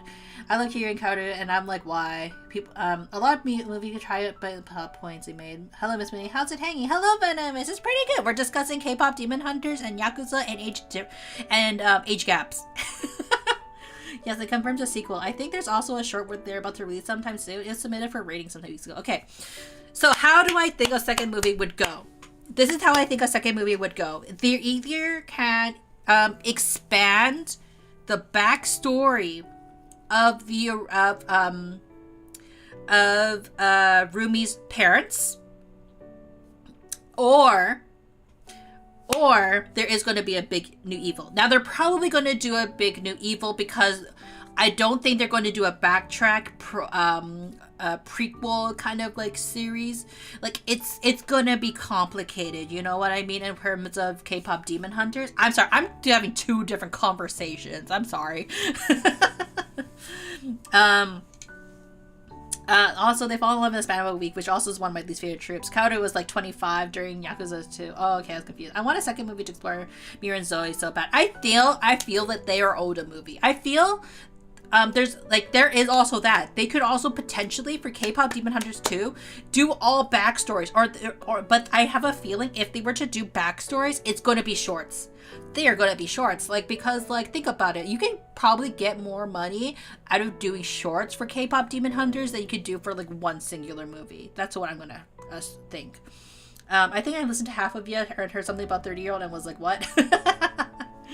That prequel is hard to root for. What Rumi basically told in the past is somewhat trash. Hear me out. Maybe it's a prequel when we see how the Homu, if that's how it's written, first formed and the first hunters. I think that'd be an interesting way to kind of like go like, oh, we're gonna go back and like talk about this, but then people are gonna be like, where's Rumi, where's Mira, where's Zoe, right? Like, they have to kind of go back to the main three. It has to circle back to them somehow, right?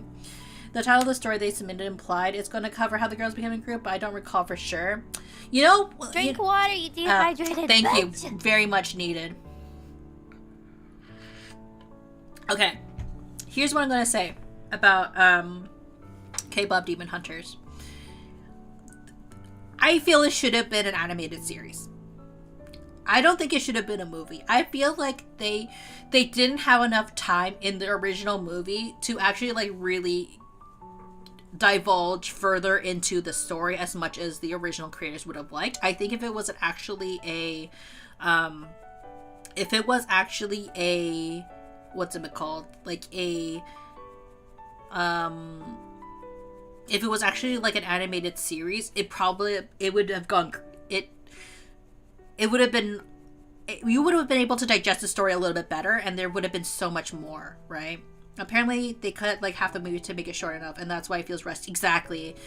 Like everything is just too close together, and they had to like they had to cover so much ground. Like I think that's a problem with a lot of movies nowadays. A lot of them would do so much better as a TV series as opposed to like doing it as a movie, because like with the movie you're 2 hours, 3 hours, not long enough.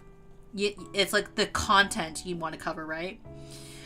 True, I can see a movie serving as a backdoor plot, a pilot for a series. Yeah, I can see this like serving as like kind of like, it can even serve as like a point or to like to producers to like proving that people are genuinely interested. It's not just because like K-pop is the hottest thing in terms of music, but people are genuinely interested in like stories with Asian culture, like that stays true to Asian culture. Now, to a certain extent, K-pop Demon Hunters did westernize a couple elements when it comes to the story. Like they did westernize a part of it, right? Because it's from a Western studio, right? At the heart of this, but it proves to people, to producers, to like the bigwigs, that people are genuinely interested in this kind of like stories and like are interested in these themes, and they're not afraid of experiencing cultures that are unfamiliar to them, right? As long as the story is good. And so I'm really hoping that maybe this does open the doors to a Demon Hunter story, like not story, but like maybe series. But it's also tricky, right? Because like it can also potentially make it like open it up to bad writing. So I really hope whoever is working on K-pop Demon Hunters 2 or whatever series that they're going to be doing with K-pop Demon Hunters, they still have like the writers who are writing it stay true to the story and really start thinking about it, about like the importance and significance of like, well, first of all, K-pop, Korean culture, and what it means to be part of like, you know, the idol industry, at least in the Korean form, right? I think they actually made it cohesive enough. Just a few nitpicks for me in the end. They actually sing K-pop Demon Hunters. They actually sing in K-pop Demon Hunters compared to what's popular in K-pop now. Yeah. Honestly, I would love if they could make movies longer. It's near impossible to animate because like the amount of work, but I would pay so much for a movie that goes to 3 hours and has a solid story. Yeah. Like it's tricky nowadays, right? To like write anything with like a good story. Like, and that's why like in terms of K-pop Demon Hunters, it wasn't the perfectly written story. No. There is so much improvement that could have been done to the K-pop Demon Hunters. However, compare this to a lot of like movies that are marketed towards children, it is significantly better. Because like if you look at the Mario movie, if you look at Sonic movie, if you look at a lot of movies that are just marketed towards children, the writing is so half-assed, and you can tell. And it's not because they have cheesy lines or they use game characters or they do this and that. It's just the writing is just, they don't care. I just honestly think they just want to hire whoever is a current A-lister to play a character, and you know, most of the time that A-lister is gonna half-ass it because they are playing because they're playing themselves as that character and not playing the character and not like fully embodying the character, right? And if you combine that with really bad writing, it's a terrible adaptation to the game series, and it does a huge disservice to a lot of fans, right? I'm not asking for movie directors or for writers or for any production staff to make a one-to-one recreation of a game, a game or a comic series or anything, right? Would it be nice? It would be nice for some fans to like pay homage to the original IP a little bit better than just the characters. But like, you know, it does, like, you know, it doesn't mean that it calls for like sloppy writing. I don't really like, look, if you're gonna put Sonic in the real world, like, why, like, there a little bit more thought has to be put into it, a little bit more, like, there's like ways that I could have cared more about Mario going into the Mushroom Kingdom, right? Why is he going back to the Mushroom Kingdom too, right? Because like there's a sequel for the Mario movie where they're going to be doing Mario Galaxy. Is Mario going back to the Mushroom Kingdom? Or is this within the Mushroom Kingdom? Or is there a whole new universe, right? Like, they left so many holes. Because they basically imply that Mario and Luigi got isekai'd into the Mushroom Kingdom, right? And, like, it felt like, how many Nintendo characters in the Mario world can we put into the Mario movie? As opposed to, how can we actually make this a story worth giving a damn, right? And that's why I don't like these kind of game movies. And granted, you can say, like, is this worse than the original Mario movie? Like, you know, with live action Mario? That's up for debate, right? But, like, it's so complicated, right? I just did not enjoy the Mario movie. Like, I know some people, if you turn off your brain, you could enjoy it, but I just did not enjoy it. There's a concerning rising trend where kids' media is getting more and more shallow because it's cheap, easy, and people believe it's not worth effort of making a good story for children. Yeah, and I think that's a huge loss, because I remember back in my childhood, like, watching like the classic animated movies of like, I actually did a podcast episode regarding one of these animators, very famous animators, Don Bluth, right? The Don Bluth animation company. Now, let's not comment on how he's doing now, but back in the day when he used to animate like movies, damn, there was a story, there was a lesson to be told, and like there was emotions, and like as my podcast, my guest who was talking about it at the time was saying, Don Bluth was not afraid of making children feel things, like making children go through emotions, and like it wasn't like, now it does come to question, would you show your child like a Don Bluth movie where they have to think and feel certain emotions that are very uncomfortable? It makes you wonder, right? Would you be comfortable showing your child a Don Bluth movie? But we all watched, but if you're anything like, okay, if you're around my age, we watched those movies. Especially if you're a 90s and 80s kid. Now, I'm not an 80s kid, but I am a 90s kid, right? And I remember watching those movies and feeling all sorts of way, and it's like, you know, uncomfortable feelings, right? Like dealing with like some things were like death, and some things was like, you know, adults that could like that you trusted, like tricking you and stuff like that, right? You know, things that don't always meet the eye. And I think those are like good lessons to teach children, and kind of in a safe area where to like discuss those things that you watch on TV, right?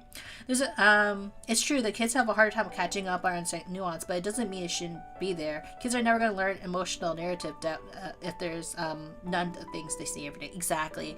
And like, I think like the biggest issue that people nowadays are dealing with is like, or they complain about that's not appropriate for television apparently, is like LGBT messaging. And I'm just like, there are other things that you could complain about on TV, but really it's like two people kissing and they have the same gender. Like, why do you care? Like, why do you care? Like, gay people exist, lesbians exist, right? People who are non-binary, people who are transgender, they exist. I think that, like, you know, if you try to like if you try to make it like, oh, we're protecting the children, you're not protecting them from shit. You know what I mean? Like, people still exist. I'm sorry, right? Like, you know, like, and it's not like, and I think like having them in like a space where they're treated like a normal person is really it's more important than to hide the fact that people are part of the LGBTQ community, right? Or like have all these other characteristics, or are beyond this. Now, if the entirety of the character is like, hey, they are this, like if the only entirety of the character is like they're gay, okay, I get it, right? You need to have a little bit more depth to a character that's just like beyond the fact that they like kissing the same person, right? Like not the same person. They like kissing somebody of the same gender, right? You gotta have something beyond that, right? 100%. Ask, like, I want more things like that. But I don't really like the whole idea of people going like, oh, well, they kissed a girl, so that's all she is. She's a lesbian. It's just like, no, like there's a little bit more to it, right? And like, let's not get onto the whole topic of bi erasure, because like everyone automatically, as long as like they make out with like somebody, like I think like a perfect example would be what was her name? That girl from the second Avatar series. Korra, right? Korra. Like people were like as soon as like Korra dated Mako, I think, and then like all of a sudden like when she started dating Asami, people are just like, oh my god, lesbian. I'm like, she can be bi, and Asami's also bi. Like, you know, they had interest in Mako at one point. His name was Mako, right? Yeah, his name was Mako. Like, you know, like, the bi erasure, man. That's just a side tangent. I get really uppity and frustrated about that. Anti-electoralism feeds conservative beliefs. By hiding, censoring positive portrayals of different people, POC, disabled, LGBT, is easier for the kids to be raised and hateful against them.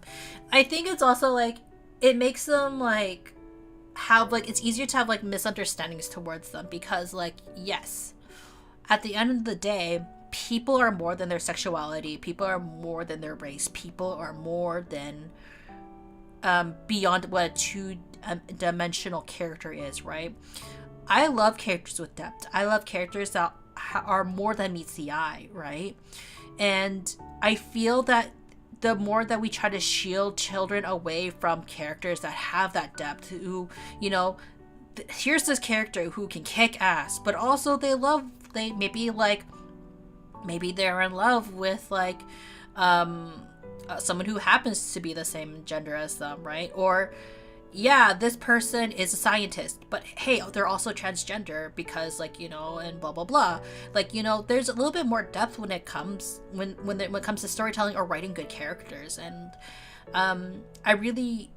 it makes you really think about, like, media nowadays, especially with all the censorship and it's always the people who are like, oh, we shouldn't censor, like, certain topics, but also I don't want to have this gay shit.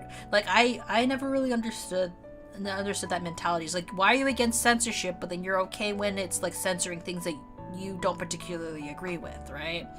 Like, I feel that if, like, you know, it's okay to like certain media, it's okay to question certain media, but it's not okay to but if you're going to be a hypocrite and be upset about censorship, but then you're, like, okay with, like, people censoring other media just because you don't like it, is, like, you know, it really calls into question what your morals are when it comes to certain media, right?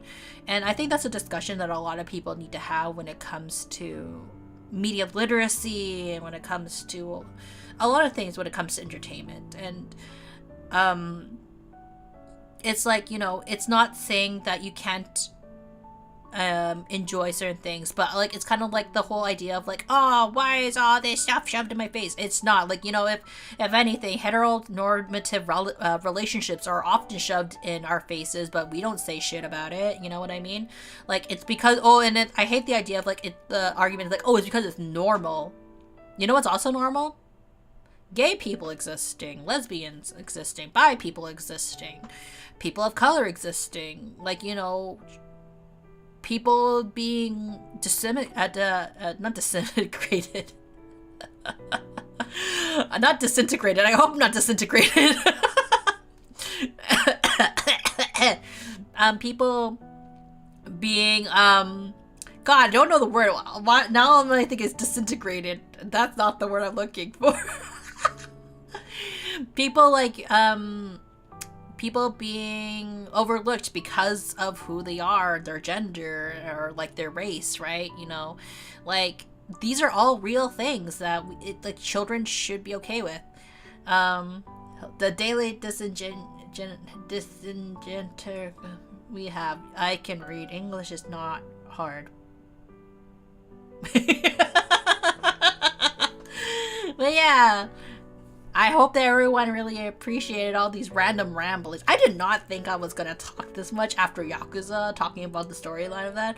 You know, if, you know, and like, I can't spell, I also can't read, you know, then that's why we make a perfect Perry Bard. But yeah, like, I hope that everyone had fun, like, listening to me ramble about this kind of stuff. Like, you know, I love talking about media and like kind of like stuff like that because it's always really fascinating to me.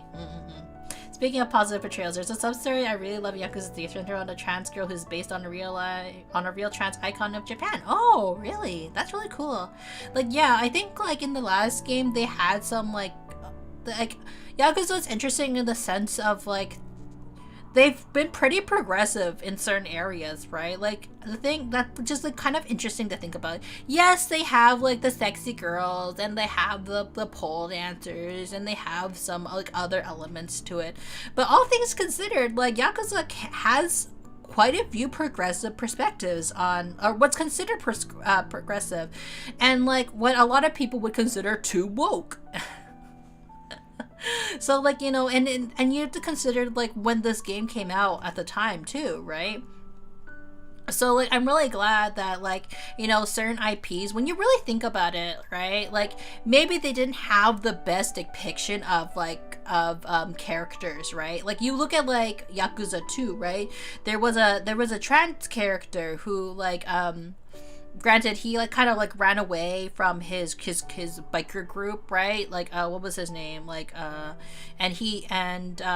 sorry, there's a trans character who ran away from her biker group, and she became like a mama of a bar, and I can't remember what's his name. Like he was part of like it was part of that host's biker group, right? He didn't sit there and was like, oh, you're no longer my friend because of that. I think like there was a little bit more of a positive like look at it, going like, you know, like we like you for who you are and this is your truth, right, type of thing. If I remember correctly, I might be Akko, she's been in the game since OG1. Yeah, exactly, right? Like I like how they gave her more of a character in at least in Kiwami 2. I didn't really visit her that much in Kiwami. Oh no, in 3. But that's also because it's like you're not really that much in like you're like spending half your time in like in Kamurocho, and like you're spending half the time in Okinawa, right? So you're not really paying attention to like that stuff so much.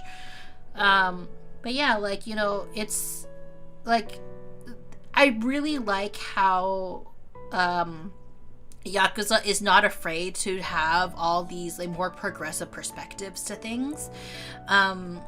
And I think it's important, right? Especially in a game that's like claims to be like super manly and have all these like fisticuffs and like and beating people up and blah blah blah, right? So like I think it's important to like, you know, touch on like, you know, it's not weird, it's not gross, it's not like, people are just people, right, at the end of the day. You okay, Bobby? Yeah, okay. Sorry, my dog made a noise and I was just like, oh, what happened?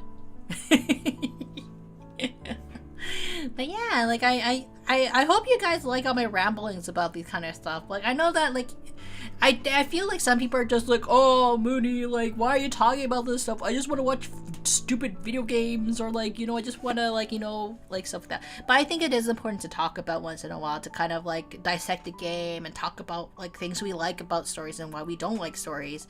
But going back to Yakuza, somehow looping back to Yakuza, does it have problematic elements to it? Of course. But what doesn't have problematic like elements, right?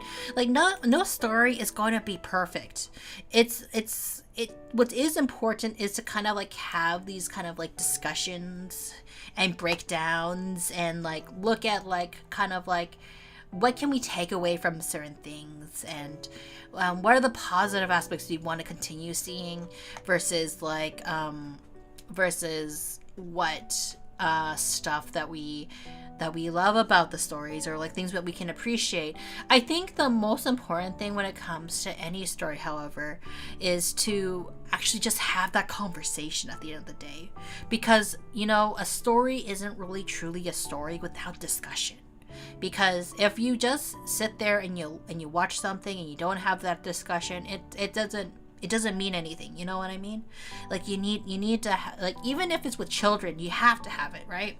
Yakuza series are very interesting from a social standpoint. They're very progressive towards sex work and homelessness as about queer people, but simultaneously have common pitfalls, reflective of times misogynic writing, and various stereotypes. Exactly, yeah.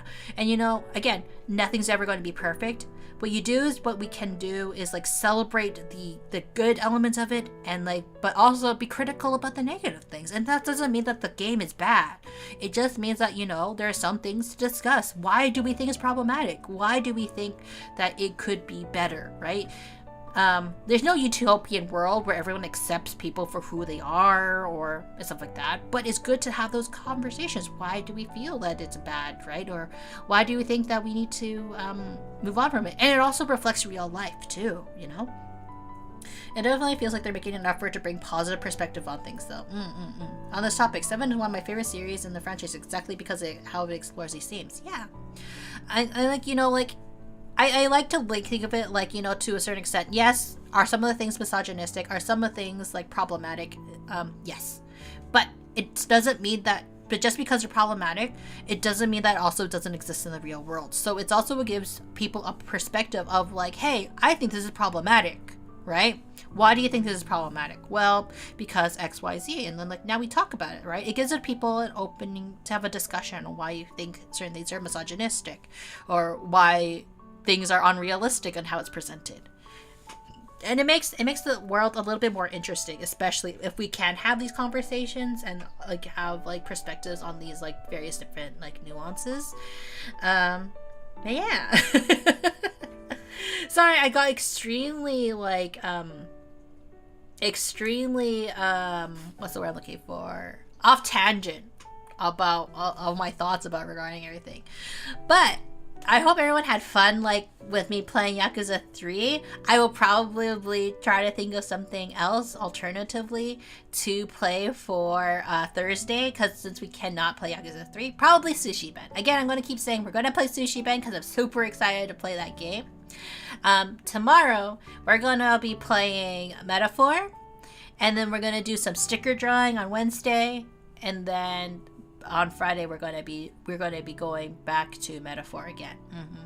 Or if alternatively, if I really want to get back to Metaphor, maybe we'll play Metaphor on Thursday as well.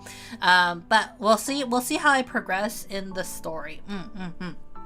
OG3 has some really problematic sub-stories that the remaster release cut out because RGG recognized it didn't reflect the views they wanted in the series to represent. That's really cool, you know? Sometimes when writers are like, you know what? This isn't who we are anymore, and we want to do this better. And I think that's what Kiwami's going to help them do as well, right? The Kiwami series are going to be able to like flesh it out a lot better, and that's what we can hope for. But without further ado, I hope everyone has a good day, a good morning, or a good afternoon, and I'll see you tomorrow.